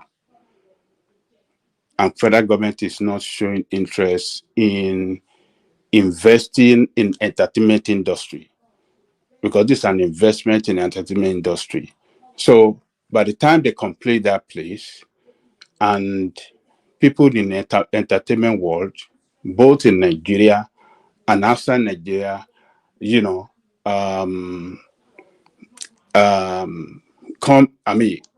engage in their how do I describe it? Is it actor, or how do I describe entertainment and film acting activities? Nigerian name in the areas of entertainment and acting, how do I describe it? Acting industry. You see, Nigerian name will continue to spread around the world. This kind of infrastructure is going to attract actors, not only locally, but around the world, to come and join their fellow actor in Nigeria in their acting work. And what that is going to give us, it will surely stimulate the economic growth of Lagos and economic activity, because when you have people coming to Lagos for tourism, for actors activities and stuff like that, and filmmaking, it's going to contribute enormous to the revenue generation of Lagos, and other activities in the state will do better. Continue,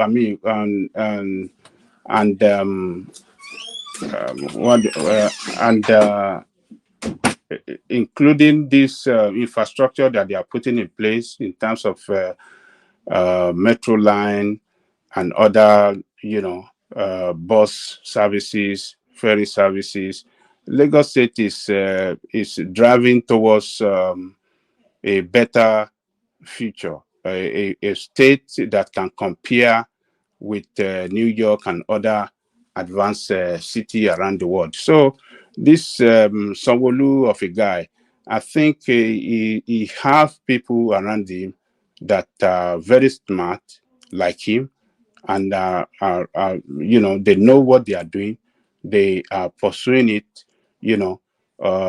objectively, and they are getting the results. So look at the rice mill that he built in Ekwe. It's in the areas of production of food security, particularly for rice making. He have rice mill in Ekwe. I think that is the biggest in the whole of Africa. That one is there. Now, film making what is that? Film making what? Filmmaking city. Industry, I was going to say. It's called industry. Lagos Film City is what Yeah, film city. So that, man, we just pray that we are all alive and they pursue what they are pursuing and they are able to complete that city. This is going to be a project that will attract tourists to you know Nigeria. when I saw this, the thought I had was that if they build it, if they are pumping $100 million into it, then it's going to be a bespoke, sort of entertainment hub. And if they build a bespoke entertainment hub, anybody that is doing any film in Africa, they are coming there to use that facility. Anybody that is doing music, anybody that is doing any, they have to come there to come and use that facility to perfect their work. It's not a joke, woman. This is $100 million. This is $100 million. This is $100 million. When they finally, done with this, what they are trying to build, it might be because they are going to surely put some infrastructure there that are very, very modern. So it's going to be very, very attractive to actors and film makers around the world, and to come there, participate in doing their movie, film, and whatever they want to do, acting and whatsoever. And that will sell Nigeria more, particularly Lagos State. Because Lagos is an international city, whether we like it or not. Lagos is known all over the world. If you meet anybody, a non-Nigerian, and before they mention any other place in Nigeria, they mention Lagos. It's either Lagos or Abuja. So Abuja is another place that competes with Lagos because it's the capital city of Nigeria. But Lagos is a place that most people, they know about Lagos and they want to come to Lagos. I don't know if you have engaged in discussion with some people that are showing interest to come to Nigeria. So I want to go to my direct neighbor, before he moved into Middle England because we wanted to live in a bungalow. He's from the Caribbean. Every single time he says, take me to Lagos, take me to Lagos. Yeah. And my mom comes every year. So anytime my mom comes, she always buys him some Nigerian outfit, and then he'll wear that for the summer. That's good. Yeah, they will. They love it. So they know Lagos. So Lagos, once this is completed, man, this will, put Lagos more positively to international community, particularly those in those in the entertainment and film making industry. This is what we want. And you know how many other businesses that are going to benefit from this? Hotel are going to benefit, airline are going to benefit, restaurant are going to benefit, cab driver, or what do you call it, Uber, they're going to benefit. It's really going to stimulate, economic activities and economic growth in Lagos State. Lagos is, these guys are doing this. Sanwo Olu guy, I think by the time he finishes his time of office, one man I want to tell you, is going to be the most successful governor that the history will record. That during his time, It brought rail. It brought the it completed the rail service during his time. It completed the film city during his time. It completed the fourth mainland. I don't know how long, how many years that one gonna take them though. But there are so many to now. Even in the health sector, like Mercy Children Hospital that we used to know, in that they are building a very big, that they said it's going to be maybe the biggest in Africa. They expand it, and some other health services. They expand.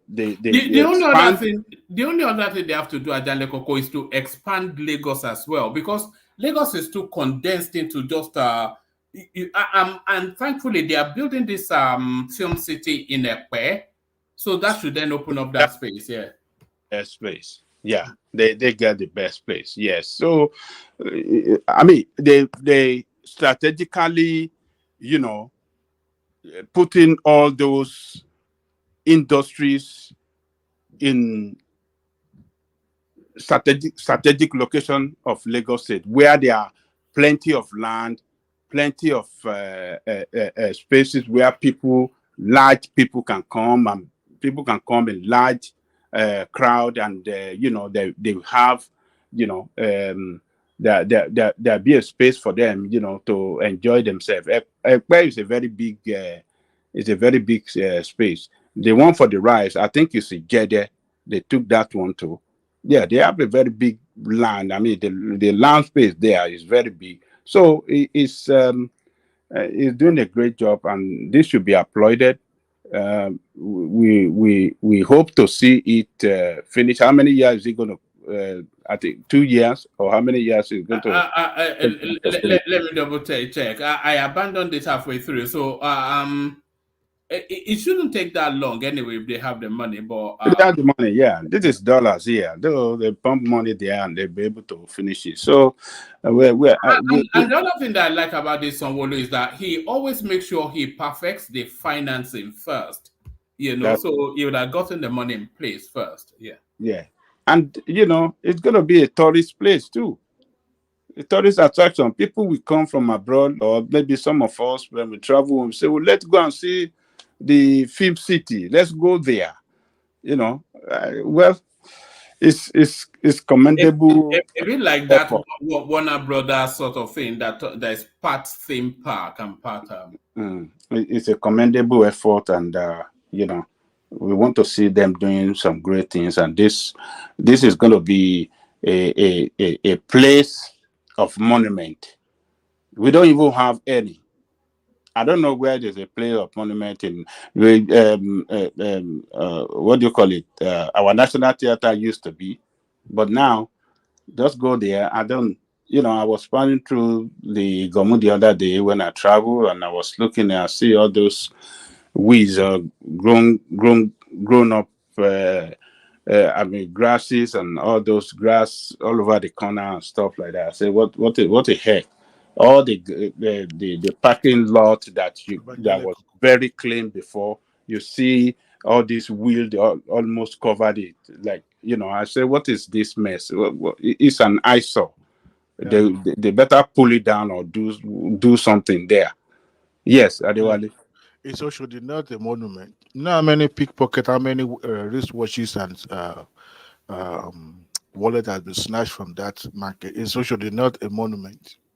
After all, there's a modern park that was built by the Sanwo Olu and his predecessor. So also there's a monument. Also the bus. Yes, also the bus stop should be a tourist attraction where people will go and narrate so many stories and history that. No. Let me tell you this, Adewale. You see, the problem with our people is that, number one, our people doesn't show discipline sometimes. Then the people in authority does not, effect their responsibility well, so that these places we call a places of monument, people can really see it as a place of monument. Why am I saying that our people are not showing discipline? That you see all those people selling ata Begidi and all these people selling petty hawkers. You see them, they're not supposed to be hanging around there. And along the rail track, look at the governor when the other day he started talking in English and he changed it to Yoruba because let me even talk to them in the language they understand. Emma Berry CBU, Toba di Otula, Teba Kuro, you guys will leave this place. If you don't leave, they will start arresting you people from next tomorrow. So government should be able to do their job for people to know that government doesn't want this.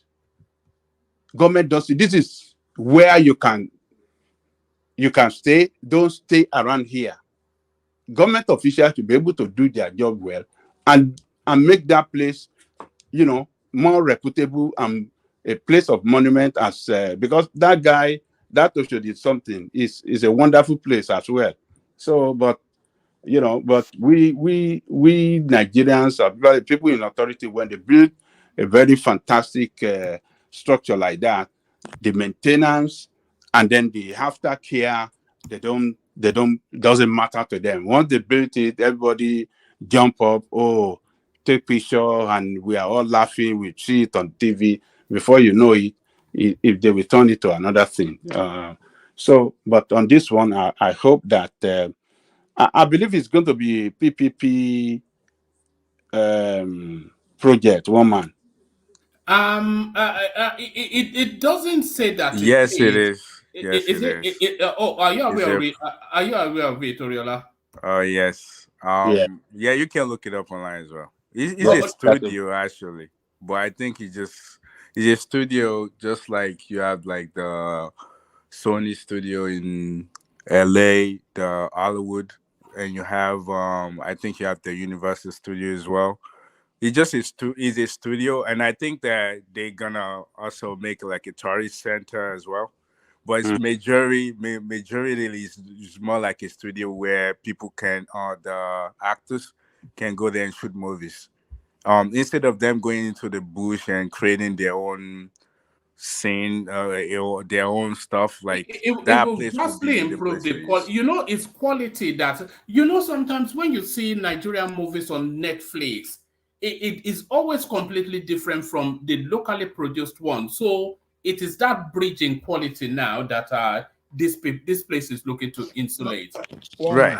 On And that I pray concept, that this would not be, it would be us. It won't be like we were hiring foreigners to be like the producers and all the cameras. I'm praying that those people that put the money into it will put the right amount of money and make sure that the people that will be in charge will be us, not like foreign person. Like let the people get the skills, let us get the skills and be in charge of that city. So that's what I'm praying for. But usually Nigerians are not always like that. But I'm praying for that. No, filmmaking and filmmaking, particularly Nigerian, are very good. Though. They have No, the have best you seen all in the whole your of. Amazon movies, your Netflix movies? The producers, they're not Nigerians. They're from either South Africa or some from the West. Yeah, a lot So of them. that's not true. Yeah, Oriola, before you start throwing everybody under the bus, listen. no. The concept itself is original, Nigerian made concept of the movie. Now, when they hire producer or director, sometimes some of the equipment that they brought, because it requires an expert to handle those cameras. I mean, I don't know if you watched the interview of the guy that made the this new movie that just came out, the Calabar guy. Effiong, what is all my Yeah, remnants of I that movie? saw. Yeah, I Is saw it an is He, it interview. is it the Black Book or something yeah, like the that? Black Yeah. Gold. He had to make use of, bringing in expert also to assist him, but it was the production, the post production actually was spearheaded by Nigerian. The set was made by a Nigerian. The guy that died, Pat Nebo, a very prominent set producer, and most of the time they usually look out for go out there for an expert. Another thing is that the standard of the movie had to the standard set by the platform. Netflix want something that is more original, that they can showcase on their platform, and you Yeah, can see that concept have listen changed to me. I'm drastically. not saying. Listen to me. I'm No, you're not talking saying about that. they have to bring in I'm saying producer. that the time that we're building this, we should invest in the human resources, like the people that we have. So when it comes to the time that we are producing more movies, we will have our home people doing it. I'm not saying that they shouldn't go for the The best. Jagun Jagun I'm just saying movie we should was invest in produced by ourselves as Nigeria. well. The Jagun Jagun movie was produced by Nigeria, Yeah, directed by but Nigeria. the people in charge, if you look at the most of the cameras, some of the people that did the cameras and stuff, The they're not production. Nigerians. You just the I producers, just they're I just Nigerian. told you some of these cameras are imported or leased. They lease these cameras because they have to meet the standard of Netflix. Yeah, So but some of now them we are already creating signed Yeah, up. our but own. there's no argument taking place here now. What Oriola is suggesting is that because often instances the back end of all of these movies is usually white people, often instances Italians. But he's saying that with this film city now, they should train Nigerians as well in all of those skills so that as much as possible everything should be wholly Nigerian. This one man, most of the movies has been handled by Nigeria, whether production or post-production, editing has been handled by Nigeria. But some of the cameras that they use, because now it's becoming more competitive, that everyone want to have an edge, above others. So some of the cameras that they have, probably maybe they don't have enough time to hire Nigerians to be trained, or they believe that it's more cheaper to bring in an expert that will operate the camera at a time frame for that production and then go. Now, the bigger issue is not even about the operating of camera, is the post-production. That is where they have, they needed a more creative mind. Because even though if you shoot multi-million dollars movie and you don't have the best of the creative post-production expert that could handle the editing and joining, your movie may come out as a flop. So that's why they are still utilizing that expertise outside. But vis-a-vis the production, the producer and everything is the backbone of any movie. And if the producer is not forthcoming, even the expert that is being brought to operate the camera will just be waste of energy, waste of resources and all that. But good job to Lagos State though. But 100 million is still a small chicken change. That's what I would Yes. call it. Because Yeah. if you look at that industry, Dollars, it's a though. multi-billion-dollar industry. But you see, Nigerians are skeptical of investing in that field. If you've noticed, I don't know if you've watched it. You know that labor is cheap in Nigeria. It's not even about the labor; it's about the Do you acceptability. think Nigerians are the one going to build that place? And do you I think just all the told you Part material Neighbor needed? build the set. Hold on. I just told you Part Neighbor build the set of Black Book. We have the best of the best when it comes to creative man in Nigeria. But some of the equipment that will be imported to set up the studios, perhaps they will need an expertise of those, the country that they're importing those equipment, not Wait. Do manufactured you in know that Nigeria. that movie majority was actually green set? It wasn't. Majority is a green set. What is the percentage of the white people use for the production of that Black Book? What is the percentage? I don't know. I wasn't there, and I Do didn't you read. know I didn't this read a guy, lot about it. Kunle I'm just saying. Afolayan, You who was yourself just actually told us hold now on, that Kunle Afolayan? There's no argument, but I would just want to make some clarity that our people have been doing the best they could. As a matter of fact, the number of white people being brought in to assist are very, very minimal. Kunle Afolayan, he actually went to New York film school. It was trained by the best in Nigeria anyway. I'm talking about wait, that Tunde doesn't Kelani. matter, man. I see this I'm not argument arguing of with you. just because Well, you no, go no. to school You abroad or you you were have saying PhD and you're what the you were saying best. about the I don't like those arguments. I'm okay. saying have the experience and we need it so it can be us instead of us like just We've been shipping. doing it. We have been doing it. We're not doing it. If we're doing How it, many Nigerian movies have you been watching? well, I've watched enough, but Put I it know on like this. we have Put not been doing Woman, so put it much on because the I on see all the the on the interviews poll, and and they let's always say Nigerians talk about how many they movies get they've watched. the brains from somewhere How else. many have you watched behind behind the scene of every of this production and see how Okay. many You white people are yourself present? just said that the editing and like the green, if they use the green room and all of that, that's what really matters when it comes to movies. Those technology, the skills, most of us don't have those skills. I'm saying that part of what they should How be do you doing know? now is How do you invest know in we don't those. have that So we skill? How don't do you need to know? go hire people to How do do it you for know us. we don't have that skills? What?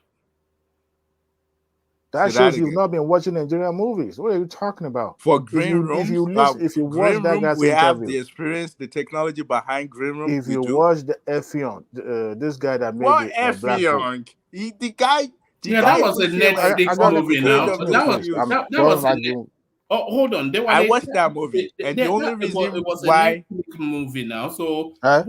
do you know what Oriola is saying when he's saying the green room technology? Yeah. Do you know? What You is know? special about green room? What Yeah. is so special? Let me explain. You see a lot of these movies that you see that they show all of these fantastical things. What they actually have is just some green large sheet. The actor acts their role just with against the backdrop I of that know that sheet. one man. I Yeah, do know that. but that technology is not there in Nigeria, is what we Who told realize. you that it's not there? We've not been. Wait, even the last Do you movie, know? the Do you Black know the? Book. Do you know the See, the Jagu Jagu Black Book. movie was Listen, also some of? the Black Hold Book. on, They use green room, hold on. and the guy also Hold on, told us. Oriola. Jagu The Jagu guy was told us. The guy told us that for that, like if you look at the beginning of the movie where it looks like they're in, I'm not sure the part, but in large market in Nigeria, and they were asking him that, oh, where do you have all those people around and stuff? He said no, that they use the green room technology, that they had to, that those things, it looks like a real, but it wasn't real. So that's telling you that they use, and he didn't have those, they don't have those technology in Nigeria. He asked people, he has to get those things for that movie to be, for that part to be done. That's what I'm saying. Like those One man. things, if we invest in ourselves, learn it, we buy those technology. That's what we need. One man. Even the Black Book was number one. Do you know that there's more movies? There's about 2 or 3 movies named Black Book. That's why I think it went number one all over, because people were just thinking, oh, is this similar to the movie that I've seen before? I think that's the reason why it Oh no, went. audience know the kind of movie they are set No, to that's watch. not There's true. no confusion.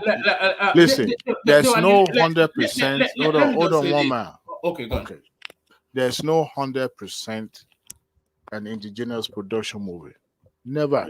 Even our musician in the past, they will record a music in Nigeria. Sonny Ade likes would take the music to London or United States or anywhere for production, mixing, and all that. They've been doing it from time immemorial. The same thing with movies.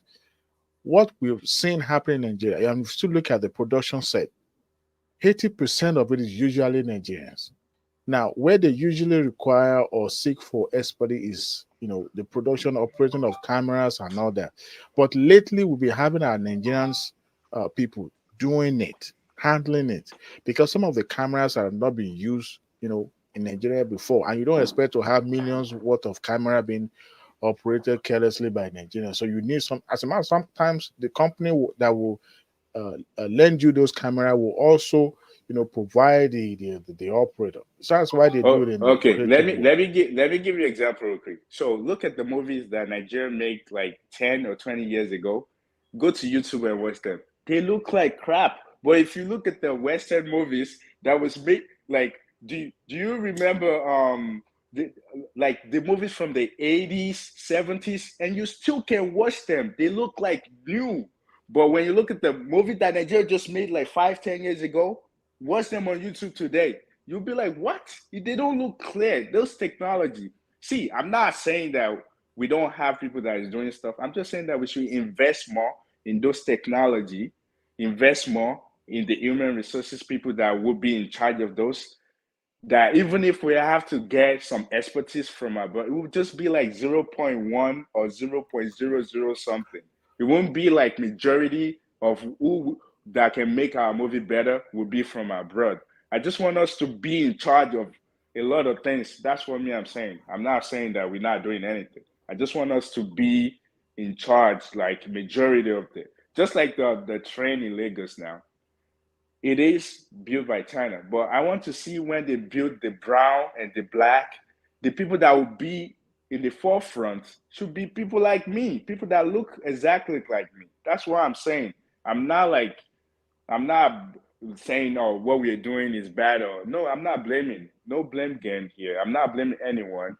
I'm just saying that I would like us in the future, and sooner or later, that we should be at the forefront of those things, not being behind or people telling us they want to teach us. That's where I'm going with this movie thing. I want us to be at the forefront, invest in the human resources, invest in the technology. That's my point. Okay, I think one man want to say something. No, I just want to add that that space, you see all those Jagun, King of Boys, and all of these Netflix Nigerian movies. All the editing, all the perfection of it is done within that Netflix technology. So it's not anything Nigerian. And if you really want to know where the Nigerian movie industry is, you go and watch all these Igbo movies, Yoruba movies, and all of those movies. Anytime they attempt special effects on those movies, it's always rudimentary, it always looks amateurish, and it always looks silly. So this is what this film studio is looking to address. But back to Ajane Koko. Yes, well, I believe movies are growing, they are developing, and they continue to improve. But so they have proved to the world that yes, they have arrived. So the building of this movie industry city, movie city, that will further encourage them to do better, because we are seeing government that the foresight, a vision that very futuristic, investing in this industry. This is going to be will serve as a big revenue industry. We're struggling to hear you. Can you hear me now? Yeah, that's better. Okay. So what I'm saying is that this industry will be a big revenue generating avenue for the government of Lagos State. This is an investment that will never die. And I'm happy that private sector are investing in this. So that tells me that, yes, private sector's money are at stake and they would like to manage it better and, to the best of interests of that industry. So Nigeria, Lagos State is a state of excellence, and they are doing great things. So this is commendable. We should commend Sanwo Olu. It's an investment that Lagos State will never regret investing in this sector. It's going to be a big industry that will portray Nigeria as well as a movie making industry. So a movie making nation rather. So let me leave it there. One more. All right, brilliant. Ajale Koko, let me take you to this space, more familiar grounds, a patriotic statement. Shehu Sani reacts as Labour Party tells reps to reject Tinubu's 160 million naira SUVs. So is that narrative? We've been circling around this particular storyline for quite a few sessions now. So now, who was poking at that space? Was it even Thomas that was poking at that space? That this is an opportunity now for the Labour Party that tell us that they're bastions of piety to show us how clean they are now. So it was Thomas. Well, Thomas that was saying it like yesterday. It was yesterday. Yes. So it looks as though they listened to him and they are now saying they have to reject it. But what do you think the chances are? One man. Yeah, right. That right.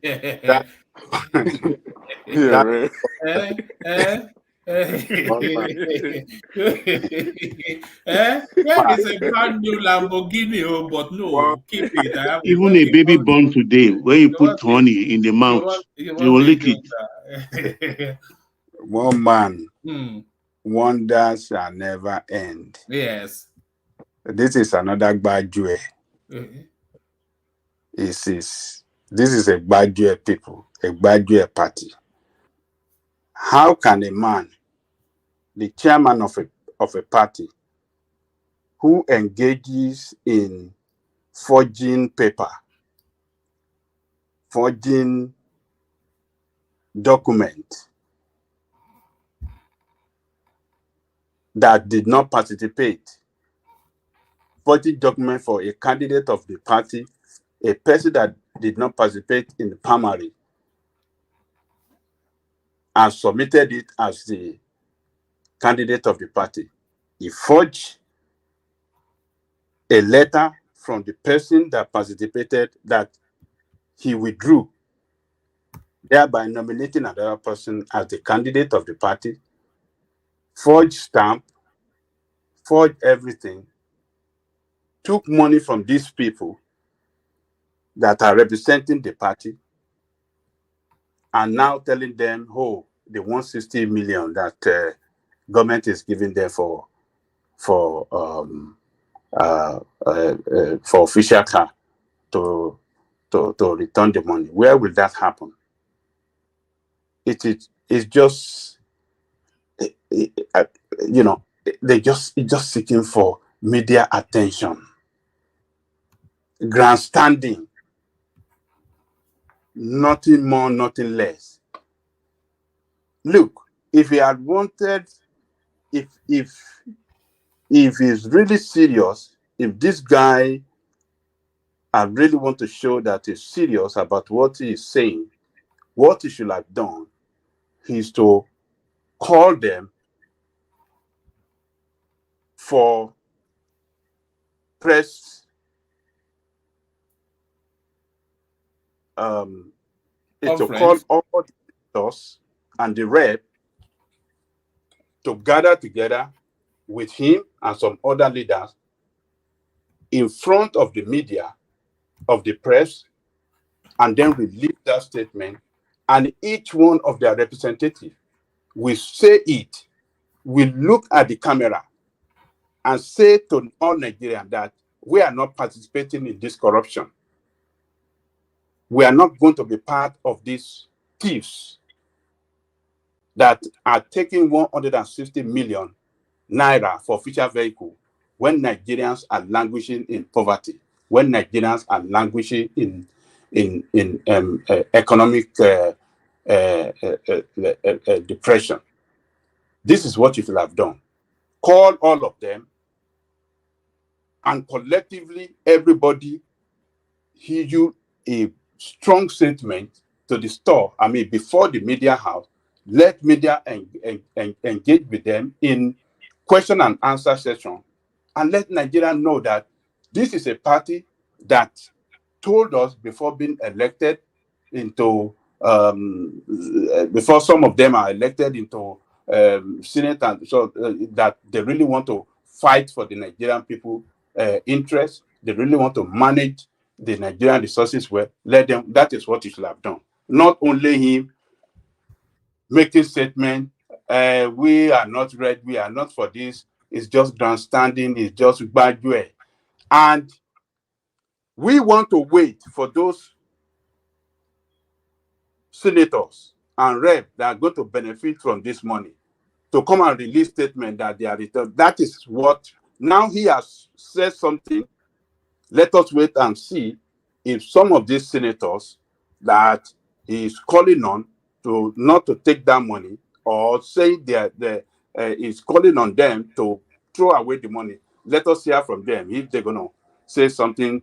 Abide by his call. Let us see. That is what I want to see. I want to see the response of those senators and those House of Rep member.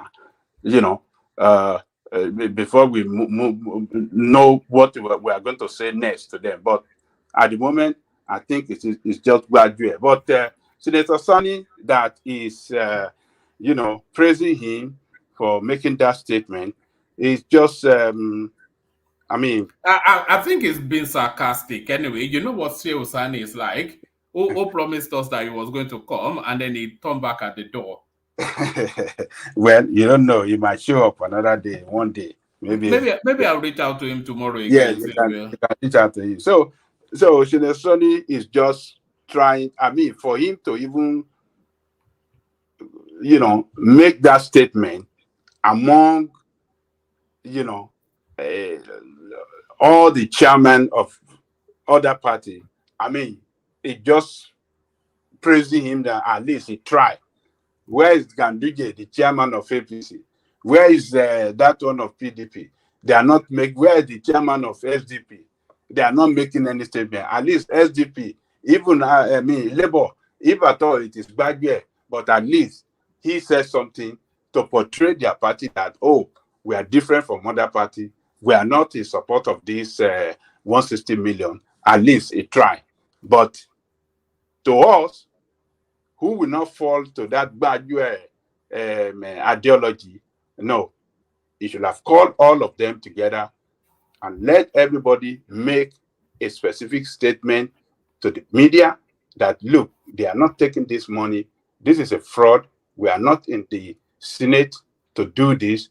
And then Nigeria can take them serious that, yes, this is a party that are really ready to serve Nigerian people. So let me leave it there, woman. All right. There's something you were saying earlier that put me in mind of a clip that I saw earlier today. So I've gone to fetch it just so I can show you. So Ajale Koko, let me remove Juju's super chat. Thank you, Juju. So let me play it and then I'll play about just a minute or so of it, and then you can give me your reaction.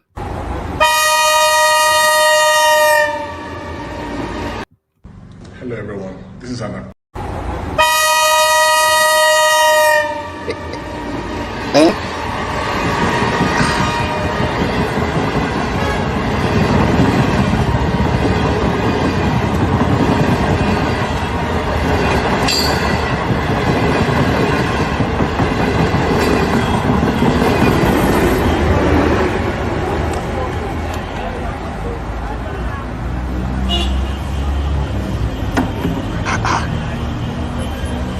Ready, ata, everything.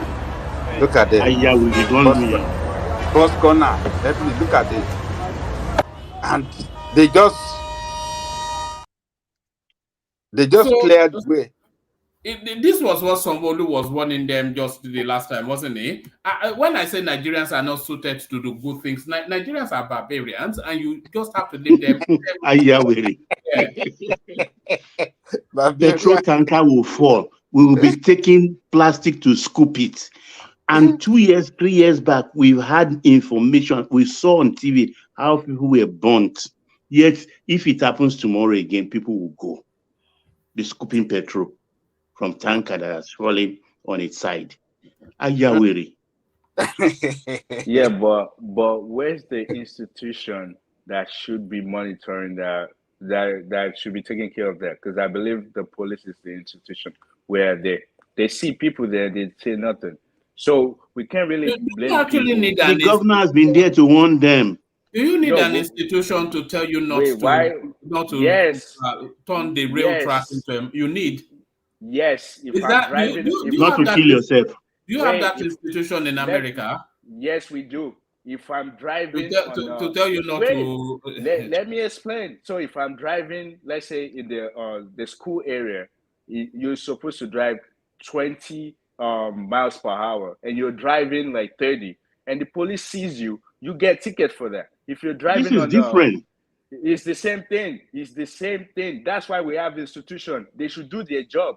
Just why would the governor need to come down and tell them what the institution that we hired, the Nigerian people pay for, they're not doing their job and you're blaming people? They should find those people, take them, find them. If they find them today, they find them tomorrow. The next third day, they won't go back. Why are we like saying, I agree. Are they dumb, deaf, or blind?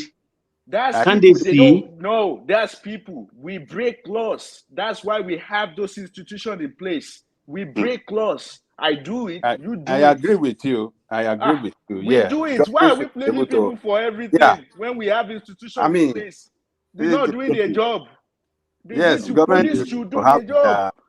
They should be able to have their officials on the ground that will not let them, be doing all these means. And whoever that is found putting all this nonsense on the ground, they should arrest him and go and fine him like 5,000 naira or 50,000 naira.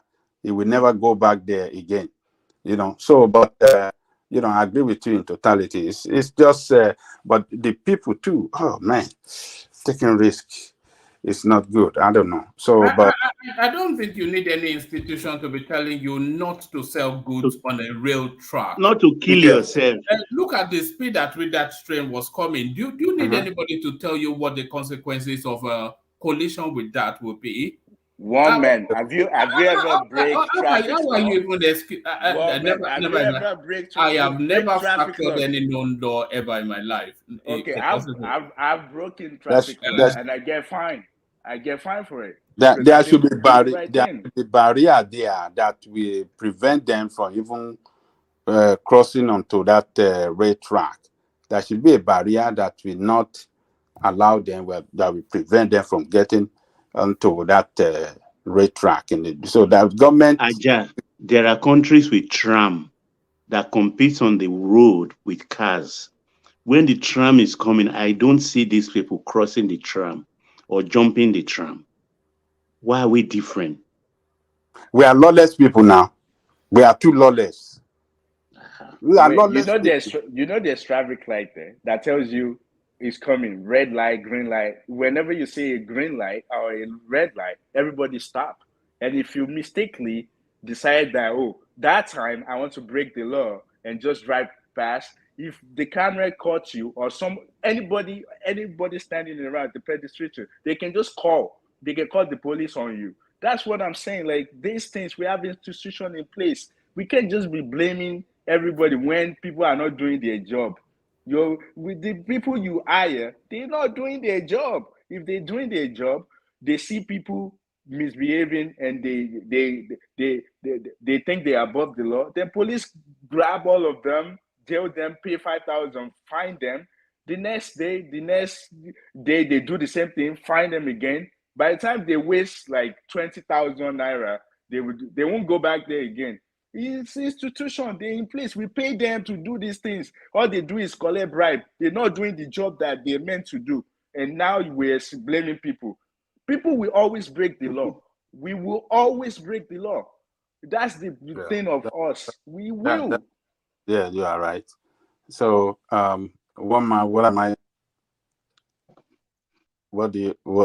is it that you wanted me to speak upon?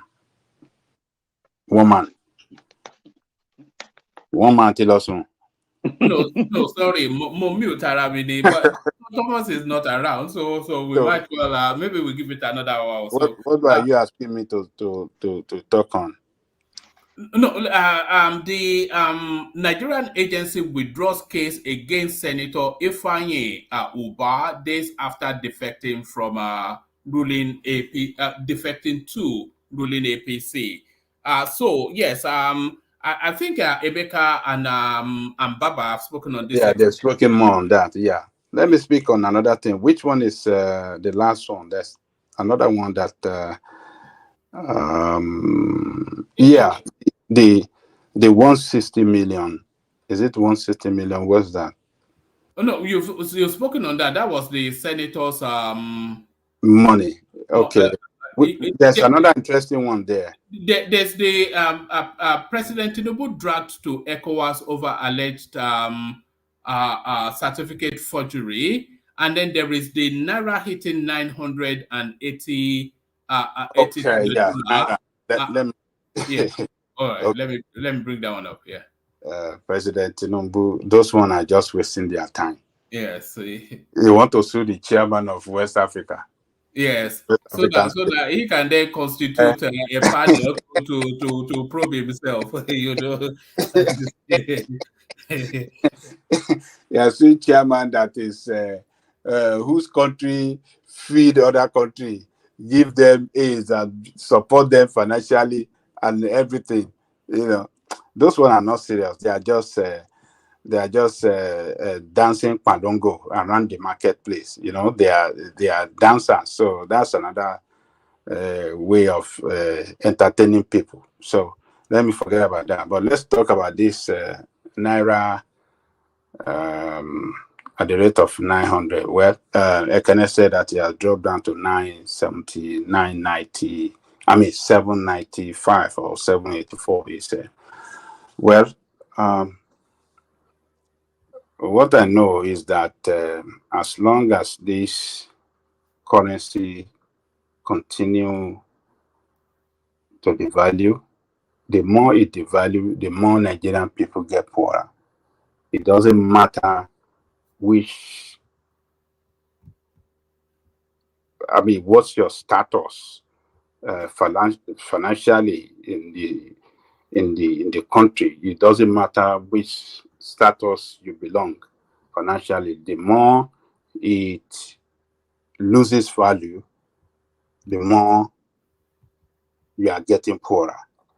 And what the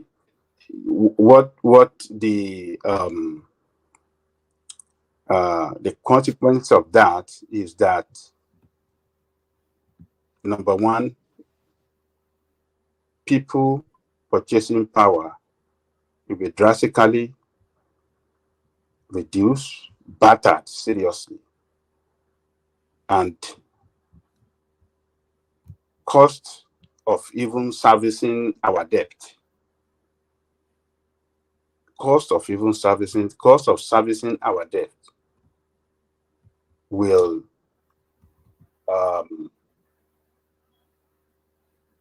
we pay more.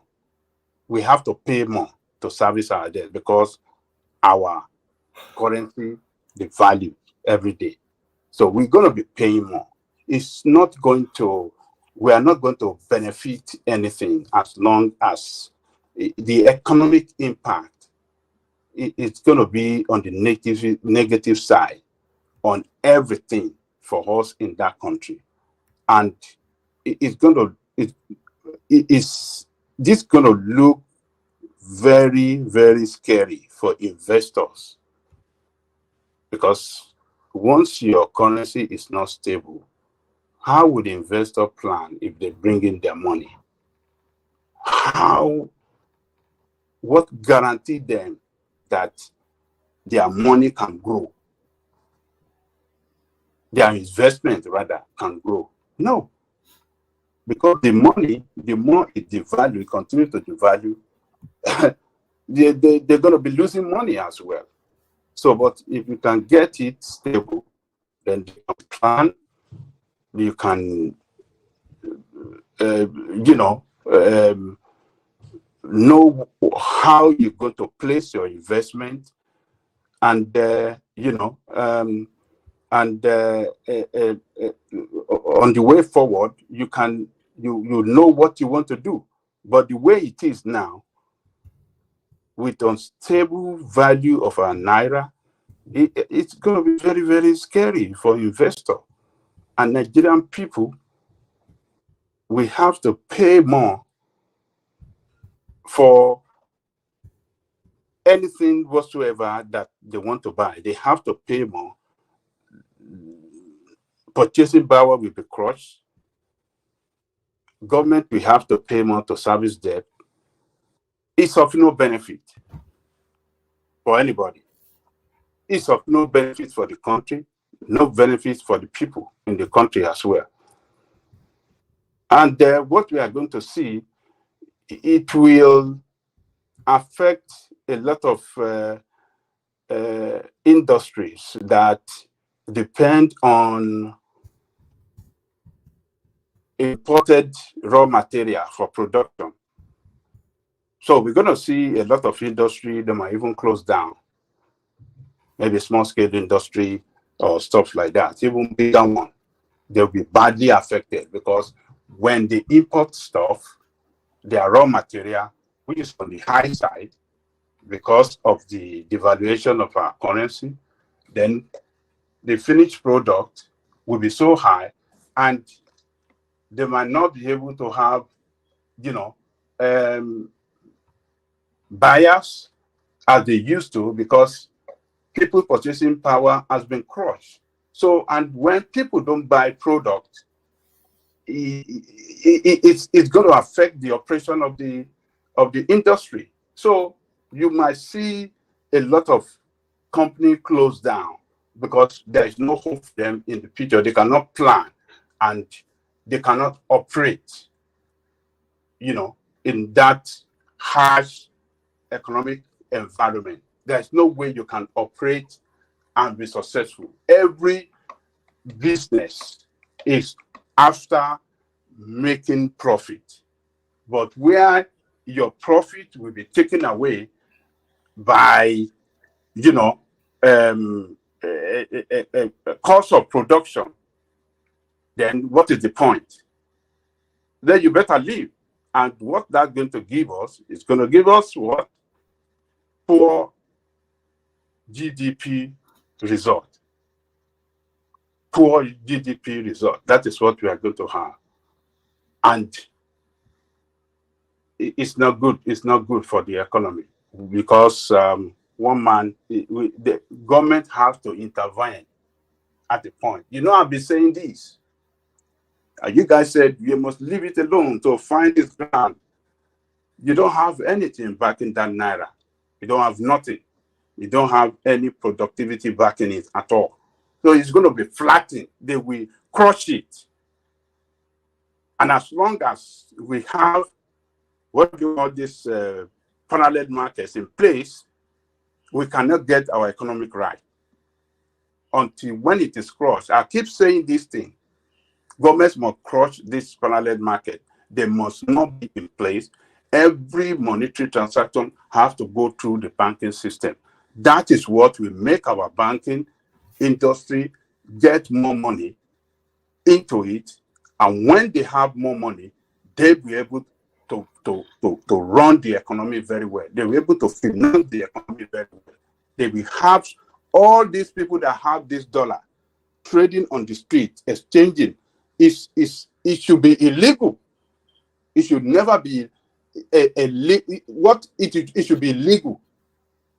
Government should pronounce it as illegal, and whoever is caught, either is trying to exchange or he is the one exchanging, they should be jailed. It is economic saboteur.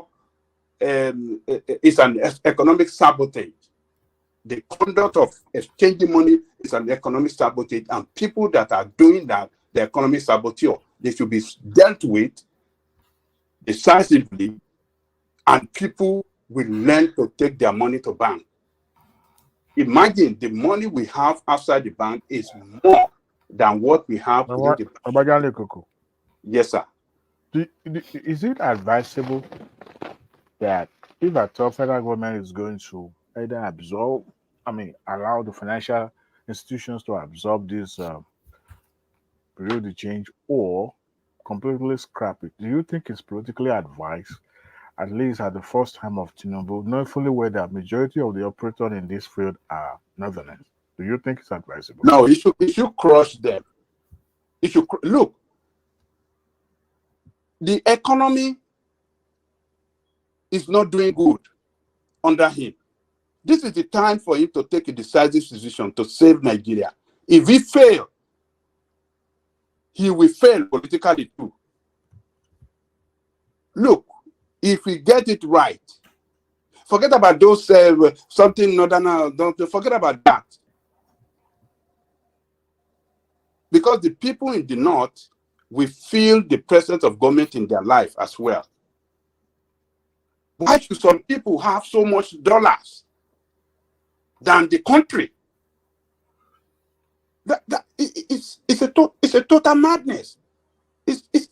No country can allow that to happen. These people have so much dollar in their hand more than what Nigerian state have. It should not be tolerated. That means they are running economy on their own, and their own exchange rate is more attractive, is better than the government one. Why do you think people will go? They make more money. These people make millions of dollars every day, more than Nigerian state. And you said Nigerians, you allow them because of election, or you want to crush them. If you crush them,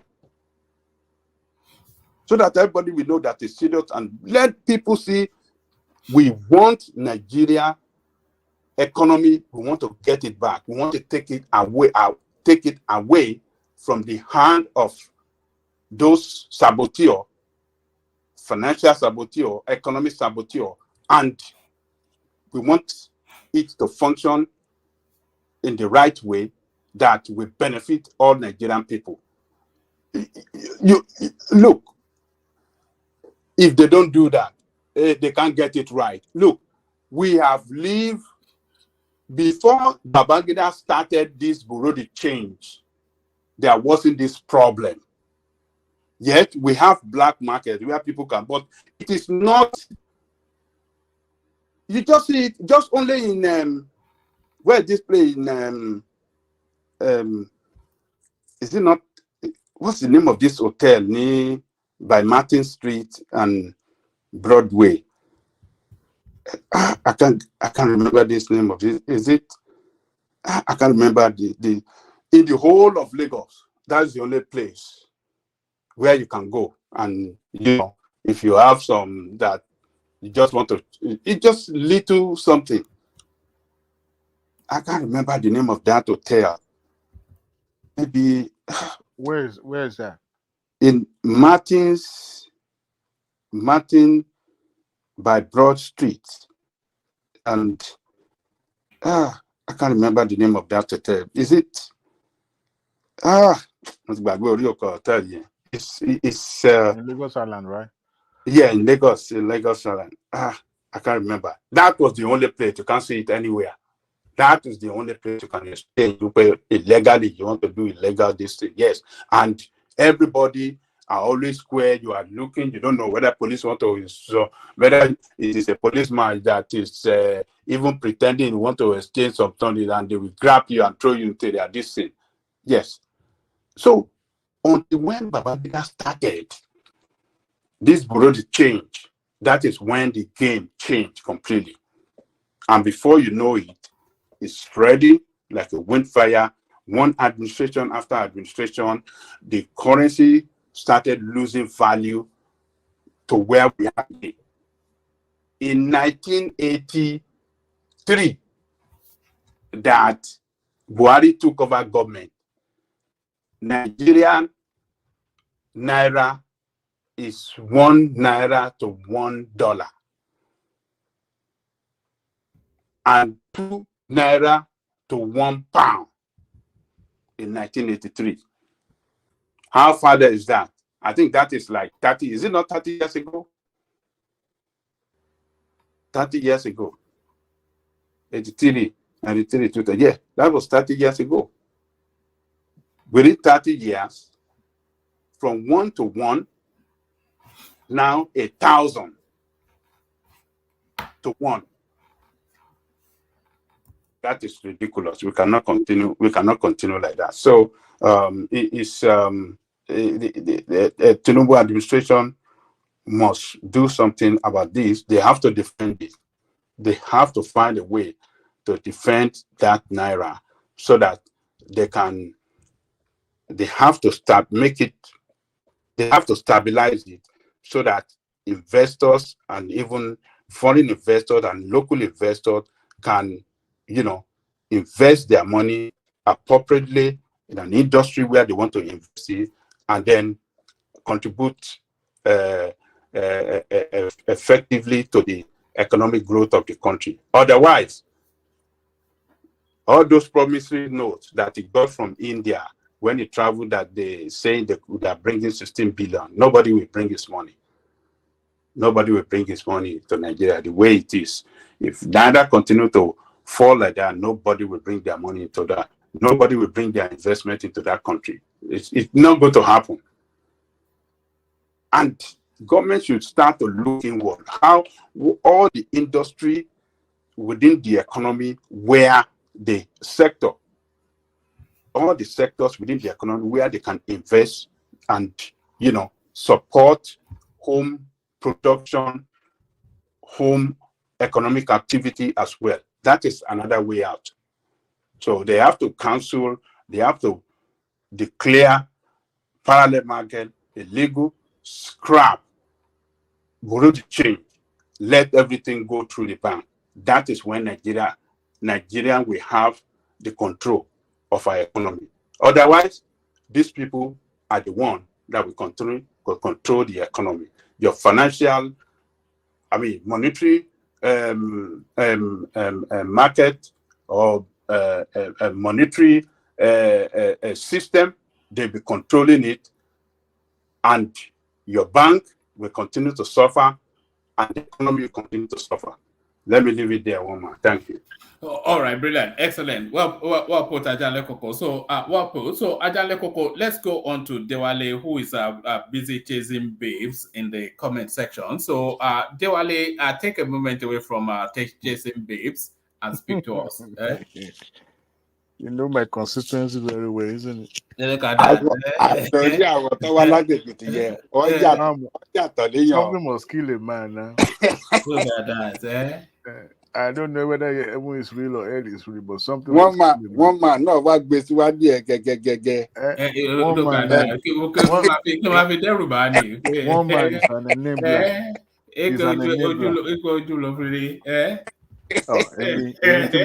It mean that I've done my video. Me, I've FBI the profile. I've seen the person. I want to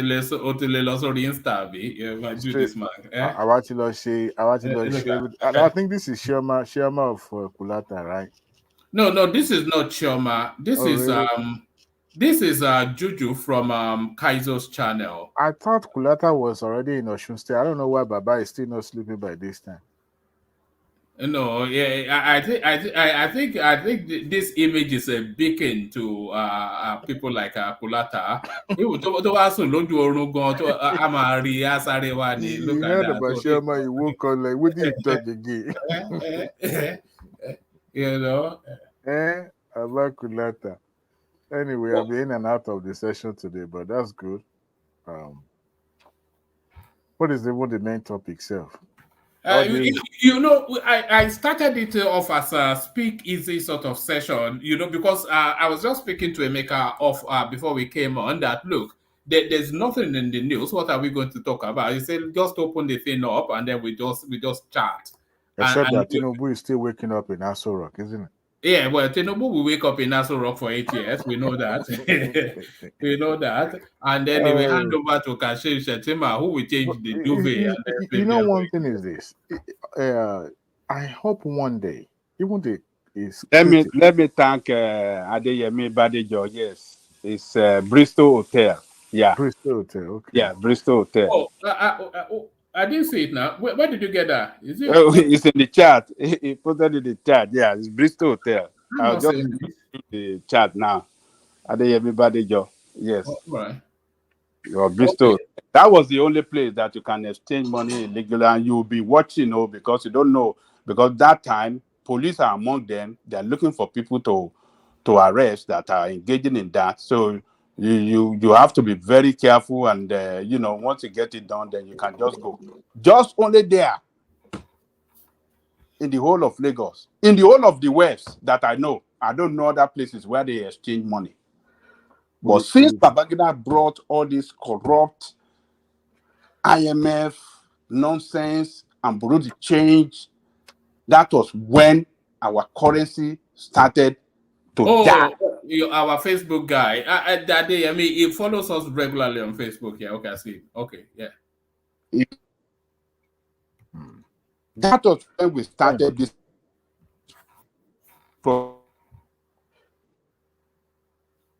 Adale Koko, you're breaking. He's can using you hear me? Ijebu internet network. They have to kill that parallel market. Even see, it does. They don't really have to kill it if they can regulate it. Regulation. That's what CBN is. No, there is no regulation. Where do you see regulation in America? Where can you change money other than your bank? No. Where it is. Well, apart from the fact that the Constitution, can you change your money other than the bank in US? No, zero.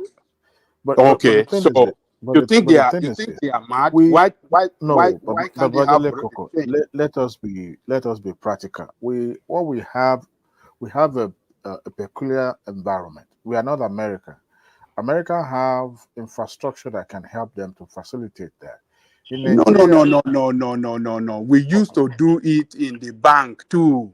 But as at the time you were talking about, the banking started spreading in the 90s. It's a corrupt look. Babangida, that guy was a Babala corruption. So it's like Babangida created an institutionalized corrupt system. That is what he did. And since then, Nigerians, he understood. Would you agree with me that there are some program or policies that were emanated in the 90s that have become obsolete, that is not applicable now, that needed to be discarded, or retooled or rejigged, so to say, so that it could fit into this new millennium way of doing things? Not a matter of millennium. Look, what does not work good for you? Because when the Bureau de change was introduced, there were no banks, there were no banking structures, especially in those rural areas. Right? No. It's not because of banking structure. No, you said that you should have utilized a banking system in Nigeria to, do the exchange and all that. And I was saying that rural areas don't do anything exchange. They don't do any exchange rate. It's only who says Nigeria is bigger than Lagos or Abuja now. Look. What I'm saying, even back then, as at the time that Babangida introduced this thing, we used to have bank branches in many rural areas in Nigeria. We used to have bank branches. You go to some interior part in Ondo and some others, you will see some banks there. We don't have those banks now. We used to have banks in many rural areas in Nigeria. If you travel all the western states, you see banks there. Look, it created them to open an avenue for corruption, thinking that he will be there forever. How can I buy this? How can Sorry, I just saw something on the Twitter. Rufai of Sleep TV posted something just now. He said it is abhorrent to use someone's health condition to play politics. May God forgive us all. So people are now. Is it that Mr. Ibu Space that is speaking? I want to believe so. So people are now saying, are you experiencing an epiphany? Did you use the? You guys is that not what they used against Tinubu used to play politics during campaign? The other one said, was it not used against Tinubu during the election? And that's how they posting the video clips of when you remember that woman and they shake the woman that looks like a panhandler, the one that said Tinubu couldn't leave a cup of tea. They used that video clips but trace their attack against it. I can't help but started laughing. The past has a way of catching up with people anyway. So Babajide, go ahead, please. No, I used the floor for you, but what I was no. is Oh, that okay. By the way, that's true. It is my turn, isn't it? yeah, it's your turn now. Yeah, it's your turn. When the opening That Rufai Oseni is on limited time. His time is nearly up. Nah, it won't I take think much time. it's acting nasty now. It's acting too nasty. I If you mean, see the way he mocked Senator Habot, all of them mocked that young man today on their show, as if he has been stripped of power and he's powerless, and they were He just was talking saying, "Go trash. to court, go to." The guy looks Yeah. weird. It's a weird-looking little man, isn't he? Well, that is how you know people that. I thought they only put good-looking people on television, not in Nigeria. We need to find a wife. We need to find a wife. We want to find who. Well, will you encourage any female you know to marry somebody maybe like it's a family of Bobrisky. Who knows? And you know, Maybe. there's an element of Bobrisky to him, you know, just visually. bóyá Adéwálé ìjọ kan tó bá jáde láti inú closet 11 months. When he wear skirt, we will now begin to, okay, there you go. I saw not there, we've been thinking about it. Maybe not.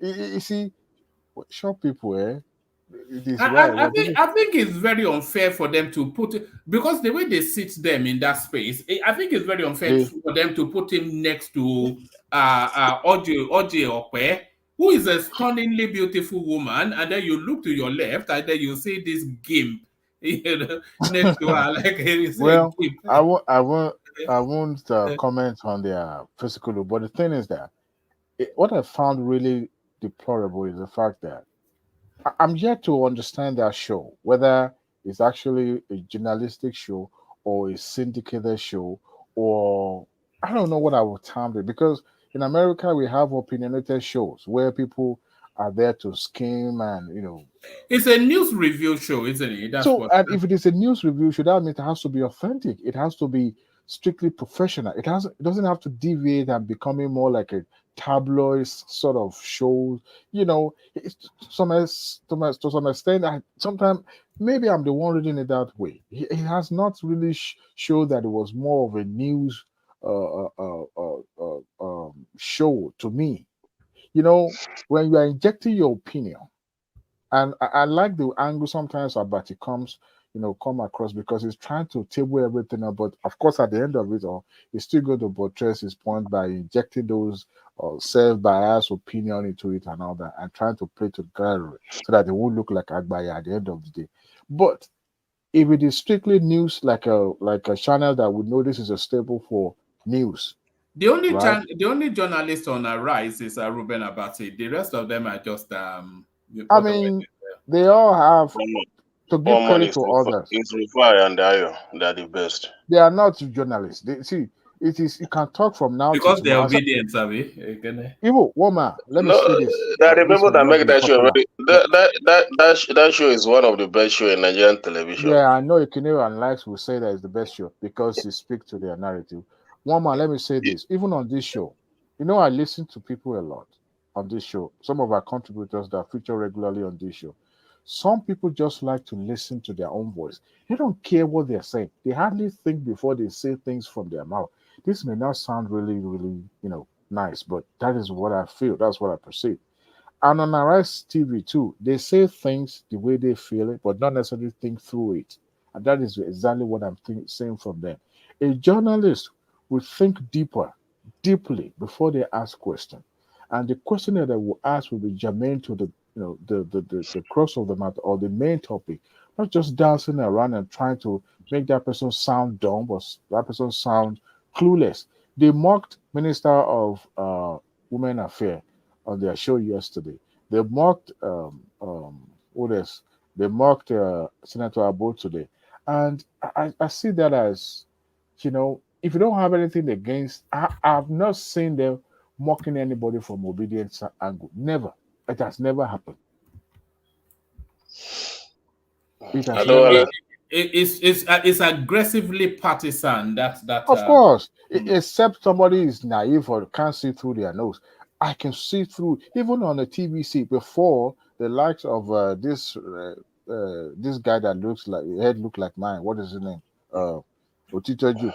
You know, before he was kind of like dancing around, but now it's even full blown open.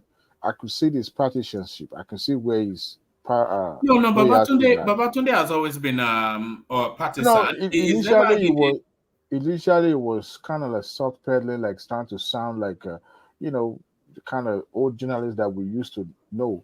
But nowadays he's not different from the likes of Rufai. I mean, they sit down on that round table and start discussing other people, but not really discussing the issue. You know, I've seen them mocking others as well. You know, that is how low our journalists that we hold in high esteem could go. But I'm not saying, hey, you stay where your bread is buttered. That's fine with me. But please, at least be professional and come across as unbiased sometimes. Trying to balance things. So anyway, the likes of Rufai can only find. It's always interesting watching their dynamics on that Rice TV. They have just one studio. Have you noticed they only have one room in the Lagos Island? One room where there's the only camera, one camera. One room. How have you established that?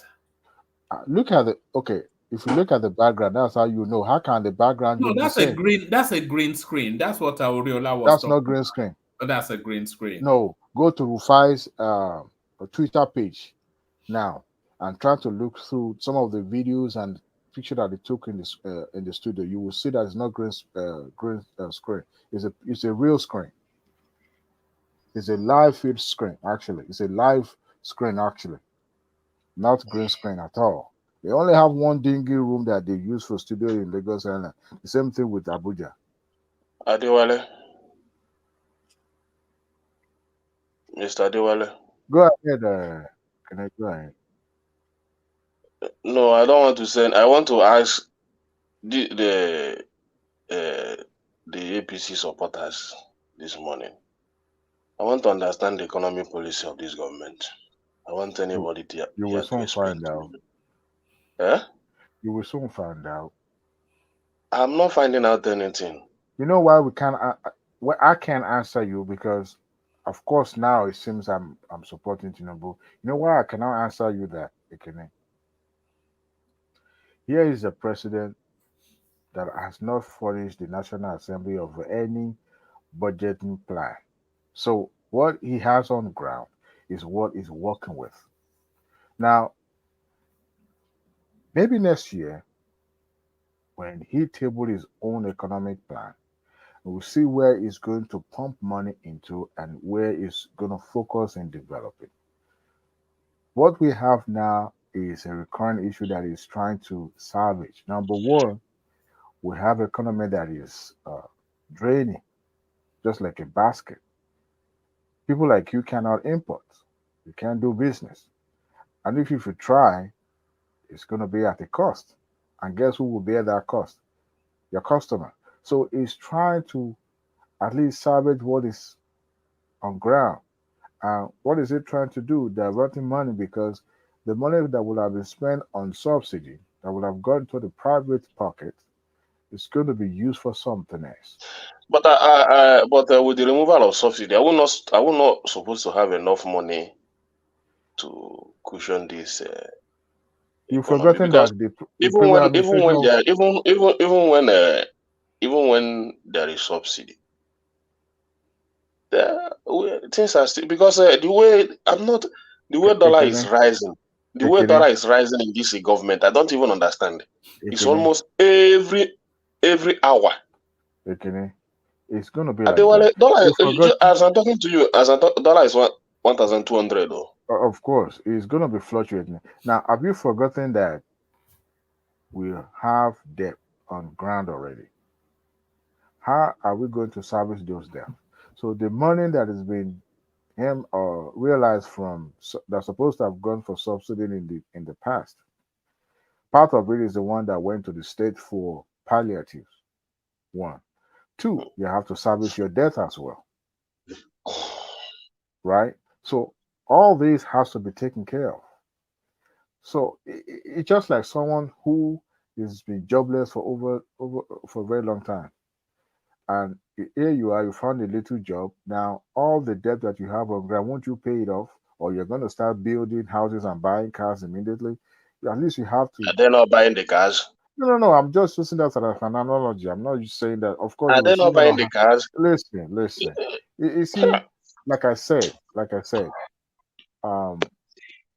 when you have a new parliament, okay, democracy costs money. It's not a joke. Except if you want to start apply strict policies that would kind of like limit or reduce expenses when it comes to overhead costs for taking care of our lawmakers.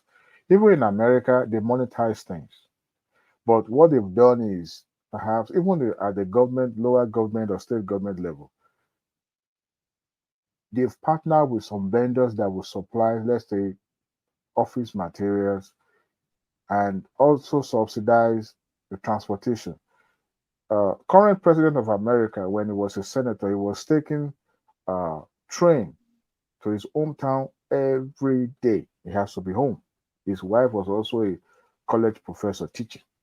It was when his husband becomes president that she stopped teaching. I'm talking about the first lady of America. Even when her husband was a vice president, he was still teaching at the community college. So what I'm saying is that they've monetized in such a way that those things has been, standardized in such a way that even the money that's supposed to have used to buy a car, because sometimes when you have a new members of parliament, I call them parliament, but lawmakers, they are entitled to some, what do you call it? Something like this expenses that we're talking about. But you see, but Adewale, you see, let me help you. Let me say it because I don't have much battery. I don't have much battery. I come here because of this thing. The country is almost down.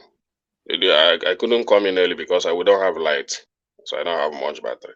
So you see, as far as this government or any other government continue to live above, as they are living above our income in this government. Anybody that is arguing here that cutting costs of the government, all those things are not the issue to our problem is deceiving himself.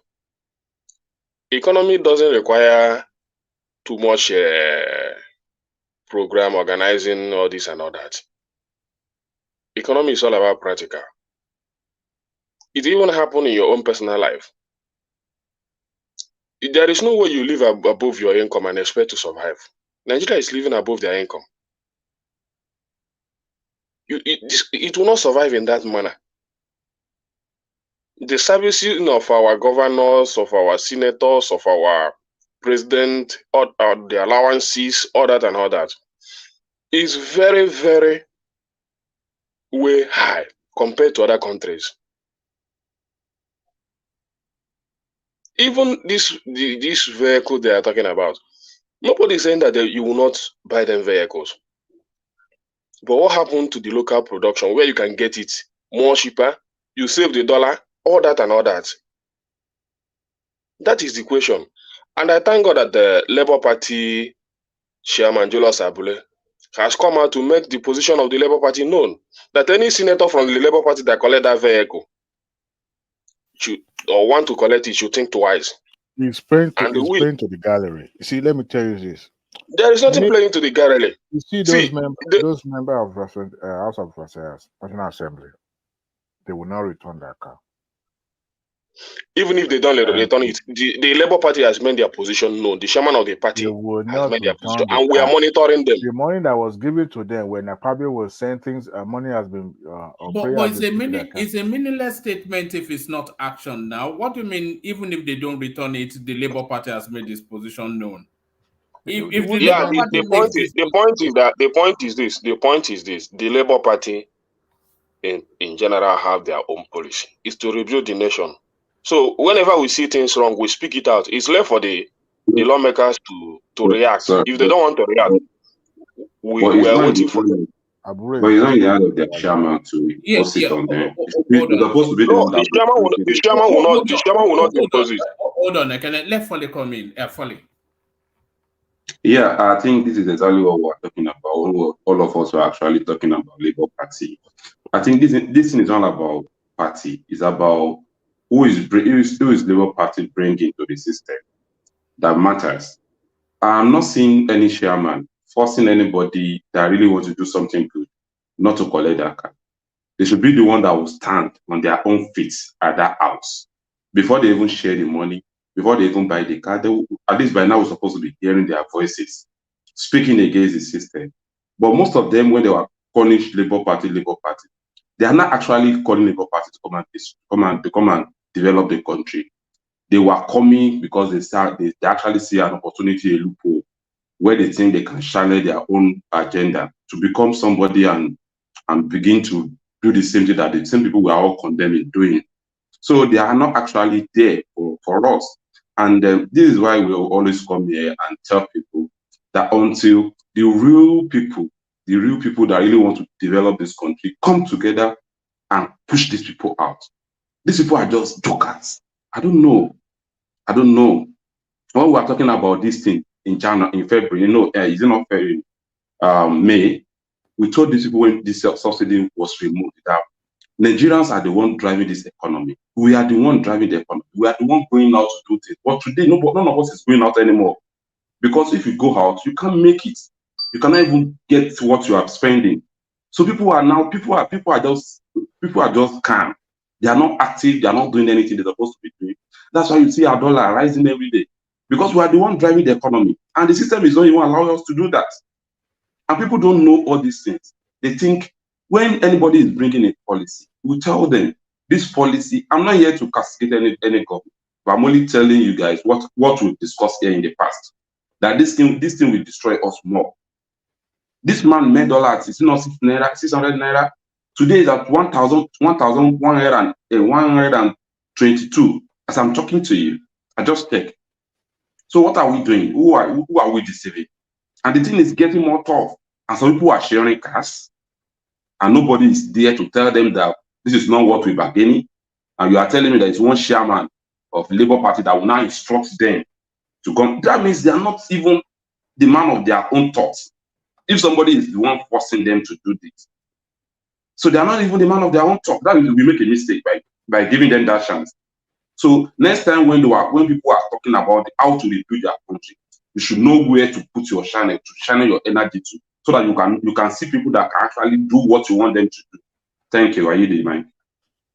Follow, you stay in Nigeria, Abi? Yeah. Nigeria. Yes, in Nigeria. So what's the solution to this? I continue to say, what is the solution to this problem? I'm not saying that everybody in the Labour, I know that most of them will not reject it. Again, but it's good that before fully answer that question, okay? Yeah. Let me say this: you can only live a fake life for a while. You see how the reason why the dollar was at a steady state before Tinubu took over was because government was subsidizing it. Government has no business subsidizing dollar. All they could do is to ensure that at least those that are necessary to have access to it, have access to it. But you see, when the government was subsidizing it so that the dollar would be stable, people thought, well, what kind of magic were they doing? It wasn't a rocket science. You were taking money from Peter to rob Paul just to make it look okay. We're going to look good in the public, but at the end of the day, you're still broke. But you see, when you let it go, and you now see where you can come in, but let it flow for this for a while, let it breathe by itself. And that is the effect we are now getting now, that is fluctuating because they let it go. Okay? So the government can't continue to, pump money into it that way. No. First and foremost, they are going to have, a regulatory measure in place. I believe so. But what I actually found curious is the fact that you remember recently that government decided to lift the embargo on certain commodities that not allowed to be, imported into Nigeria. You all remember that, right? My argument was that of what importance is this when you are trying to at least boost the local production of all this material, and yet here you are saying you are free now to. But they realize that they are trying to create that open free market for this, so that at least people can source for their own dollar at anywhere they found or they see. But it's not even working now Yeah, because but because the reason why it's not working is this: we still have people, especially those what do you call them, BDC people, or black market, because that is where even in the bank they don't have the dollar. You as an importer, if you are into chemical importation and all that, you don't bank will tell you they don't have enough to give to you. And you know the funniest thing is that the money is not even in the financial sector; it's in the house of these people outside banking, holding it with the hope that will speculate that the price will go up so that they can sell. Adewale, you see, the problem is this. Yeah, there is one thing we used to say in Igbo, like we say, "Ono neri ribego." So, that's the mother started eating. It's already eating. They are committed to eating. So it's very difficult to remove that mouth from eating. You understand what I mean? So the system is already, everybody in that system is already eating what they're not supposed to start eating at the first time. And it's becoming too difficult now to say, man, you guys need to stop. This is killing our economy. Wherever, in anywhere. Because I can understand even in this issue of removing of these embargoes. When I asked one of our brother that used to work in that Cotonou border, he said yes, they are opening, but they are still collecting that money they used to collect there. I think people are not actually paying attention to what was happening even way before the election when Buhari was there. You remember when the federal government now decided to, or the National Assembly decided to go start sourcing money from means or ways and means or something like that, and printing more money. That was when I knew that we are dead broke. We are just trying to party it and make it look good. And economists have said it several times, even on televisions and every avenue that you could find, that the hard way ahead, if government make do with this subsidy removal, number one, and also coupled with hyperinflation that we have on ground, or let's say inflation, not hyper as at that time, and with the low production that we have, that is going to be super hard. And then we said that anyone that takes over the government is not going to find it easy at all, because tough days are ahead of that, whoever it is. Everybody knows that. Everybody knows that. So, but there's no magic one. Yeah, but the campaign says I will hit the ground running from day one. I understand that the vehicle thing is more of insensitive because it's been publicized. But you see, the National Assembly, well, they have the power because they control their own enumerations and packages and all that. They control that. Nobody control it with them. But you see, the only thing people are blaming them for, because it's like seeing a rich man and say, "Oh, you are beefing this big man because he's rich." That's it. Is that they are insensitive to the plight of Nigerians simply because Nigerians are going through hardship, and here they are sharing almost 160 million to buy a luxurious car. That is just it. And their purpose there is to go and represent the Nigeria. That's their purpose. Yeah, I get that. I get that quite right. But you see, governance is beyond that. You know, when you have governance.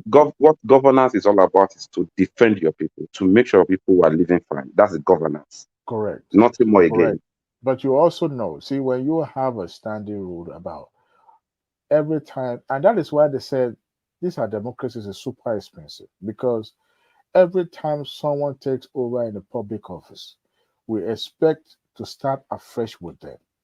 There's no reuse or recycling of anything, materials and all that, which is a shame. I mean, they are throwing, is it not the same Nigeria that a governor was going and taking vehicles with him, taking official vehicles to the point that the incoming administration has to go and retrieve those vehicles. That is the mindset of people representing us.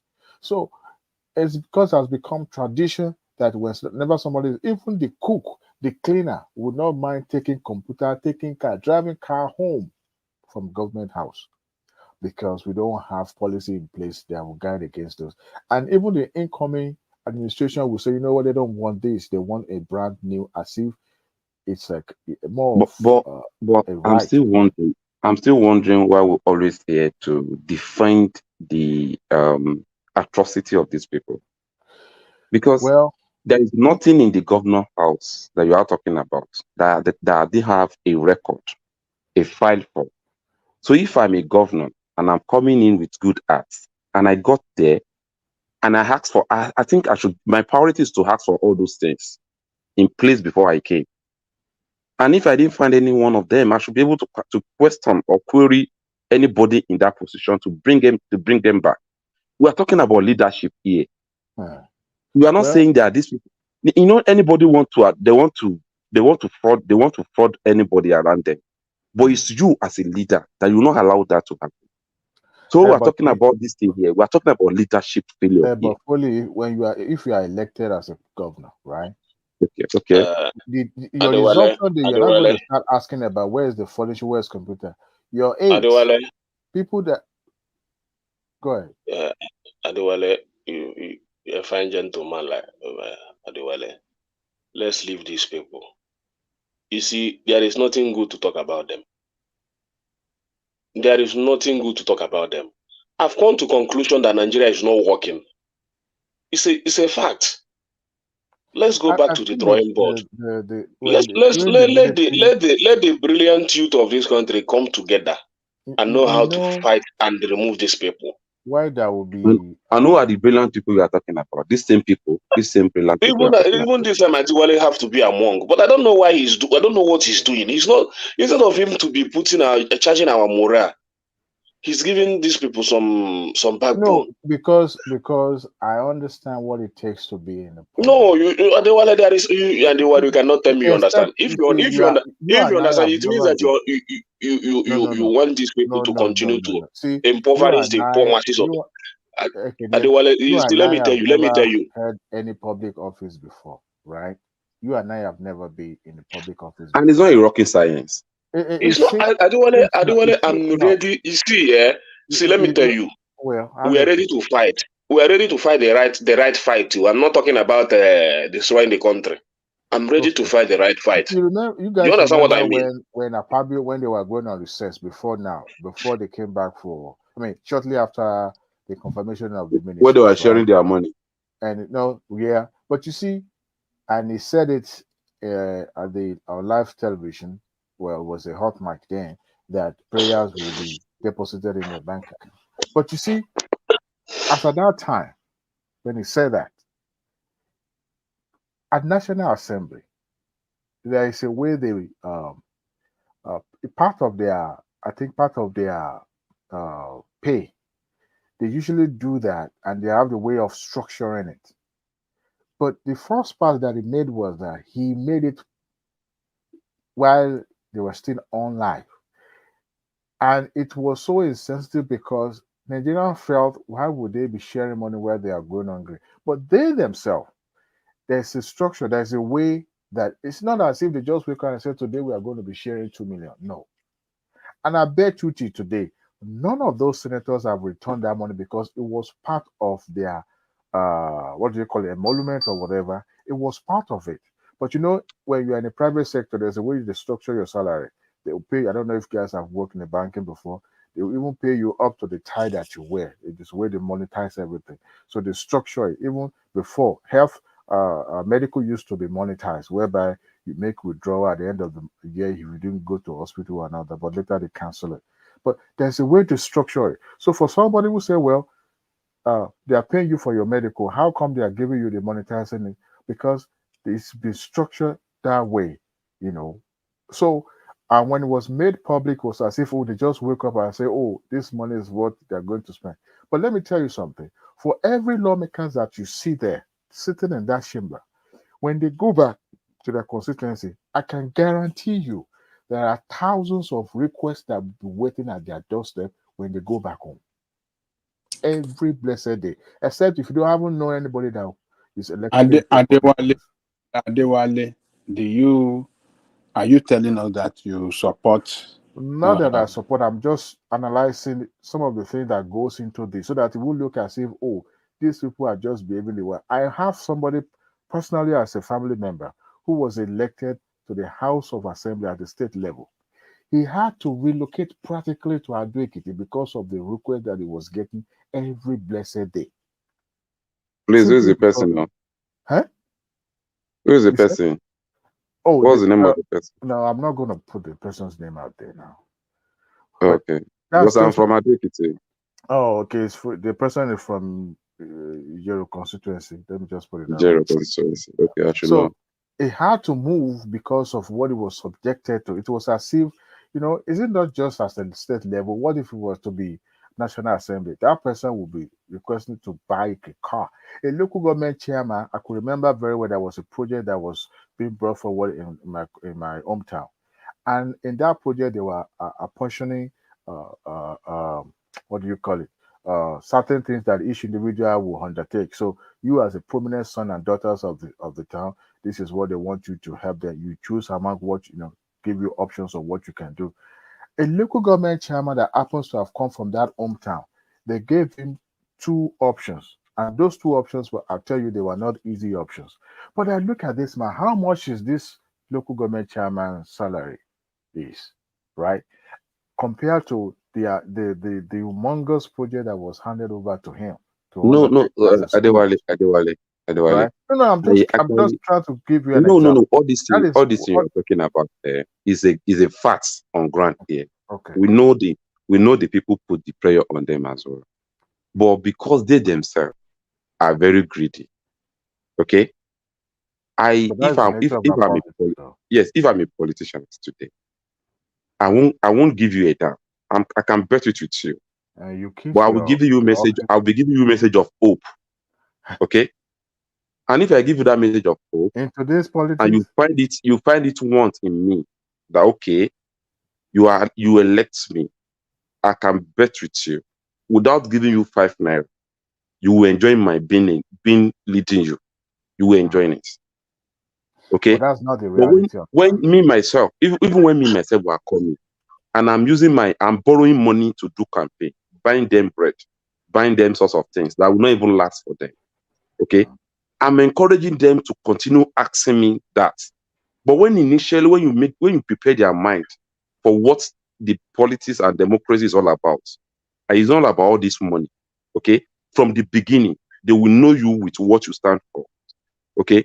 But because you yourself, you are not even yourself. You are just trying to deceive them, give them dirty pest. So when you get there, you go and make the biggest money. That's why you are enticing them from the beginning. Okay? And this is where we're supposed to have our conversation. This is where people like you need to set them. People in your community, you have to begin to be telling them that these people are just coming. They've turned these people to a DSTV subscription. They subscribe to them every 4 years. They do know. They understand. No. If I are saying these people knows, we know that they should know, but they are not even aware of this. They have seen people go into politics as people who want to go and enrich themselves. So they are not seeing them as if they owe them any responsibility. It's only me and you, that were here, that we can actually speak for these people. And yet, unfortunately, we are not using our voices. They don't know. And most of them don't know. And most of this is the reason why there are clean education in Nigeria. You think a lot of people don't understand what is going on. The only thing is things are very difficult. Things are very difficult. Even at the grassroots, they do. They know. But I tell you this, even though they believe you have their interests at heart, they will still find a way to make their demand. I'm telling you this. But like you said, my brother, like you said, that if somebody make that change and deviate from the norms and just decided to follow that path, I can bet you that same people that voted for you will be the one that will say, you know what, this person is not coming back because of what they could not get from you. That is the politics we have in Nigeria. People talk about leadership, and that is why we need people like you. okay, as an orator to change the narrative. Yes, Adewale, we are calling on you. We are not talking about what is going on. I want to live long. This is a task. We are calling on you to join this fight. That is what we are doing the best now. way to live long is the best way to live long is when you have a community or environment that is actually doing good. Right. That's the best way to live long. If you say you want to live long, Adewale, we no longer want to talk about this government. What we need now, we don't want to talk about them again. What we need now is people like you to speak up. We want people like you to join this fight. Let's rescue this nation. I need your voice. But I won't deceive myself. I know Ajali Koko is ready to do the right cause, to find the right fight. Sir, do you even know that this thing, if all of us here actually ready, we can actually save this country. Forget about who is going to be there. Just let us. We can save this country if we are ready. Let's rescue this country. This country is going down. I'm a realist. No, wait a minute. I'm a realist. Even in the private sector, this life generally is brutal. There's no easy way out to anything. I understand that people are in a hurry to make our society or our country better. But you see, in a hurry again. No. I mean, like, it has to be changed now. That's why I call it. Maybe I didn't use the right term, but that's, you understand the concept I'm trying to make. That people can't wait for it to be better. That's what I mean by being in a hurry. Okay. And there's no easy way or easy route to this that we are talking about. You see, except we are deceiving ourselves, and I don't think we are delusional about this. I was going to go to Oriola, but I think it dropped. It was out of Oriola. Come back if you can, so we can hear from you. But carry on, Dewale. Okay. Except we want to, trying to make ourselves feel good and trying to dance around issues. There's no society that does not have its dark side. Even the modern democracy that we celebrate and look up to, they have their own dark side that will never. But our own dark side is around 98%. That's the problem here. It is even better that we are aware of the dark side than to be completely clueless about it. Adewale, you see, let me tell you, nobody is ready to. I'm not ready even to give advice to this government again to say this is what I'm saying to say let them do this. I'm not ready because they're not even ready to take that advice. The only opinion I have now, the only opinion I have in my mind is how are we going to organize patriotic youth to take this country. It's very. You are talking this thing. Let me finish, Adewale. You are saying this thing because you are not in Nigeria. I wish you can just come. Come on. No, it's a fact. Person. It's a fact. Come and walk on the street, even on the street of Lagos alone. Lagos and a well-developed state in Nigeria. Then you are not talking about. You are not talking about Ade-Ekiti or Osun State. All those states. Almost 20 years.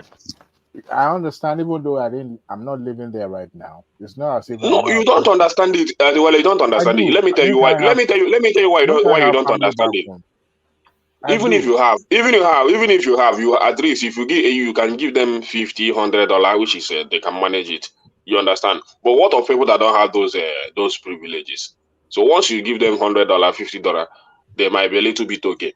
But there are a lot of family don't have that privilege. And the people still want to survive. Has there ever been a time that Nigeria was ever better? I haven't lived a better time in Nigeria. Even though individually I was doing okay, but my environment, my immediate environment has always been about, up and down, everywhere, scatter. Never a time I've seen even everywhere doing good when I was in the country. So there's nothing you guys paint now that I haven't lived, I'm not expensive, or I would say that I'm not. No, you are not. This one, you see this one now. This one now, you are not expensive. Isn't that the same country? But do you know where I think I'm a bit different? Do you know where I think I'm a bit different? Because me, inside my heart, I can picture a Nigerian that is actually good. Inside my heart. Even if I'm not getting it physically, in my heart, I can picture it. That this Nigeria can actually be good. Is that not some form of escapism? Are you? No. And that is why I'm trying to if my mind can actually picture this thing out, that means we can make it happen. And that's why you always see me here. Do you think it's easy for me to be using my data to come and listen to people here? It's part of no. Oga, leave these big man things alone, bro. I'm not a big man, but I'm always having it that this country is actually great. We're talking about using data. It's not that easy. Data not good though. No, seriously. We are listening. We have listening. You go Nigeria, you see hold these on. guys. Let I think Foley is trying to get something across. Okay. Yeah. Go ahead. So wherever we are here, like people like Adewale and other people that used to, at least most of them, they are good in doing their research. But where they are shining their research is like the government cannot change, things cannot change. We have to continue the way we are doing it. But my kind of thought is this.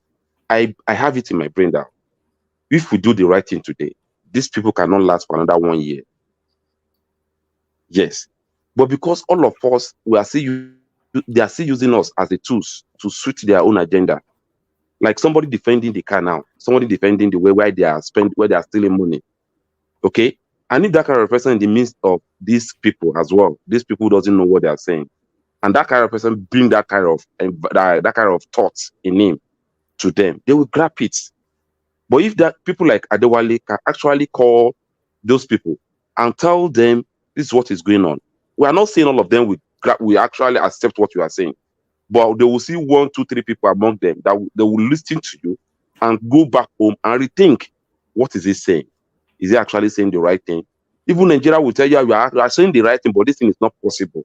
But why will you accept that somebody is saying the right thing and you are still saying it's not possible? That means you yourself, you don't really want something good by it. Okay? Like everybody needs that role to play for this country to be better. And it's not about you setting or defense. We have to like be in the midst of people that want to make this thing happen. If it take us years, we will continue doing it. They will get it right. Than for us to think that it's not possible, and we're all saying we can't do anything about it, and we are just sitting down without discussing it. I think we should discuss Nigeria. And if we are discussing Nigeria, we should discuss Nigeria in a way that we think we can get this thing right. Okay? This is why I felt so offended when I see the obedient movement who are passionate to get this thing right. But unfortunately for them, they allow the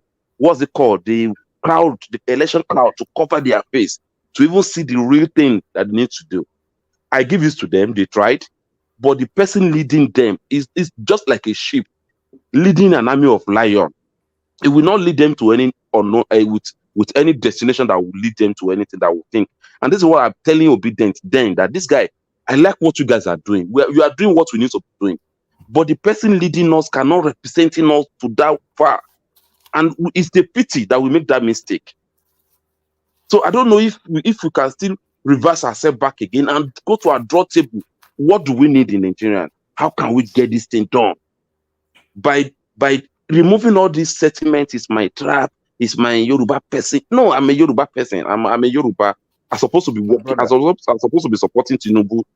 But I'm not that kind of person. If I see anybody in the north that is speaking my mind, I'm with that person. But Obi is not speaking my mind. Obi will tell me Atiku is my mentor, Tinubu is my brother, we have no idea, all of us are the same thing, and you are still following that kind of person. This thing is annoying. And that's why we lost the opportunity we have. Can I interject, please? What are you doing? Why are you doing this time of the night, Joel? It's past your bedtime, man. Actually, I came in earlier. I listened to you and Alexander before he left. Then I think it was you and Thomas. Then I headed to work. So I just came out and said, let me know what is going on here, because I forgot to like the page, when I came in earlier. What's going on, man? What's going on? The same was missing is this Nigeria safe. We are doing this Nigeria safe. That's what I wish you carry on.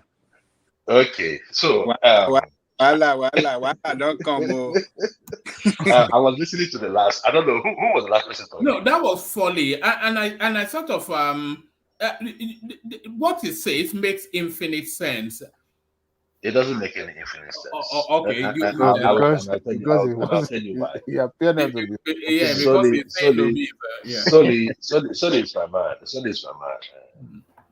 I mean, whenever I So see stop him, patronizing him now. So It's don't not make it Folio, look it's big. Folly B. oh, B. Folly. Yeah. Oh, sorry. Oh, I thought it was Solly. I was saying, he doesn't talk like Solly. No, Without Solly, not give out. Folly is already Okay. knocked out by Amsterdam Blend, you know. But, Okay. Folly. I was listening to you. You spoke well, but I think you have to take away the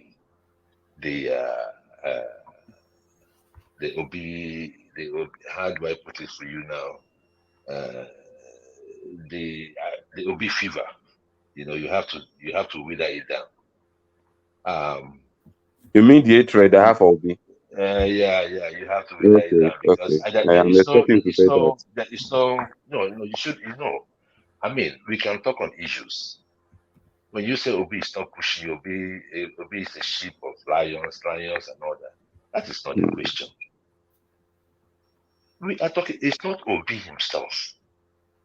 Let me tell you, if Obi was as arrogant as this other politician, he would lose people.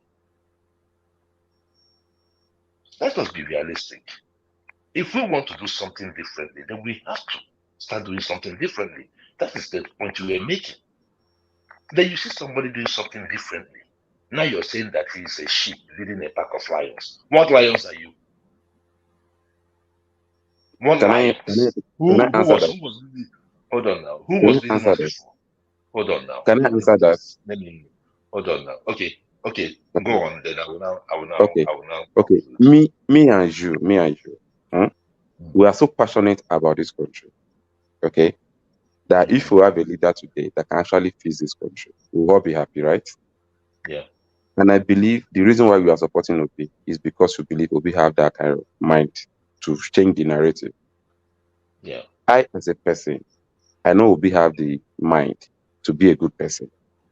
But what we need now, Obi cannot be a fighter. He can't even fight. Okay? Because when you say fight, what do you mean by fight? And what I mean by a fight is somebody who can look at these people and tell them that, oh, guy, you fucked up. Okay? No, we don't need that. We don't need that because see, let me tell you, brother.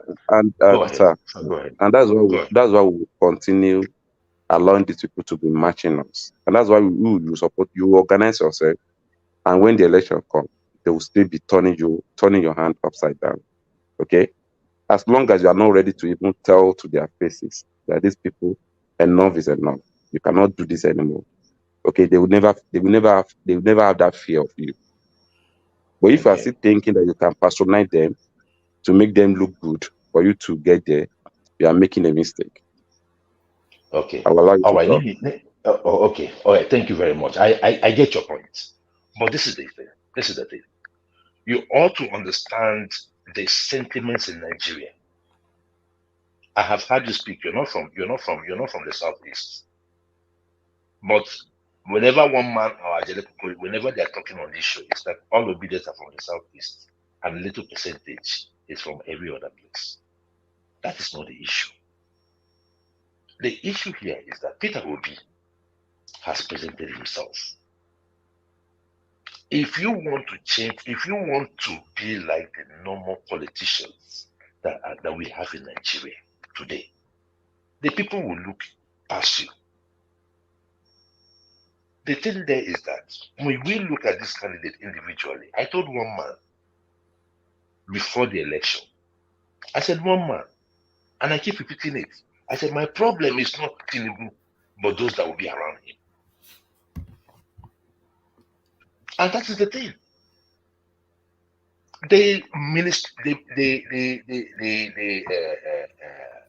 Tinubu's cabinet is as good as dead. It is not by happenstance. You can see it right from the start. And see, let me tell you something. I was listening to somebody yesterday talking about trust. I think it was 2 days ago. I think it was Mike. Talking about trust. people he trusts. No. I'll go by what Obi said. People do not do what they are expected. They are doing what they are inspected. So what you need is the right person there. You inspect the person. You don't just leave the person to just stay there and do whatever he likes. See, my brother, if we want to change Nigeria, we have to think differently. The time of fight is over. And that was the same mentality that made us to chase away Goodluck Jonathan. Because everybody was saying that he was weak. But then I was shouting, I said, look, leave this man alone. There is something going in Nigeria. One was the prevention of funds getting into the hands of people. Because Goodluck did not want to be confrontational. He didn't want to be confrontational. So what he started doing was preventing those funds from getting into the hands of people. Because it is cheaper to do so than going after those people. And look, one man, I was listening to the new EFCC chairman. I do not care again if he doesn't have 15 years experience, if he doesn't have 15 years experience or whatever. There were key things that he was saying if you are listening to him. That is the thing. We have to start thinking differently. We cannot be combatant all the time. If not, they will tell you something. If you're Yoruba and you're combatant, you say, oh, it's Yoruba nation, he's a terrorist. In Nigeria, being combatant now is like a risk.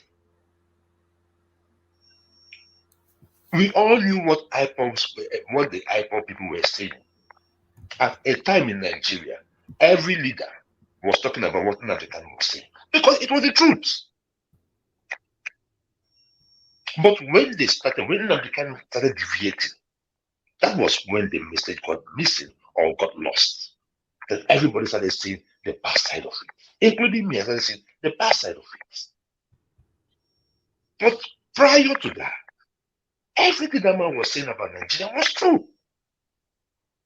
But we hate the truth. How can you say that you need to change Nigeria and you have Tinubu at the ends of affairs with his baggages? You have to start from the top. So that when we start going down, any person that we see, in fact, let me even call, based on this statement, we have started calling on for the heads of those elected under Labour Party. What are you doing there? They give you Christmas rights, you chop. They give you prayer. You collect prayer for your accounts. They ask you say you don't collect. That will not be why you. That is not what we voted for. So they will go down. All of them will go down. We are not ready for all those things. No. I mean, see, we are trying to give them the benefit of the doubt. But when the G10 came in, it happened. So these are the things that are available. And I knew that this statement was going to come out from the Labour Party. Because as obedient, we started coming for them. We have started going for them. And we must come for them. You cannot, because we had a plan. They say the majority will have their way, and the minority will have their say. This time we are not even having a say. I do, Mr. Joel. All this vehicle that I buy, is it not a way of bribing them so that they will not speak against the government? But what I'm just saying is that is irrelevant. What they are doing there now is irrelevant. Why did we vote you? We voted you so that things would be different. Now you go there and now you are part. You are not chameleon. No. You are not getting what exactly what I'm saying. You are getting exactly what I'm saying. Two things are going to happen, and we have started talking about it. The first thing is this. Sorry, let me just stand. I don't want to take much of your time. The first thing that's going to happen is that if this statement that came from Labour Party was a good one, and it came from the chairman, it's not some spokesperson or some surrogate that come out to defend certificate surgery for forgery. No. The chairman came out to make these statements. So we are looking at Labour Party, we are studying them. The only person we have right now that everybody is looking at and say, okay, this is exemplary, is only Governor Alex Oti. So if we already have so much headache dealing with Apapa and these other towns. So if Labour Party does not put their house in order prior to 2027, we are going to float a new party. Then we dismantle the party now. It's very easy now. Just dismantle it now. No. We don't need to dismantle. No. They should stay with the Labour Party. They should keep their name. What we're just going to do is we are going to register a fresh party, then build it from ground up, so that we know whoever that we are putting in any position, the person will tell us, will be answerable to us. That former Nigeria, is gone. That means we'll come back to what we were saying. That means we'll come back to what we have been saying. Okay. In 2019, 2017, 2018, when we were looking for a party that can actually suit this agenda, okay, we didn't find any one of them because we noticed that any meeting that we all go to, most of them were actually working for one politician and the other. And that's why we go ahead to register AAC as a party. And since that party came in, after 2019, they saw the effect of that party in their in the Nigerian democratic space. And they used the money as well to make sure that they destroy the party. Okay? And 2019... the thing that's still doing today now, even on other party, Labour Party, even NMPP, are you still hearing of them today? They have used money to destroy even that NMPP. Yes. So and what these big parties, this APC, what they're doing is whenever they see any party that wants to fight them, they will just pump in money, use it to buy people conscience in that party, and that party will just be down. But fine, we will have already escaped that already. Immediately they figure out a traitor among us. They buy the traitor, but we did not give up. We take that traitor out. As I'm talking to you today, the traitor is begging for money on the street of Nigeria. We make sure that we take that party that he wants to use as a source of income for himself. We take it away from him. Today, the party is in our hands. Okay? And that is why 2023, we don't really to fight, because the guy was the one running the affair of the party for almost 4 years.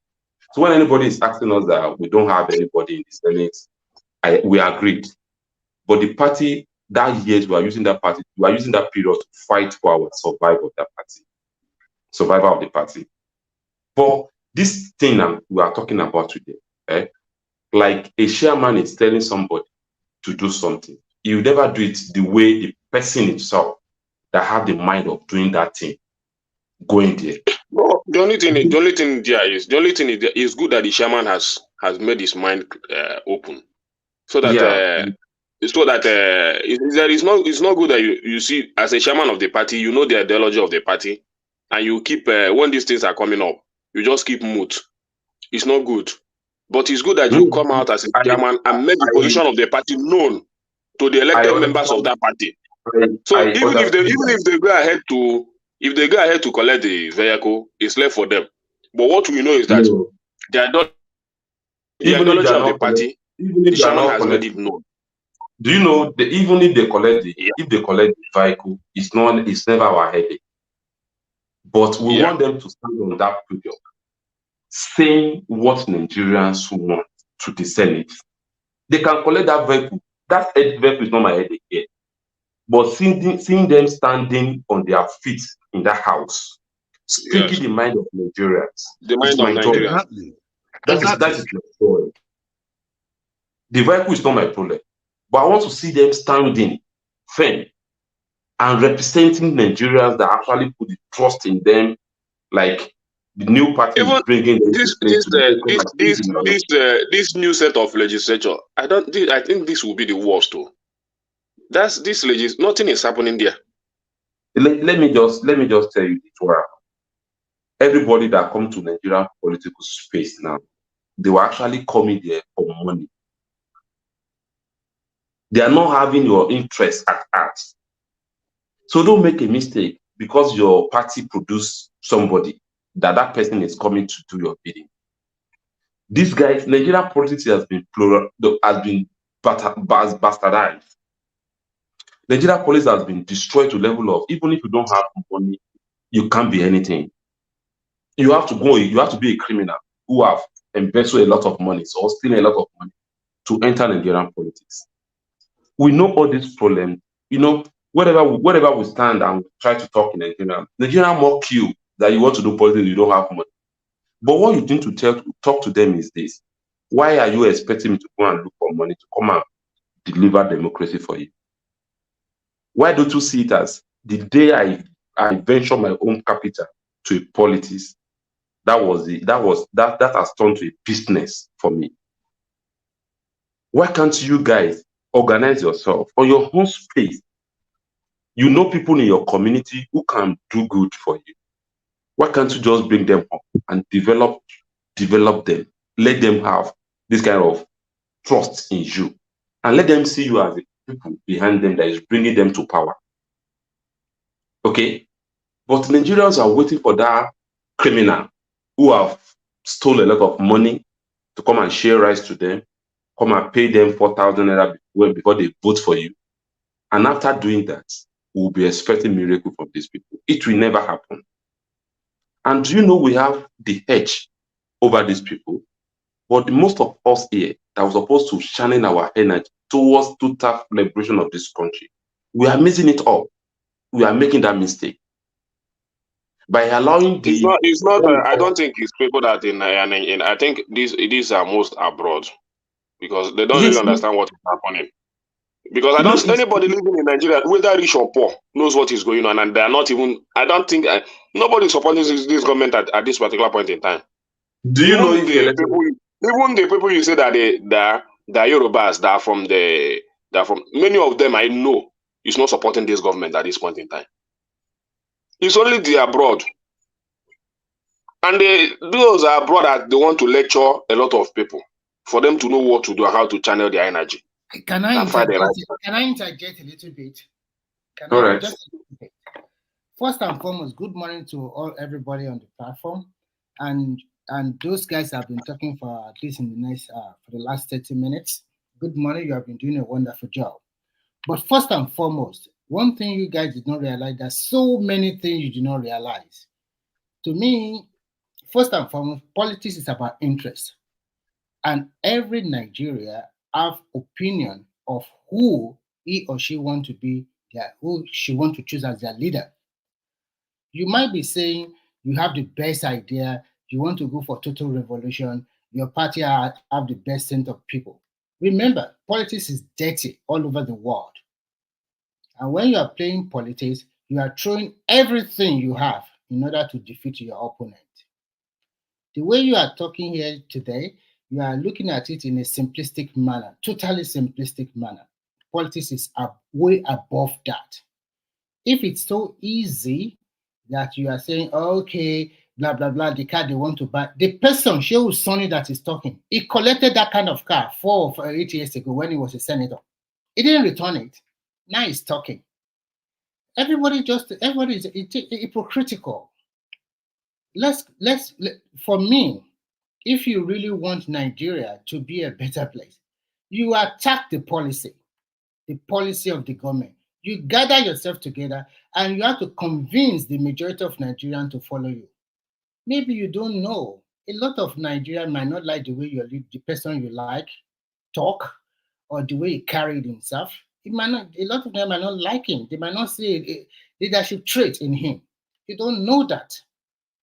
And when we talk about as a country, the person might be your leader in your region, very popular. What about the rest of the country if they don't like him or they didn't believe in him? It's a democracy. Majority wins. And this so-called vehicle you are talking about for a long time, this has been in existence for a long time. It's the Constitution. The president cannot just wake up and say, no, I'm not buying the vehicle. The legislature, they have their own budget. And they have been doing it for the last 12 years or more than that, buying vehicles, is because of they have been buying for them for 4 years, which they will use for 4 years. They have put into their constitution like that. Yesterday I talked about referendum. I do not talk about changing leaders. I talk about Nigerians coming together to demand for so many changes, like resource control, devolution of power, so many things like that. That is when that is when you can get Nigerians to get along with you. But if you are still getting along that, okay, this is my political leader, he's a saint. Nobody's a saint when it comes to politics. So that's just my own piece for now. I will let you Yeah, continue. Mr. Remy, I understand your idea. Your argument is very valid. But what you just said, you must have a leader. We must have a leader that is ready to champion that cause. yes, No, yes. I did not say you must have a leader, because once you have a leader that wants to champion that cause, you don't know whether it's also political. And he might use that is what happened to this NSA. They use them very well. And at the end of the day, it's used and done. What I'm trying to say is that sometimes if you as a leader, if you are like, okay, I don't care, I don't want to be a senator, I don't want to be a rep, I just want to fight for a better Nigeria. Forget for a political party now. So if you convince Nigeria, I am not going to take any political post. You know what? You know what? A lot of people have been doing this. Okay. But unfortunately for us, anytime that can you give a name, please? Okay, like me now, you know, I'm a show person, right? So that is the problem now. Do you know? No. I'm just wait. I know you are a show person. I just okay. Want to. I just want to can I just wait now? You will talk. I will just 1 second, just one statement. Okay. No matter what you say in this platform, a lot of people that are not show person already categorize you as a show person. So no matter what you say is going as you are saying it is they are not even listening to you. That is what I'm trying to continue. Yeah, okay, I understand you now.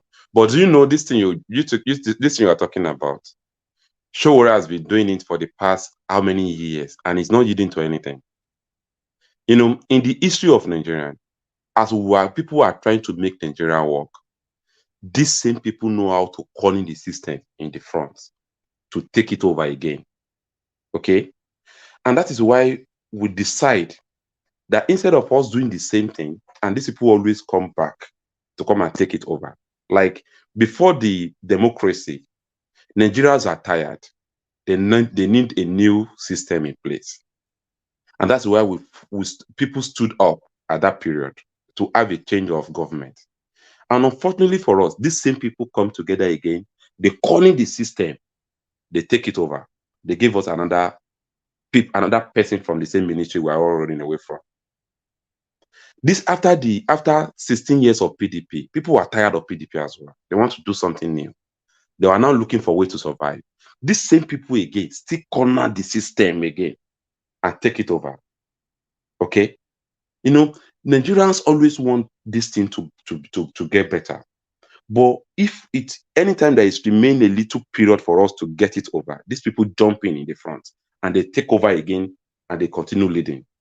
These are the problems we have been having. And this is why we are trying to have a clear leadership in the front. Okay?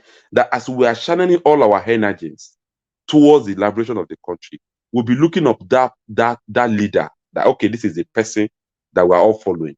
This is the person that carried the ideology. And I will now talk about what we just said. During 2023 election, okay, if you really want to do me a favor, go and look at all of them. Who is really eating the points of what Nigeria actually need at that particular period? I'm sorry, I'm going to disappoint you. First and foremost, let me tell you something today. Okay. Showore, when he was a publisher of Sahara Reporter, that time, a lot of people have respect for him. Okay. A lot of people have respect for him, but when he dabbled his head into politics, let me be frank with you. This is my own analysis of him. There was a lot of money raised all over the world, or maybe mostly in America, for his cause. Okay. Some of this money end up in his pocket. No matter what you defend. Let me finish. Okay. No matter how you say that, okay, the money did not end up in his pocket, they are just castigating him or they are lying about him.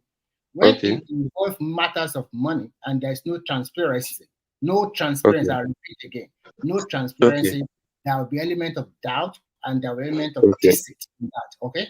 So now, like I said before, no matter what you see Showore as your leader, and you think Showore is the kind of person let me speak to what you just said now. Can I just finish in 1 minute and then you can take back your time? Okay. And you see him as your leader. It might not necessarily be the person you have in mind in future, but when you look at Nigerian mindset, Nigerian people, they want people that have accomplished something. What have you accomplished in the public domain? We're not talking you as a private something. Even if it's a private, what have you really achieved? I think the problem we have here is this. When we are talking about somebody achieving something, I think everybody has his own goals in life. Okay. Since age of 19 years, Showore has never left Nigerian space alone. He's always standing there for Nigerians, wherever Nigeria needs somebody to stand. And he has been doing that continuously for almost 3 years. So if you are asking about achievements on that aspect, I think he has done a very marvelous things on that space. He may not be in the position. He may not be in the government. Hey, do you even know why this guy? Do you even know why this guy established Sahara Reporter? And he named it.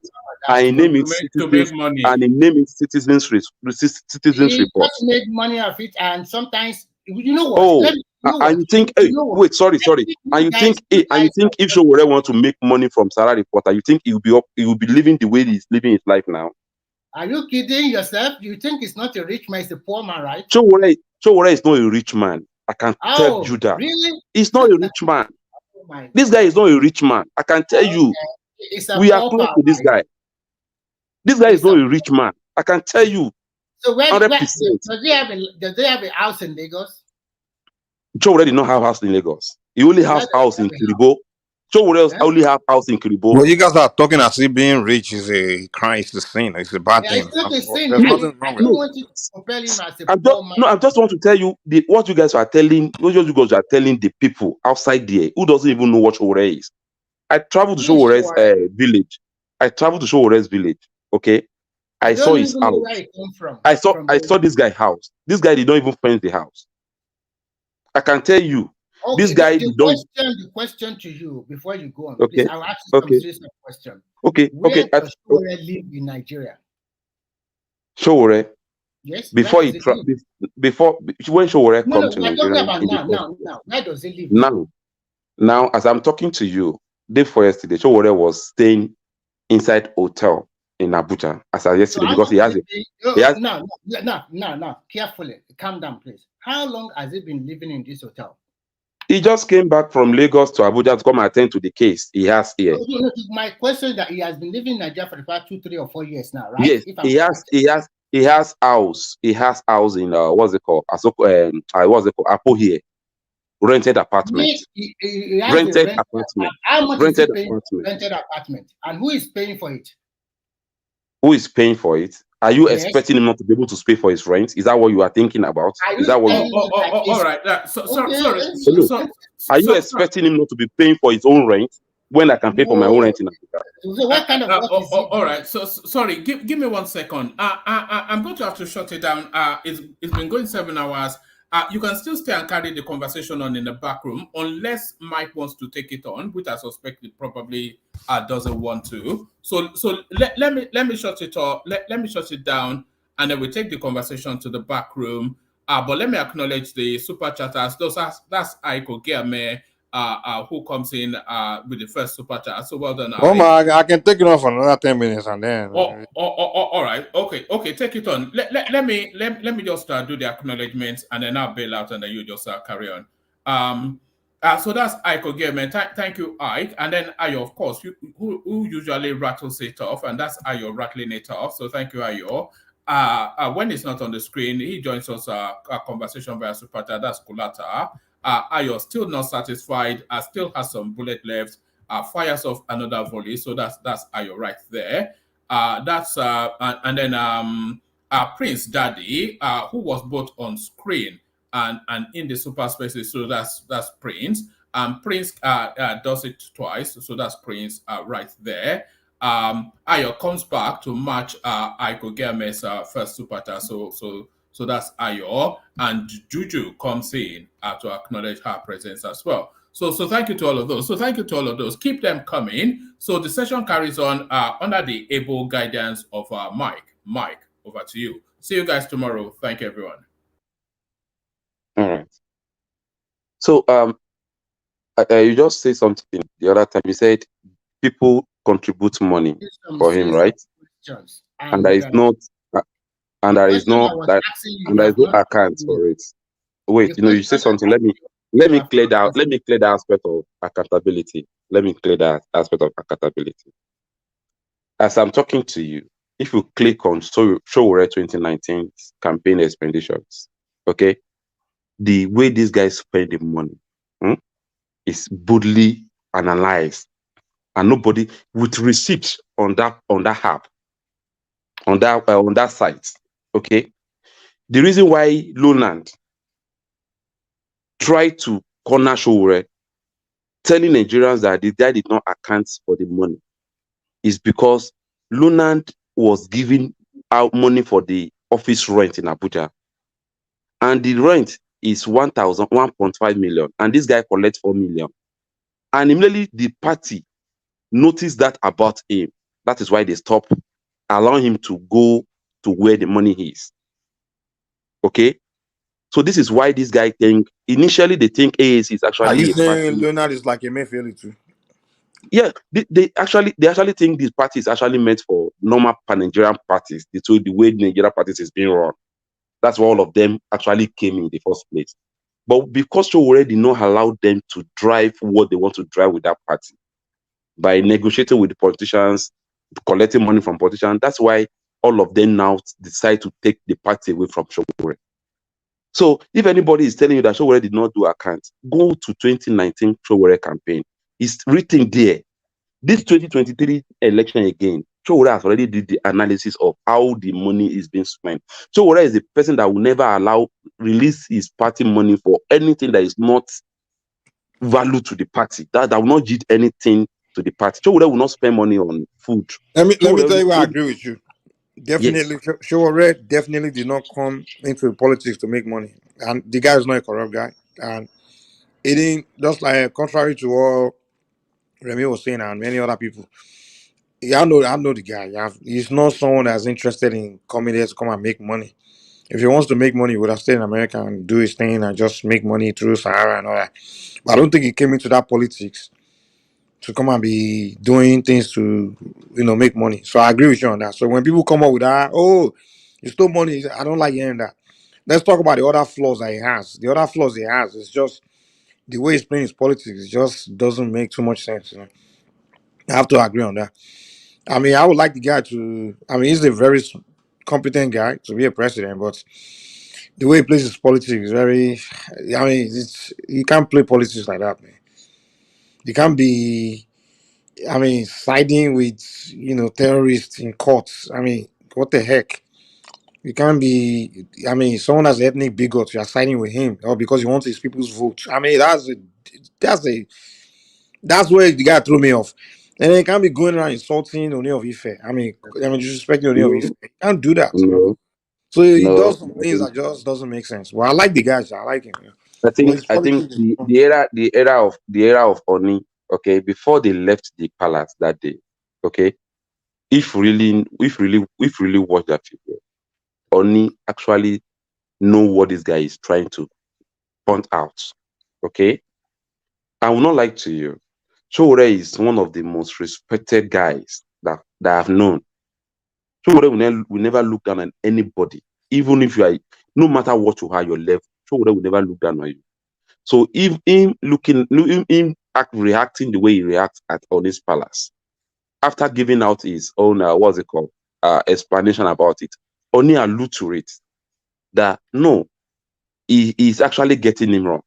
When you give me 1 o'clock, 12, Showore believed at least as a king, before at least by maybe I have to be there by 11, and by 1 you should be coming out to see me, because you already give me that appointment to come.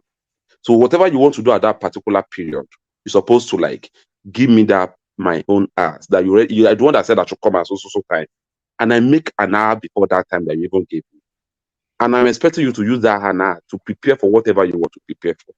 We are talking about leadership here. If you are really a leader of a society, you should show by that example. Okay, that's why what happened is he the chairman? Why is he the chairman and presidential candidate of the party? And I will now tell you that one. 3 months before the election in 2019, we register our party. Okay. After we registered the party, he was the chairman on INEC on the certificate when they were registering the party. So we've not gone for our what's it called? I don't know. Our conference. Honestly, all the other question, if I won't even be answering these people. Like, it's irrelevant. Yes. We all know Shure is not a corrupt person, so there's no point of trying to dig and dig. So we've not gone for our what's it called? No, you so can't say you can't say he's not a corrupt person. He is not a corrupt person. Very obvious. Let me explain. He has the question. Let me explain to him. If I say something that is not working, let me explain now. It's what you don't. Let me explain. I can explain to you. No, you continue your stuff. I just want to address, because Mike just came in and was like, "Hey, he's not corrupt." No, you can't just say that, right? Okay. I have not said that he is, but I'm just asking the question. I think one of the loophole you think that is corrupt, right? But let me explain it. No. I didn't say that. That action leads to corruption. No, what you are saying now is a sign of someone being greedy, right? For him to hold the two positions. So no. Let me tell you what I mean. Let me tell you what I mean. Why it's not even, it won't even make sense to start digging, trying to see, because his motive we all see for him to come from America, come all the way here. You can't tell me that his motive is to create political party and use it to make money. You can't tell me that. Come on now. No, I mean, at times, I think we need to, when anybody asks questions, I think what we need to do is to explain. And I can answer that question. So 3 months before the election in 2019, we registered the party. So we are unable to have our Congress, to have our chairman. Then he was a chairman, and the party nominated him as a presidential candidate. After the election, he has his family in America. A month after, he traveled back to America to see his family. And he did Showore enter America. The Leonard people went to court. And Showore screenshot all his passport and everything, arrival date, everything, that he's not in the country now. His lawyer has to go to court. Before we know, they've done their kangaroo this thing in the court. They say they suspend him for being the chairman for 6 months. Okay? And we use that period to fight for almost 4 years. As in 3 years, solid 3 years, to get the party back. And at that particular period, it was still the chairman of the party. Okay, when they were doing the court case and everything. Okay, but the Leonard version have done their own this thing. They've created their own platform. They have their own chairman in all the states. They already have their structure on ground against the initial plan of the party. So 6 days to INEC final date to submit our candidate's name. That was when we win the election back. We win the party back in the court. So you cannot tell us that we should have used that period that we're supposed to be using to do our own collation of names, people that want to send to INEC.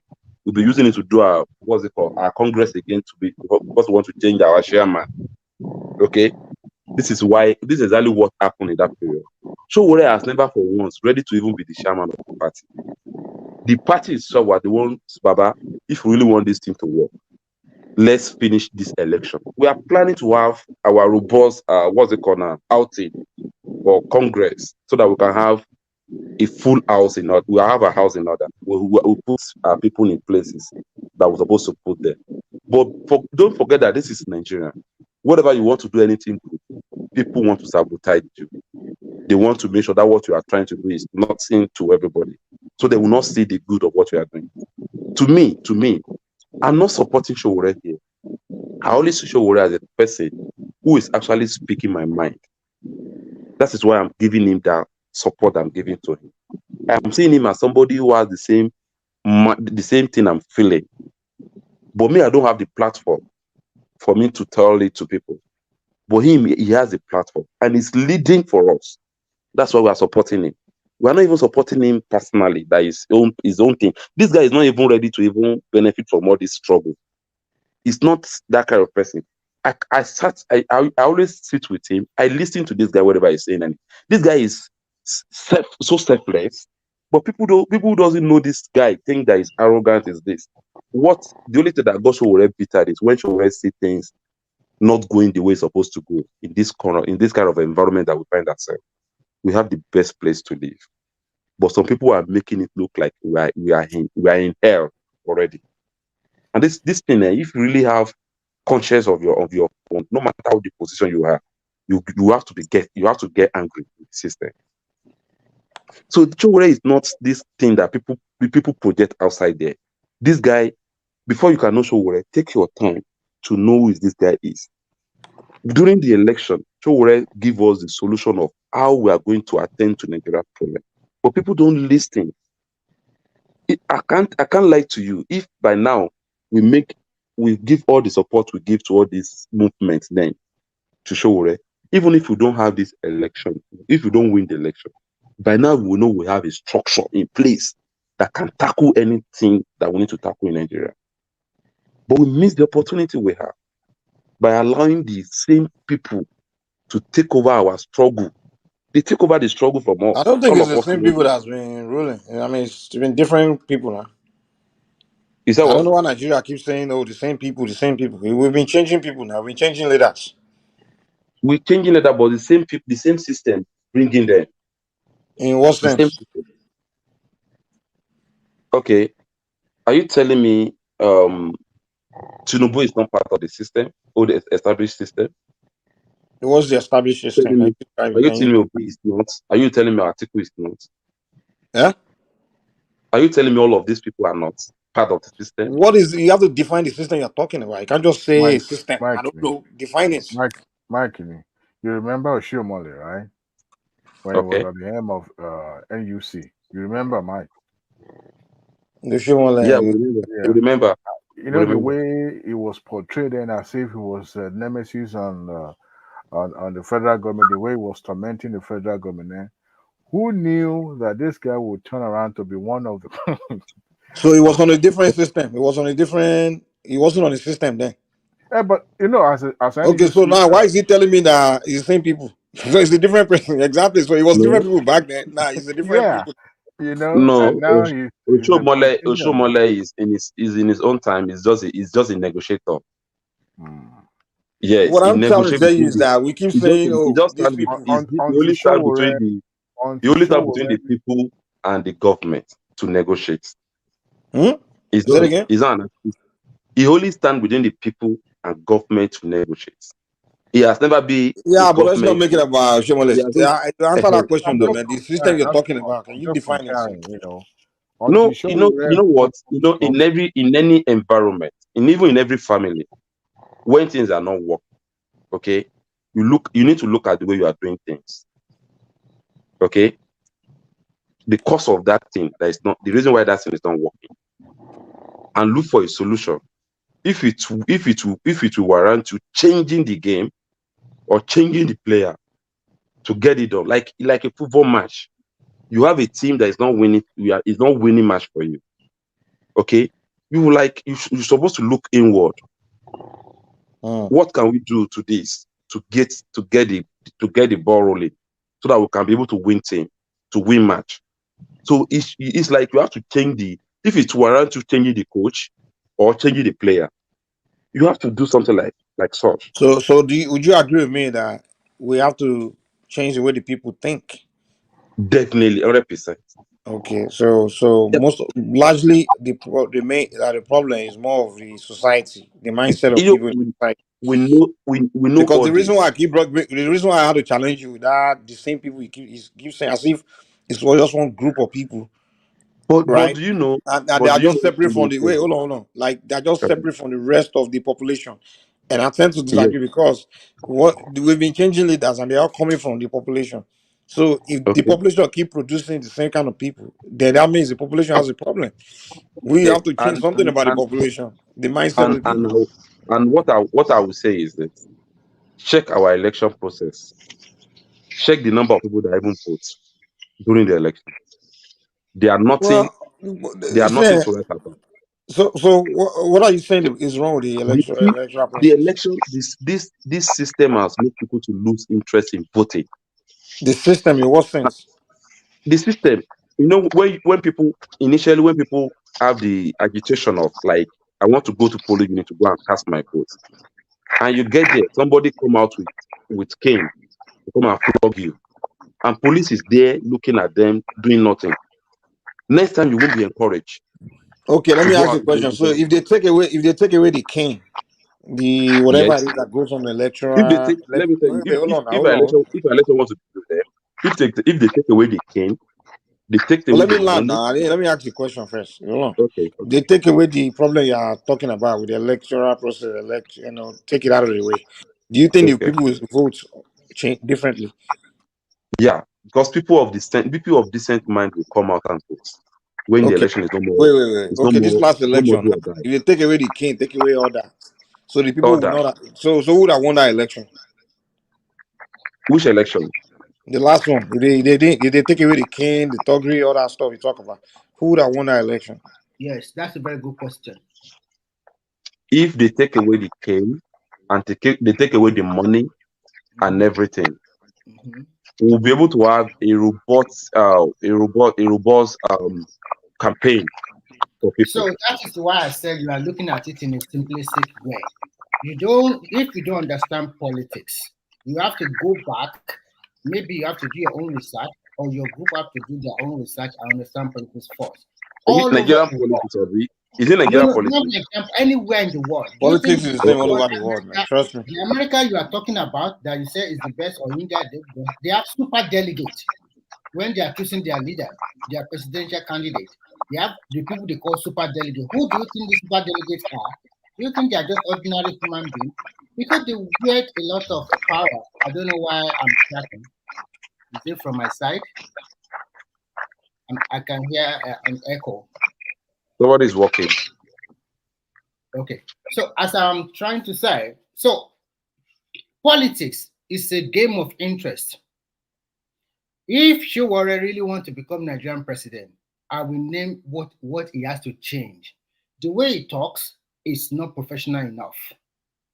The way you think you can handle your hobby or the way you behave to the traditional society is totally off and off. So most Nigerians, they see him as a little thug.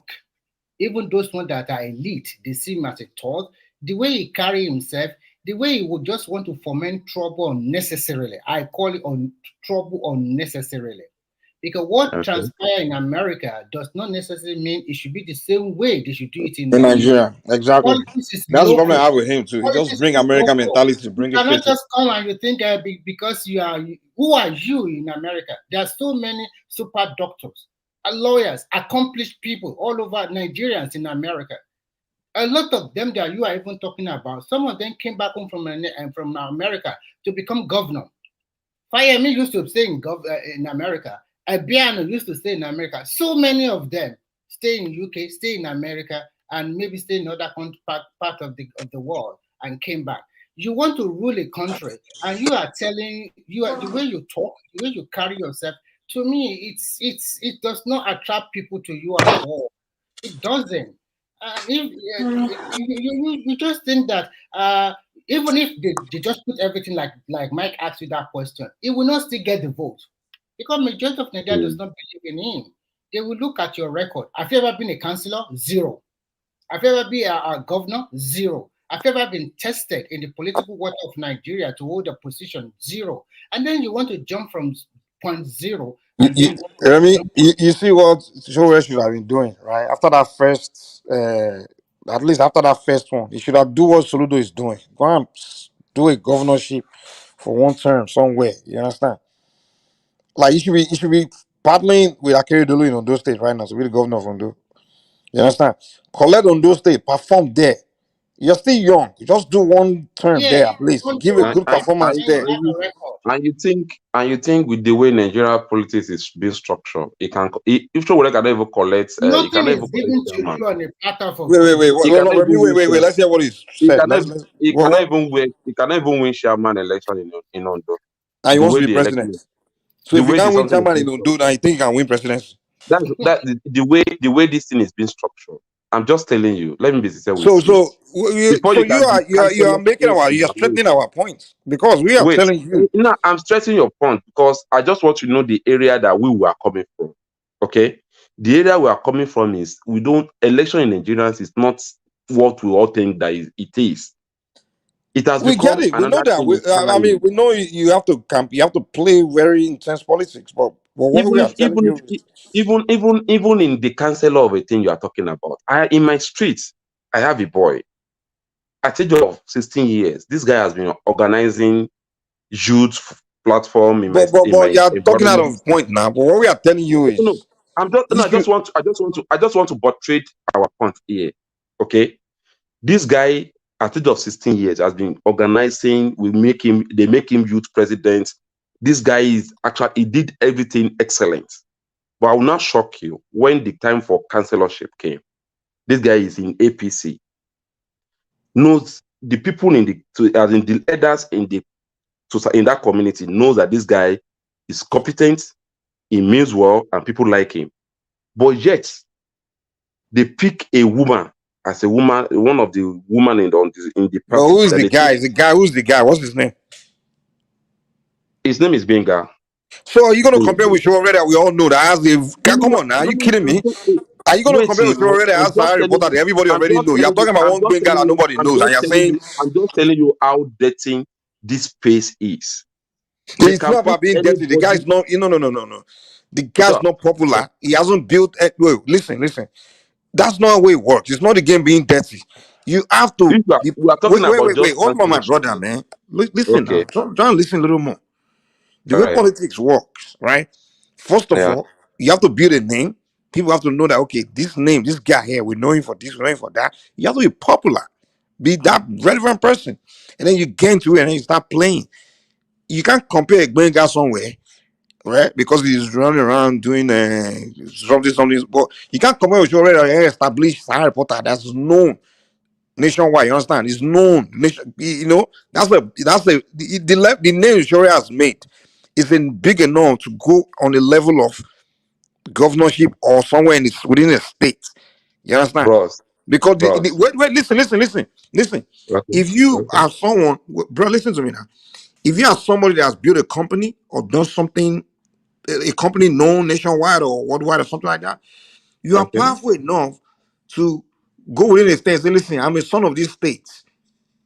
I Okay. made it state proud. So the state people can say, oh, you are our son. You've made the whole world knows you. So now you already built that relevance to challenge any governor Mm-hmm. within that state. It's kind of like the in Osun State, the Adeleke's family. Deleke. Yes. Exactly. So he's not like a big politician. If Adeleke would have said want to run for presidency, they would say, "Who the heck, we haven't built that level." But within his state, Osun State, the Adeleke family is a big name. You understand? Or they have a Okay. university there. You understand? So Okay. within that state, he can play, he can flex. Okay. So that's what we Okay. are saying. That Shirore can Do also you know flex. for Adeleke to win Osun?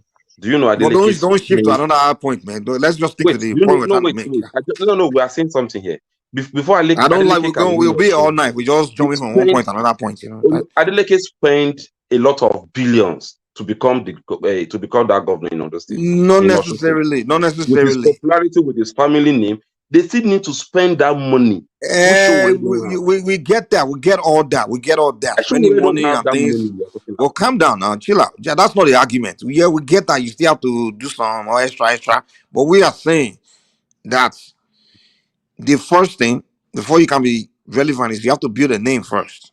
You have to have a name. You understand? So Yeah. a name as maybe a family name or a name that you are known for having a company or something like that. if you want to get into politics, that level is you start with a state.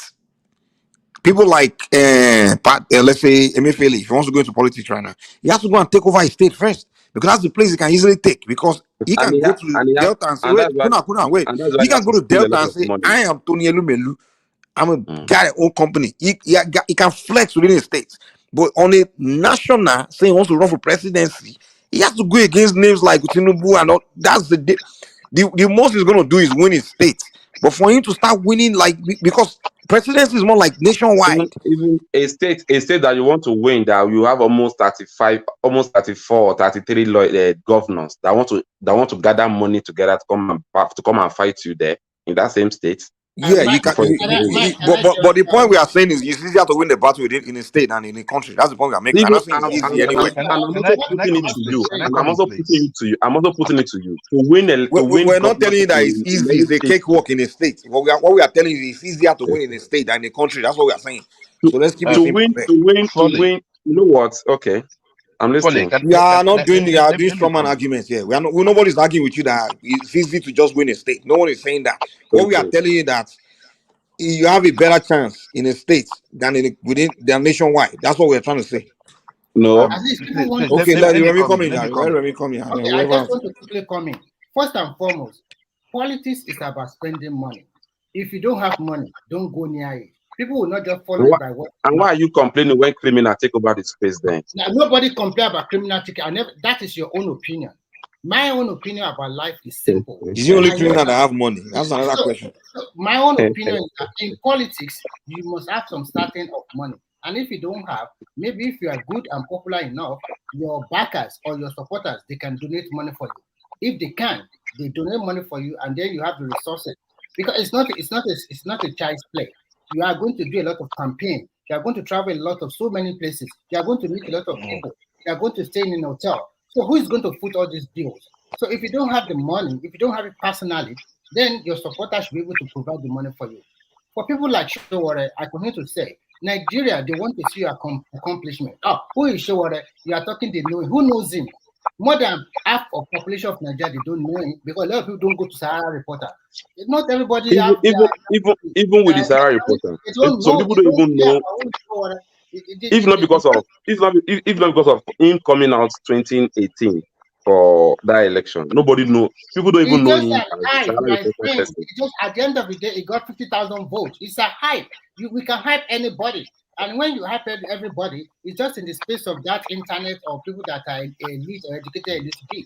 A lot of people in the countryside What farmers me and you should be discussing? What me and you should be discussing here is why is he running for election? I don't need to discuss because I know he will never win. So I don't bother. Can I come in, please? Can I come in, please? Okay. Can I come in, please? Okay. Mr. Foley. Yeah, well done, sir. So much for the should I call it a goalless travel? But I made a statement which was, in a line with that aligns with what Mike said earlier, and it was clear because the chief supporter of Sowore on this program is Angelico Babaja. Yeah. And I told Babaja that can Sowore, veer for a local government, House of Rep, governorship, Senate? Can he go for those positions so that he can show us what he can do? Now, you might not like Obi, but the reason why we followed Obi is because he has shown us what he can do while he was in power. So Sowore needs that CV. He needs that on his CV. He needs that accomplishment on his CV. Because in politics, if you don't have money and you don't have clouds, right? And your father does not have money and you don't have any godfather, what are you doing there? You need money. So if you don't have money, Then you go for a smaller political space, like the state. Go there. It will be easier for you to sell yourself in the state. You have the social media with you. You're very vocal, even though sometimes his vocalism is so senseless, very confrontational. I don't know how it's Oshowore, even governorship, I say governorship, local government chairman would be, because of the way he talks. He comes off as someone that is so brash, but not taking away some of the things that he says, which we know is the truth that happens in our country. But the thing is that I might understand him, you might, but the next person on the street might not. And many people do not understand him. And together with the fact that most people don't know him. So start with the state. Show us what you can do there. Then when you now come out for presidency, if you're talking about what you did, people will be like, oh, we know what you did. And if by the grace of God, you have someone that's another, or maybe some other party won the election after you, and nothing was found on you, you see, that is how you grow. But the way Sowore went with it, I mean, from America to presidency, Abba, maybe so. You don't have money. Even the delegates don't even go for presidencies, and they have the name, they have the money. So sometimes you set up on the white horses. What we don't really see here is this: Nigerians have a problem. Okay, and we that we're here, we are not desperate to become. To me, I personally, I'm not desperate, and I'm sure Showore is not desperate. But our system need a body that can challenge the system. I can put it to you. These people that we're all talking about, they have the power, they have the energy to make Nigeria better. If they can see Nigerians' voices pushing them, comforting them, they will do the needful within their 4 years. These people in the government. Fully, as the deal, man. The fundamental problem in Nigeria. There's no if you're gonna bring the best leader in the world, he's not gonna solve it. Yeah. He's not gonna solve it. Well, please let me land. Let me land. Go Let ahead, me land. I don't think so, Mike. I don't think so, Mike. What we are trying to do here is to make sure we have that people of the country have their voices. Let's have our voices first. And I think that's the project that Showore is actually trying to have. Okay? It's not the presidency per se, but our voices can change the narrative of this country within 4 years. If we really have our voices together as a citizen, if our dignity has been given back to us as people of the country that owns the country, that elect anybody to that position to go and lead us, before they make any decision, they will look at us and respect us. And I think that's where we are coming from. Fully. Sorry, yes. Fully. Let me say this real quick, right? Okay. The only thing that the politician listens to is how he gets reelected. Yeah.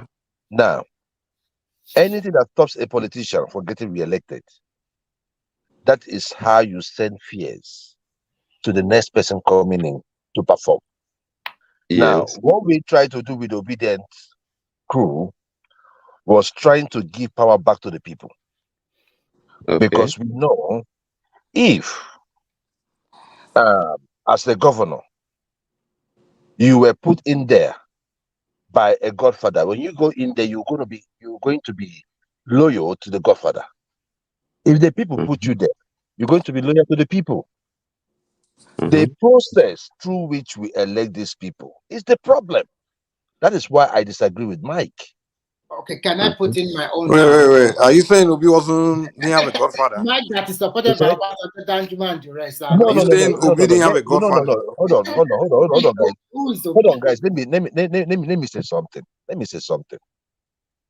The major backbone of Obi in this election wasn't the OBJs. It was the people. No. I'm talking about when he came to became governorship. Governorship. Yeah. Governorship, he had no godfather. That was I just mean, come on, man. It was Ojukwu that brought him now. I mean, come on now. No. Come. Hold on now. Can I tell you guys? You know, sometimes Can you let us we make talk, please? Remy. The problem with you is this: you talk more than you listen. And Yeah, I don't know how you pass your classes. Can you just listen? There's a reason why you have 2 ears and 1 mouth. You are Don't funny. listen more. When You people just want speak, to talk. they Are you in a market? Are you a woman? No, No, what? I'm a woman. All for you. Calm down. If somebody is talking, I don't want you to take it too you are personal. I never take it too personal. what the hell? And you're a medical doctor? I'm not Haba. a medical doctor. I'm not Simba. You are getting off. Sorry. Okay. Thank God you are not. Thank God you are not. I am not Simba. So don't. Sorry. Oh, So I you cannot see even now, spoil the you are difference. taking it Yeah, too let's personal. go back. Let's go back to our I conversation, cannot please. spoil We the are here to difference. discuss that. Remy, whenever we are talking about issues, allow one person to talk. Then you now talk so that people will enjoy the discussion. You will come and say, Okay, go ahead. Say whatever you want to say. and if I ask you you're Okay, supporting, continue. It's enough. Continue. if I ask you you're supporting that, you tell me it's Tinubu. I mean, Tinubu is an idiot for that. That's the person you're supporting. And now you're making your you want to make sense. You cannot defend Tinubu and make sense. So let's be realistic. So my brother, what I was trying to say is just simple.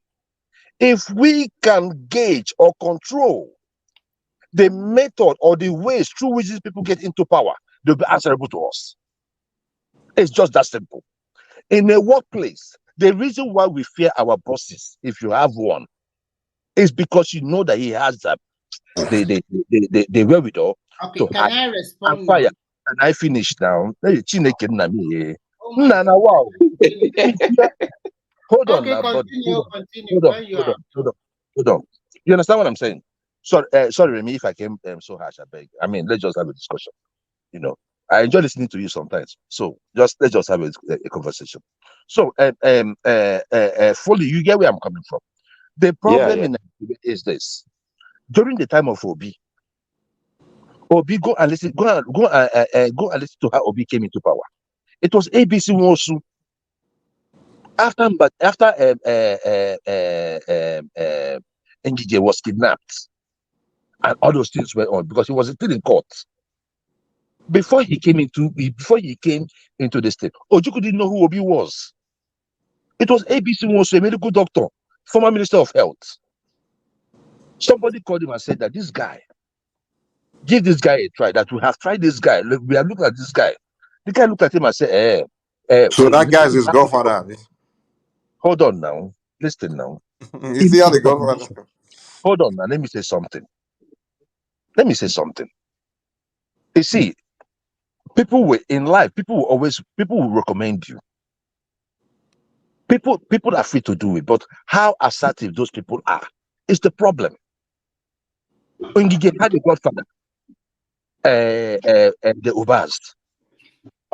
You need to come to them and say that see what these guys were doing. In fact, anyway, you guys saw the one that happened where they kidnapped the governor, a sitting governor, and made him to tamper with his blood that he has resigned. That is the height. Then before Ngige was Mbadunuju. Who was Mbadunuju's godfather? Emekofo. In fact, let me tell you guys something. This one, nobody told me. I saw this one in my eye. Do you know that if Emekofo is coming with his convoy, and the governor is coming with his convoy, the governor will turn back? That is to tell you what I'm talking about. The issue of godfatherism in Nigerian politics, hit us so hard. In fact, if not the gains we have enjoying in Anambra State today was because of Ngige fought the cabal. But when he fought the cabal, he now knew that the only thing he has is to work for the people, because those cabal were looking at the accounts now They were threatening him that he was going to go to jail, that he was embezzling money. And he was looking at himself and he was like, I know I'm not embezzling any money. So what did he do? He channeled everything to the people. People were like, did we have this kind of money? Just like the same thing that's happening in Abia State. Ojuzo Kalu was governor in 1999. When he was leaving, he gave it to his Secretary of State, Chief of Staff, who was in prison and won the election. He won the election for the prison. That is the other Oji. Then when that one was leaving, he started having problem with Ojuzo Kalu. Now gave it to Ibazu. Go to Abia State, you will see that you will be like, is this a place that hosts Taba? That is the issue. How those people look at Oti. Oti knew that there was no way he could have won that election from a Labour Party. So if he wants to be there, he knows he has to perform. And so far, we are grateful for what he has been able to do. So let us control the way these people get into power. That is where I'm at variance with Mike. Thank you. Whoever listen to you now would think that all those people you mentioned as if they never had one godfather one way or the other when they were in power. You've forgotten that 2003 wasn't that far from 1999. Every one of them came at the background of who as their godfather. So you're now saying that Obi doesn't have a godfather. What you see? I don't. Well, Obi did not have a godfather. He just told us That his is my point. godfather. I mean, if you know one, hold on, my brother. Not even Obasanjo then, because Obasanjo wasn't even in opposition. Yeah. He wasn't even good in terms with Obasanjo. Yeah, right. So my point is this. So we just came into our guy, right? I just no, told the you. godfather does not mean that it has to be with Nigerian power. Yeah, godfather can start from your state, can actually be from your state, where you have been, where you are trying to come from. So it can be somebody in that state that has that power that actually tell people, okay, vote for this boy. So that's godfather. ABC Nwosu only had the power to garner support for him to be nominated. That's godfather. That's you understand what I'm saying? Okay. Target.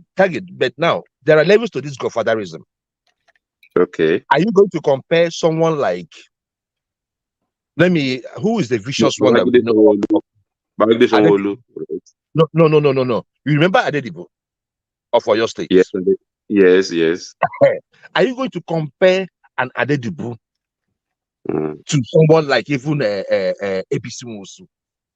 You can compare Adedibo because look, let me tell you, if we have let the Obas, especially the Chris Oba, he'll be another Adedibo because he told the governor Kumkum, I'm going to nominate. The elections in Anambra at that time was the elections in Anambra at the time you were mentioning in 2007 or so was so terrible that there's no way anyone would get to that government house without riding the back of any godfather.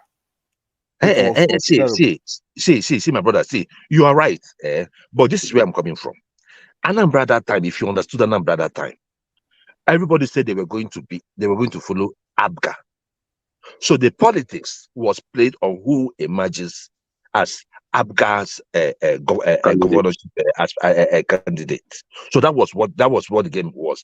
The problem wasn't on whether the electorate was going to vote. No, the electorate were going to vote already because Ojukwu has said, vote this party. This is my party. So people were going to vote the party. So the politics was only played, on who becomes the candidate. So it wasn't that much. So now if you can imagine someone like Adedibu that can control who votes in local governments that he does not even live in. Adedibu that came out on television and told the guy, who was interviewing him? He said, if the governor is reviewing,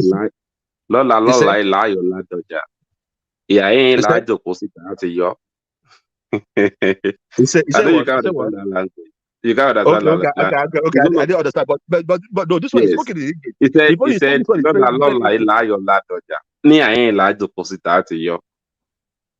that is tomorrow that is going to remove Ladoja. And is this where he's going to sit down to remove Ladoja? And that's exactly what happened. No. The one that he said, right? that he spoke in English was that he was I think it was Channels Television, one of those guys were interviewing him. He said that if Ladoja receives say 4 billion, is it not okay for him, for Ladoja, to give him at least 10 billion or something? Everybody was like screaming, like, what is this guy talking about? Like, that was how crude it was then. And this kind of people, we had them in that's the foundation. And that's the foundation. And that's the foundation of Nigerian politics. But politics, especially that's 1999. So we started on a crude note. No, it has always been before 1999.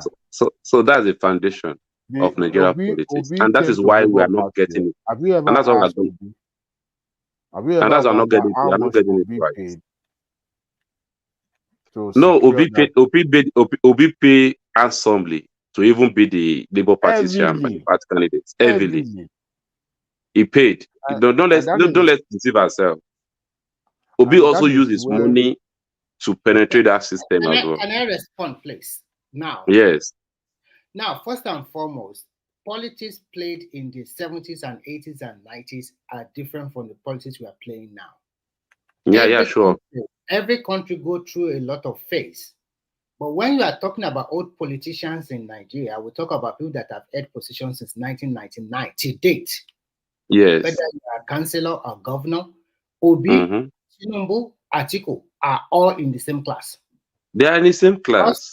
They have held position before. Atiku was voted as a governor before Obasanjo picked him to be a vice president. If not, he would have been a governor of Adamawa State. So all of them have a godfather. Tinubu godfather was Yar'Adua before. Atiku also Yar'Adua. Obi Yar'Adua was Ojukwu. And in this last dispensation, the godfather of Obi was Obasanjo. And the rest of Obasanjo clique. All of them have godfather. And all of them have money. Obi paid whooping 40 million for PDP presidential, blah, blah, blah, blah. But he knows they're not going to pick him. He gave them the 40 million cash, just like that. So what I'm trying to say is that in politics, if you don't have money, you should have people that can donate for you. And if you don't have people that will donate for you, then your godfather will step in. And they will And that's when you are, even this, your so-called Showore, if Showore really want to rule Nigeria, he has to learn how to play the game. No, we are not ruling Nigeria. We want to lead Nigeria. No, you can't tell me that. You can't say that. Please, let's be objective here. We don't want to rule Nigeria. We want to lead Nigeria. Listen. You don't want to rule Nigeria. It's just semantics. It's just semantics. Twice. So what are you doing? Are you wasting your time? Yeah. I said, try to listen to me. We are not ruling. We are leading. Remy, it's just semantics. It's just, I mean, you want to lead Nigeria. Yes. Lead.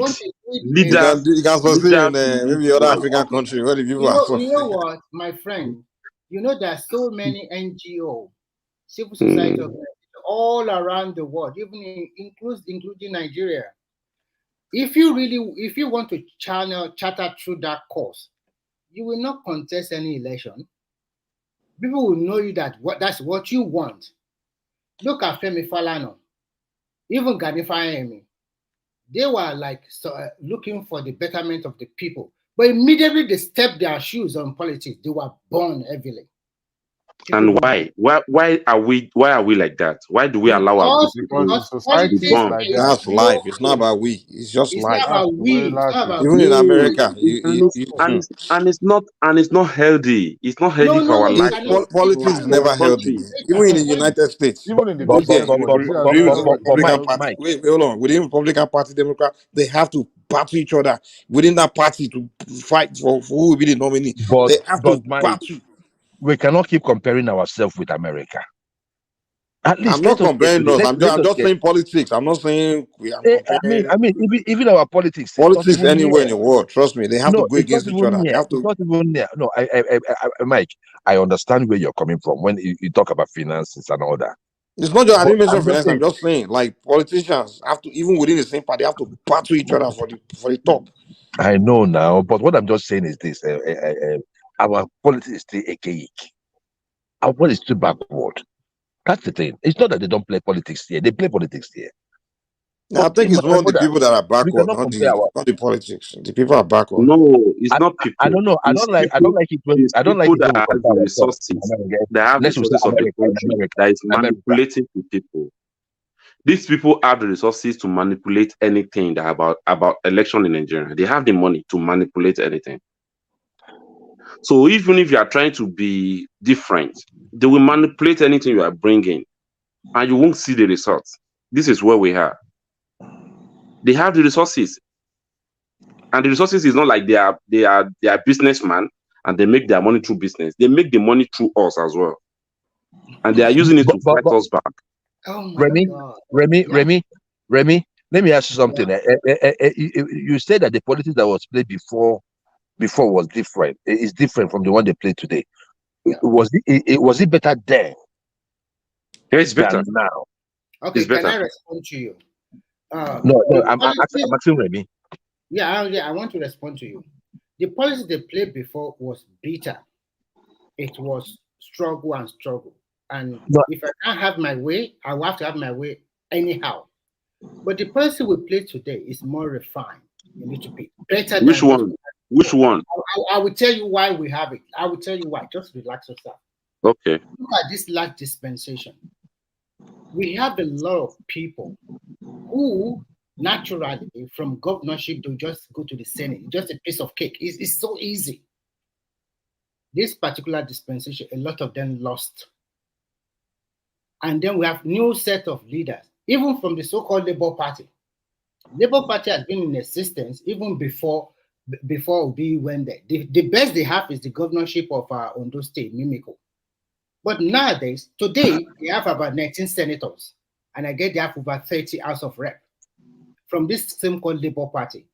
If the ruling party really want to play the game like the old politics, they won't get CC, they won't get nobody.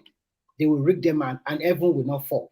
So they were crude. That's what you're saying. They were more crude. No. What I'm trying to tell you, they are not crude. What I'm trying to tell you is that at least there is a level of moderation. Your party still get vote and you still get elected representative, even up to governorship in. No. You still don't get my question. It's still fair. It might not be totally fair, 100%. But it's Remy, what I'm asking you, Remy, what I'm saying is that so it was crude those days than now. That's what I'm asking you. Like it was. I did not say crude. I said it was. I did not say crude. When you say crude, that means too backward or too old a cake. I did not mean that. I mean it was terrible, bitter compared to today. Remy, do you know this is the election, the lowest turnout in the history of Nigeria, the lowest turnout. The reason why it was lowest turnout, I will tell you why.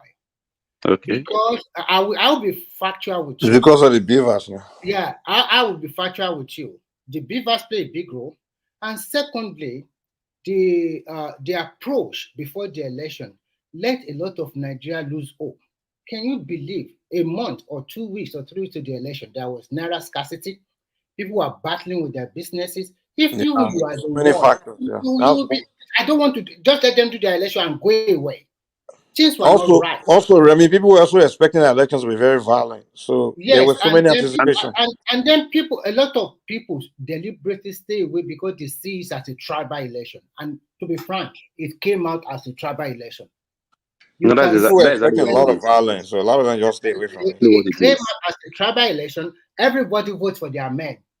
Only that some people voted more. So everybody voted for their men. And in some pocket of 1 or 2 or 3 states, or let's say not less than 8 states, then we see that rivalry between the 3 people. That's Remy. all.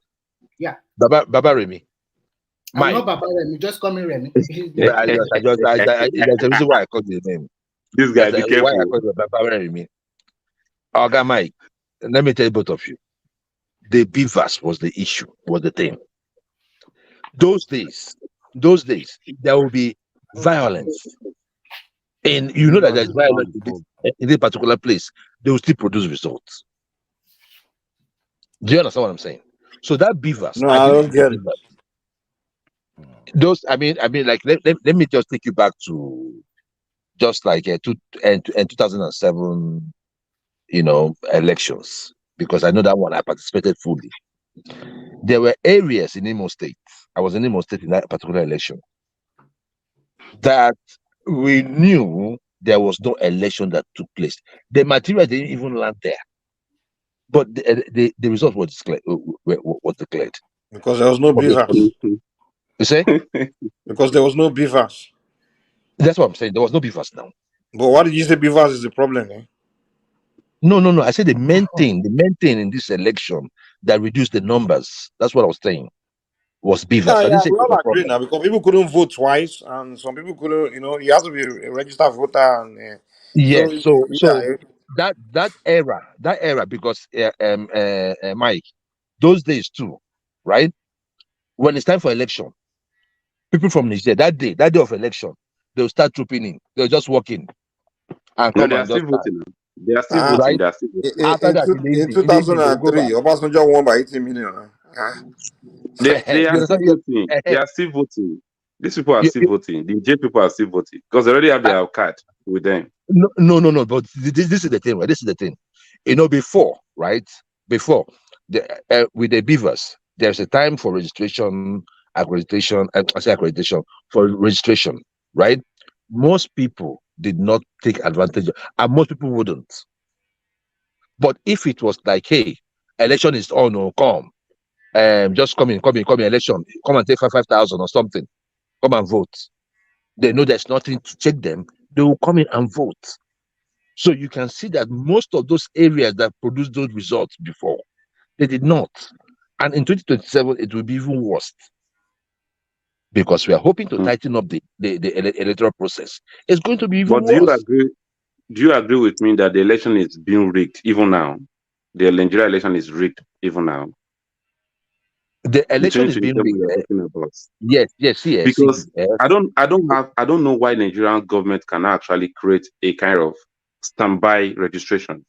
As you are clocking your 18 years, go and you should be able to have your card without stress. So people will have their card, INEC will not give it them. They will not give it to them. They will leave their job to go and queue up at the INEC office, and nothing will happen. Nobody, they won't we get saw those that. are the areas that the election is being rigged. It's not only that day that people rig the election. When you frustrate people not to have their card, you already rigged the election. These are the things that is happening. We are here. We know what is happening here. Like me now, the card has been using since 2009. Is what I'm still using. I never change it because I don't feel any reason why I should change. Is it 2009? Is it not 20? Is it 207? Or I know I didn't vote in 2009 because I voted, but they are not actually using card, right? I didn't know that I can't even get You back said to 1999, not 2009. 1999. Yeah, 1999. Yeah, 1999. I voted. I think I voted, but I don't know if you use card in that period. What we're saying here is this: I don't know why INEC cannot. If I can go to bank and have my ATM card immediately, I don't know why I can't have my voter's card immediately in the INEC office. They can make this thing happen, but because of they know that the day people actually voted, people are ready to vote, and the number of people are more than what they can buy, they will fail out. That's why they are actually discouraging people not to come out and vote. These people are rigging election in so many ways.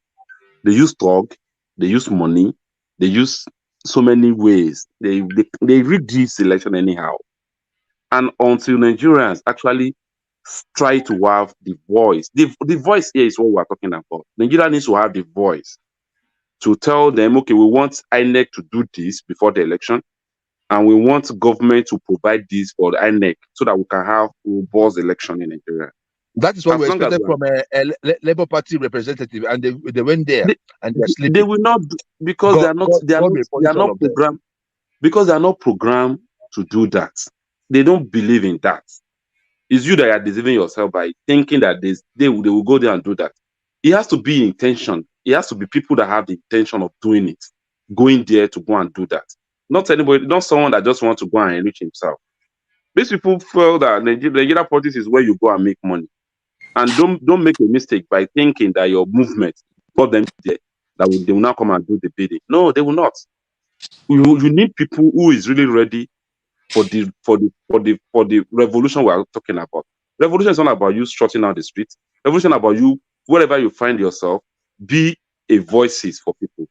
Let your voices be on behalf of people, not for yourself. Don't just go But to what is anywhere to the represent voice yourself. for the people now? It's not. It's not one voice. I mean, it's not the same. I mean, I don't know why people always say the voice for the people. Like the people are not on the same page. I mean, there's no way you can have a voice for the people. It's No, impossible. in a society where poverty is is rampant, the way Nigeria is being programmed, you hardly see people's voice. These people you are even blaming, at times you don't blame them. When someone is hungry, you can throw anything at him, he will definitely pick it up. The reason why me and you are here discussing is because we can still afford to think to do some things. But those guys, no, there are people today that don't even know what they will eat. And that kind of person you now told him that come and use a fingerprint to just put a ink on a paper to collect 5,000. You think he won't collect it? So With what is joy. your point? What is your point? I mean, you said I'm just telling you, you said the what voice the for the damage, people, and I'm trying to understand the now. damage, the damage of these politicians on the damage is too deep. And for us to get this thing right, we have to be intentional about it. We No, have to be intentional to get about it it. right, you have to change people. That's it, and that's why people keep changing. We People's keep mind changing and leaders. We've been changing leaders now. It's not like it's one person that's been ruling us forever. We've been the changing process, them. the process in which we change our leader is not the way other countries change their leaders. Is it not voting? What other process can we do? The votes that you buy, that you pay money for, is that vote? You call that vote? Well, vote that you pay somebody to come and vote, you call it vote? Vote should whether they be pay to come and vote or not, you're an adult. You go out to vote should vote. be vote should be something somebody you So how convince do you me. change that? How do you change that? How do we change the buying You of the can't vote? change that. You can't change that. If the only thing you can do is change the people.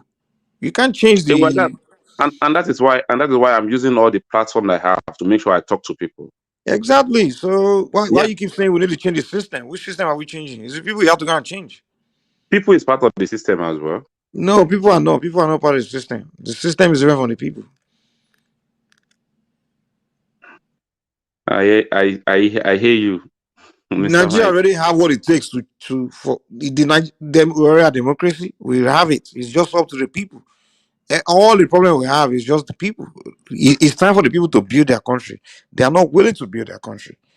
They are not willing to even elect the But best. Mr. They're Mike, not ready to Mr. Mike, be but productive. So your problem, the you need problem of to Nigeria you, is the Nigerians. So no, we you can need to see be all the you need to be and when Nigeria always talk about just changes, let's change. I'll just laugh. you Let's need to be change part of the. it. You need to be You can part of change. You the can change. change everything all day. You can change it from monarchy to democracy to this and that. You can go all around circle. If you don't change the people, you remain the same. That is why we need you to join us to lead the campaign for a better Nigeria. So a better Nigerians, not better Nigeria. Yes, for a better Nigeria is good. Nigeria. It's just Nigerians. That's the problem.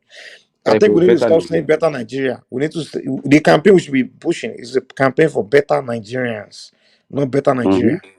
But do you even know We are Nigerians? wasting our time. Nigerians have even make it difficult for you to be a good person in this space. You see, if they call me like, hey, we need to I need to create a campaign to create change. I will call the Yeah. campaign a campaign for better Nigerians, not better Nigeria. Yes.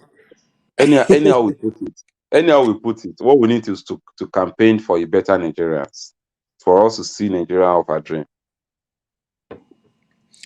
The people, the country can only go as far as the people. You understand?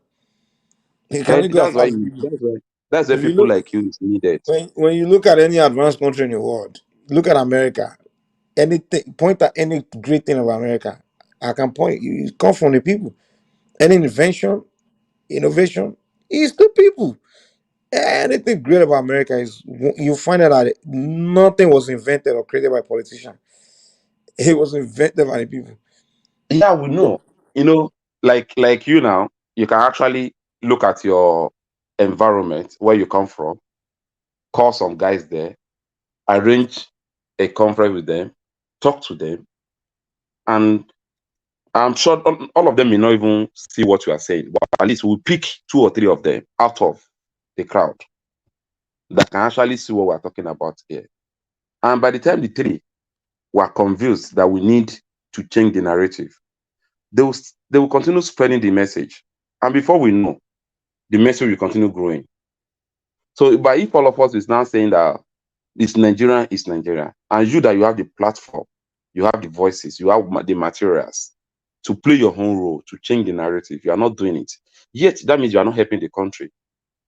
All of us should see it as a project to see a country that we can be proud of. And it's not going to be a thing of we can actually get it in a platform of God. It's something we have to like dig in for, search for, and make sure we get it. And I think that's why we're here. Not for money, not for fame, not for popularity, but just for a better environment for ourselves and for our people at large.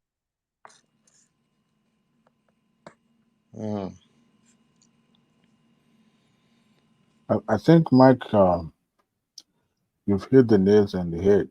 The people need to change. The mindset need to change, not the government. I'm even surprised that Nigerians always quick to blame the federal government. What is the state government doing? They have enormous power. They control virtually everything in Nigeria. The problem is even from them. The problem is even from them. How do you see people criticizing their governor instead of just be hailing? Because if you try it, if you try, it was do you know it's easy? Do you know it's easy for you to criticize the federal government and the state government? Because the state government will just point at you. You see their boys, they will just come in one day, come and flog the hell out of your life. It's just where it is. It's just where they have the power. You cannot even talk, you can, like, if you are in your state and you are trying to give them problem, one day they will just come to your house and burn you down. They have the materials.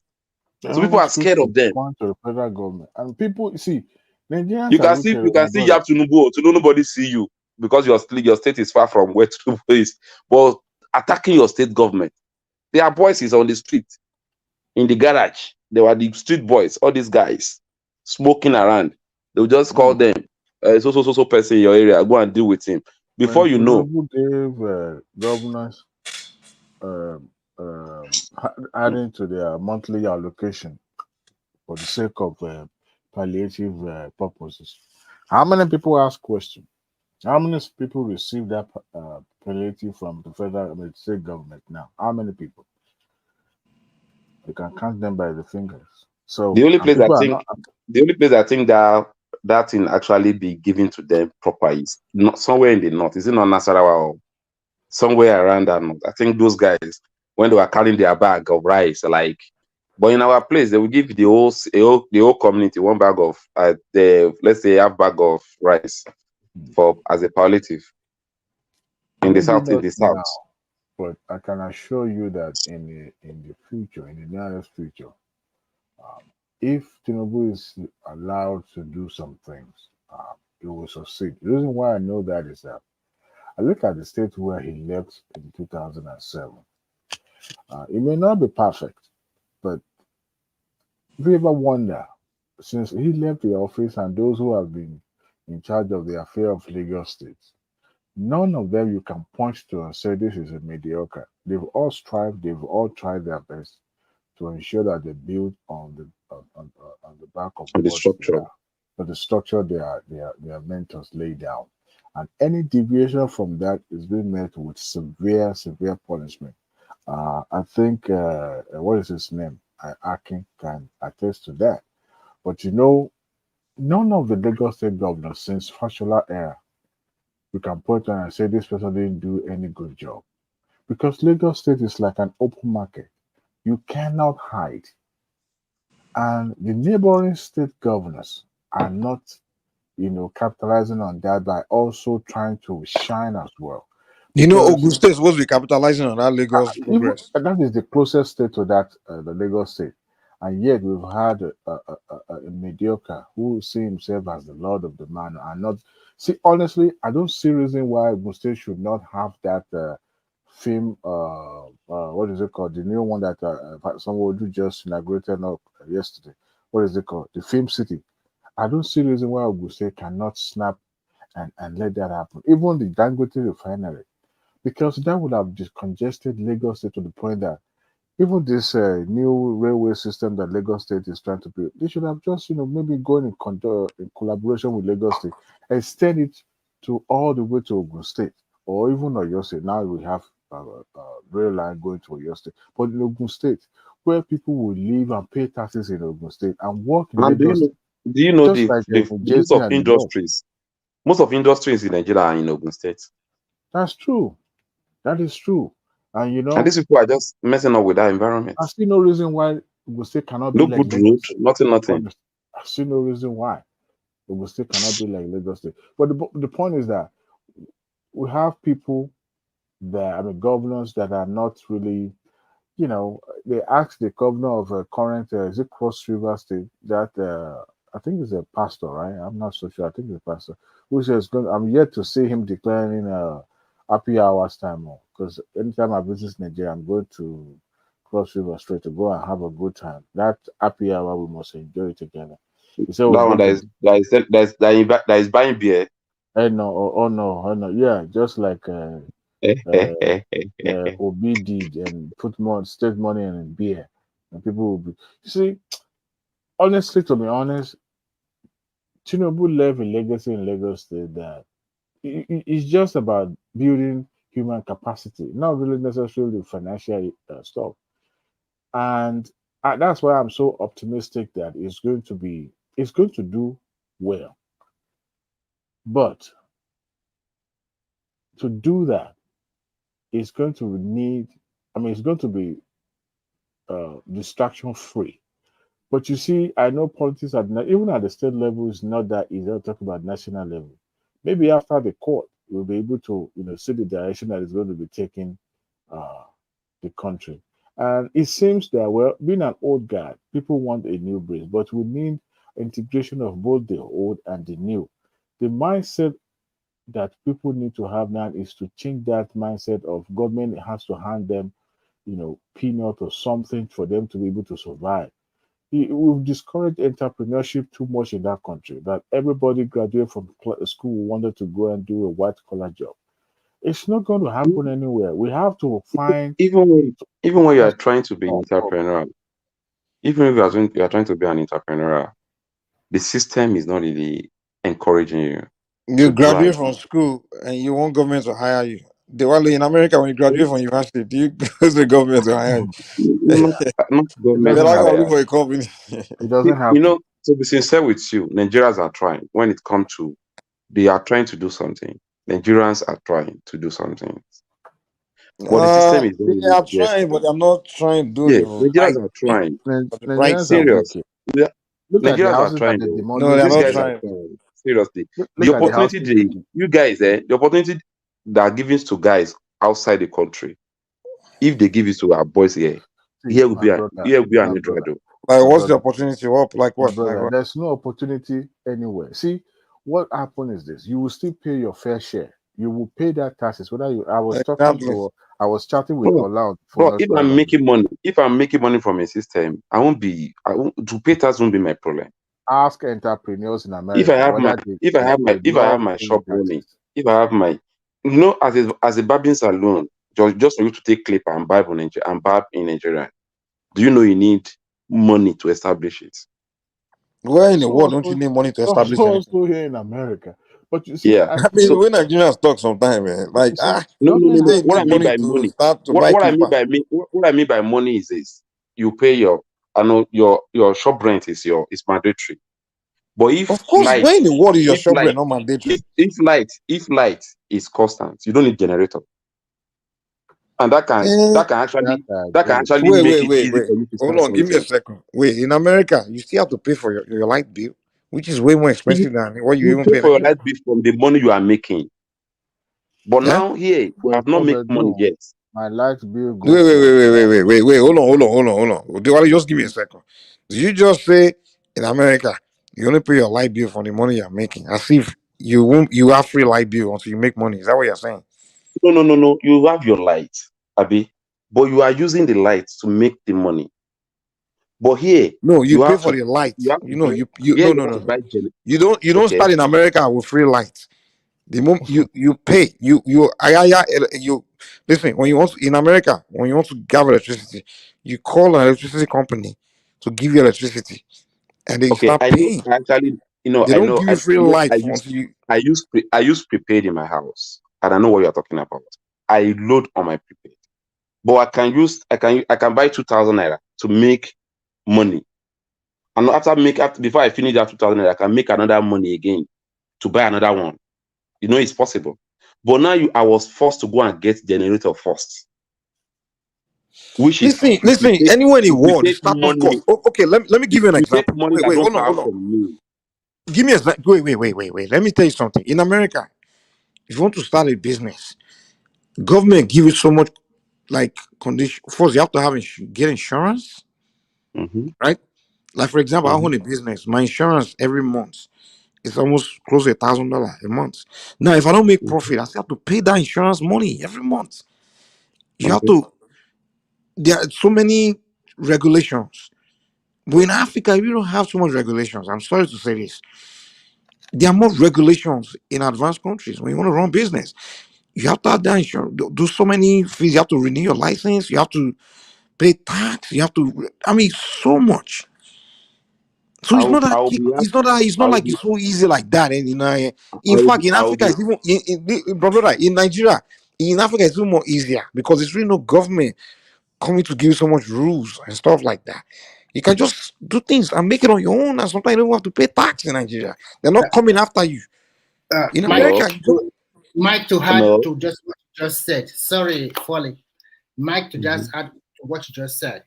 Here in Europe, even if you are working, they are also removing money for unemployment benefit for those people who decide not to work because of one reason or the other, or they refuse not to. They deliberately they don't want to work.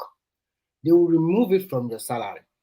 And Yeah, the tax you pay, the more you make more money, the more it you make frustrates more me money, now. the more they tax you The more. more they tax you, like the way they And are if you taxing. now have a company, oh my God, there are so many bills you have to pay. But The when I moment you look start at making money in this when I advanced look country, at they are coming for everything, you. when I look at everything, the complaint about Nigeria is that first we have mismanaged our resources. We have a lot of corruption. Fine, corruption is everywhere, but our own is in another level. The Nigerian people themselves, I'm sorry to say this, sorry, they are getting used to all this free something.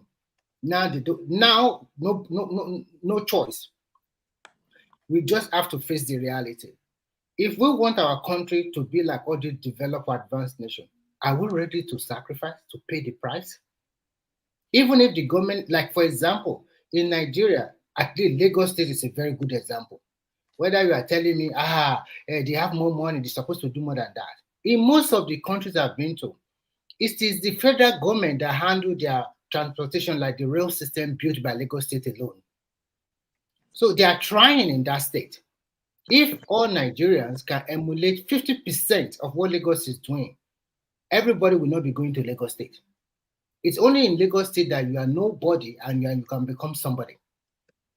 So when you talk about abroad, you think it's easy for people that live here? Ask all of them. Most people do 2 or 3 jobs so that they can be able to pay this. They don't even have time to enjoy the And money. government will still tax all and that money make from that job. and you know Nigerians are ready to do the Nigerians are ready to do 5 jobs if No, it's that is a lie. available. That is a lie. Nigerian people are docile.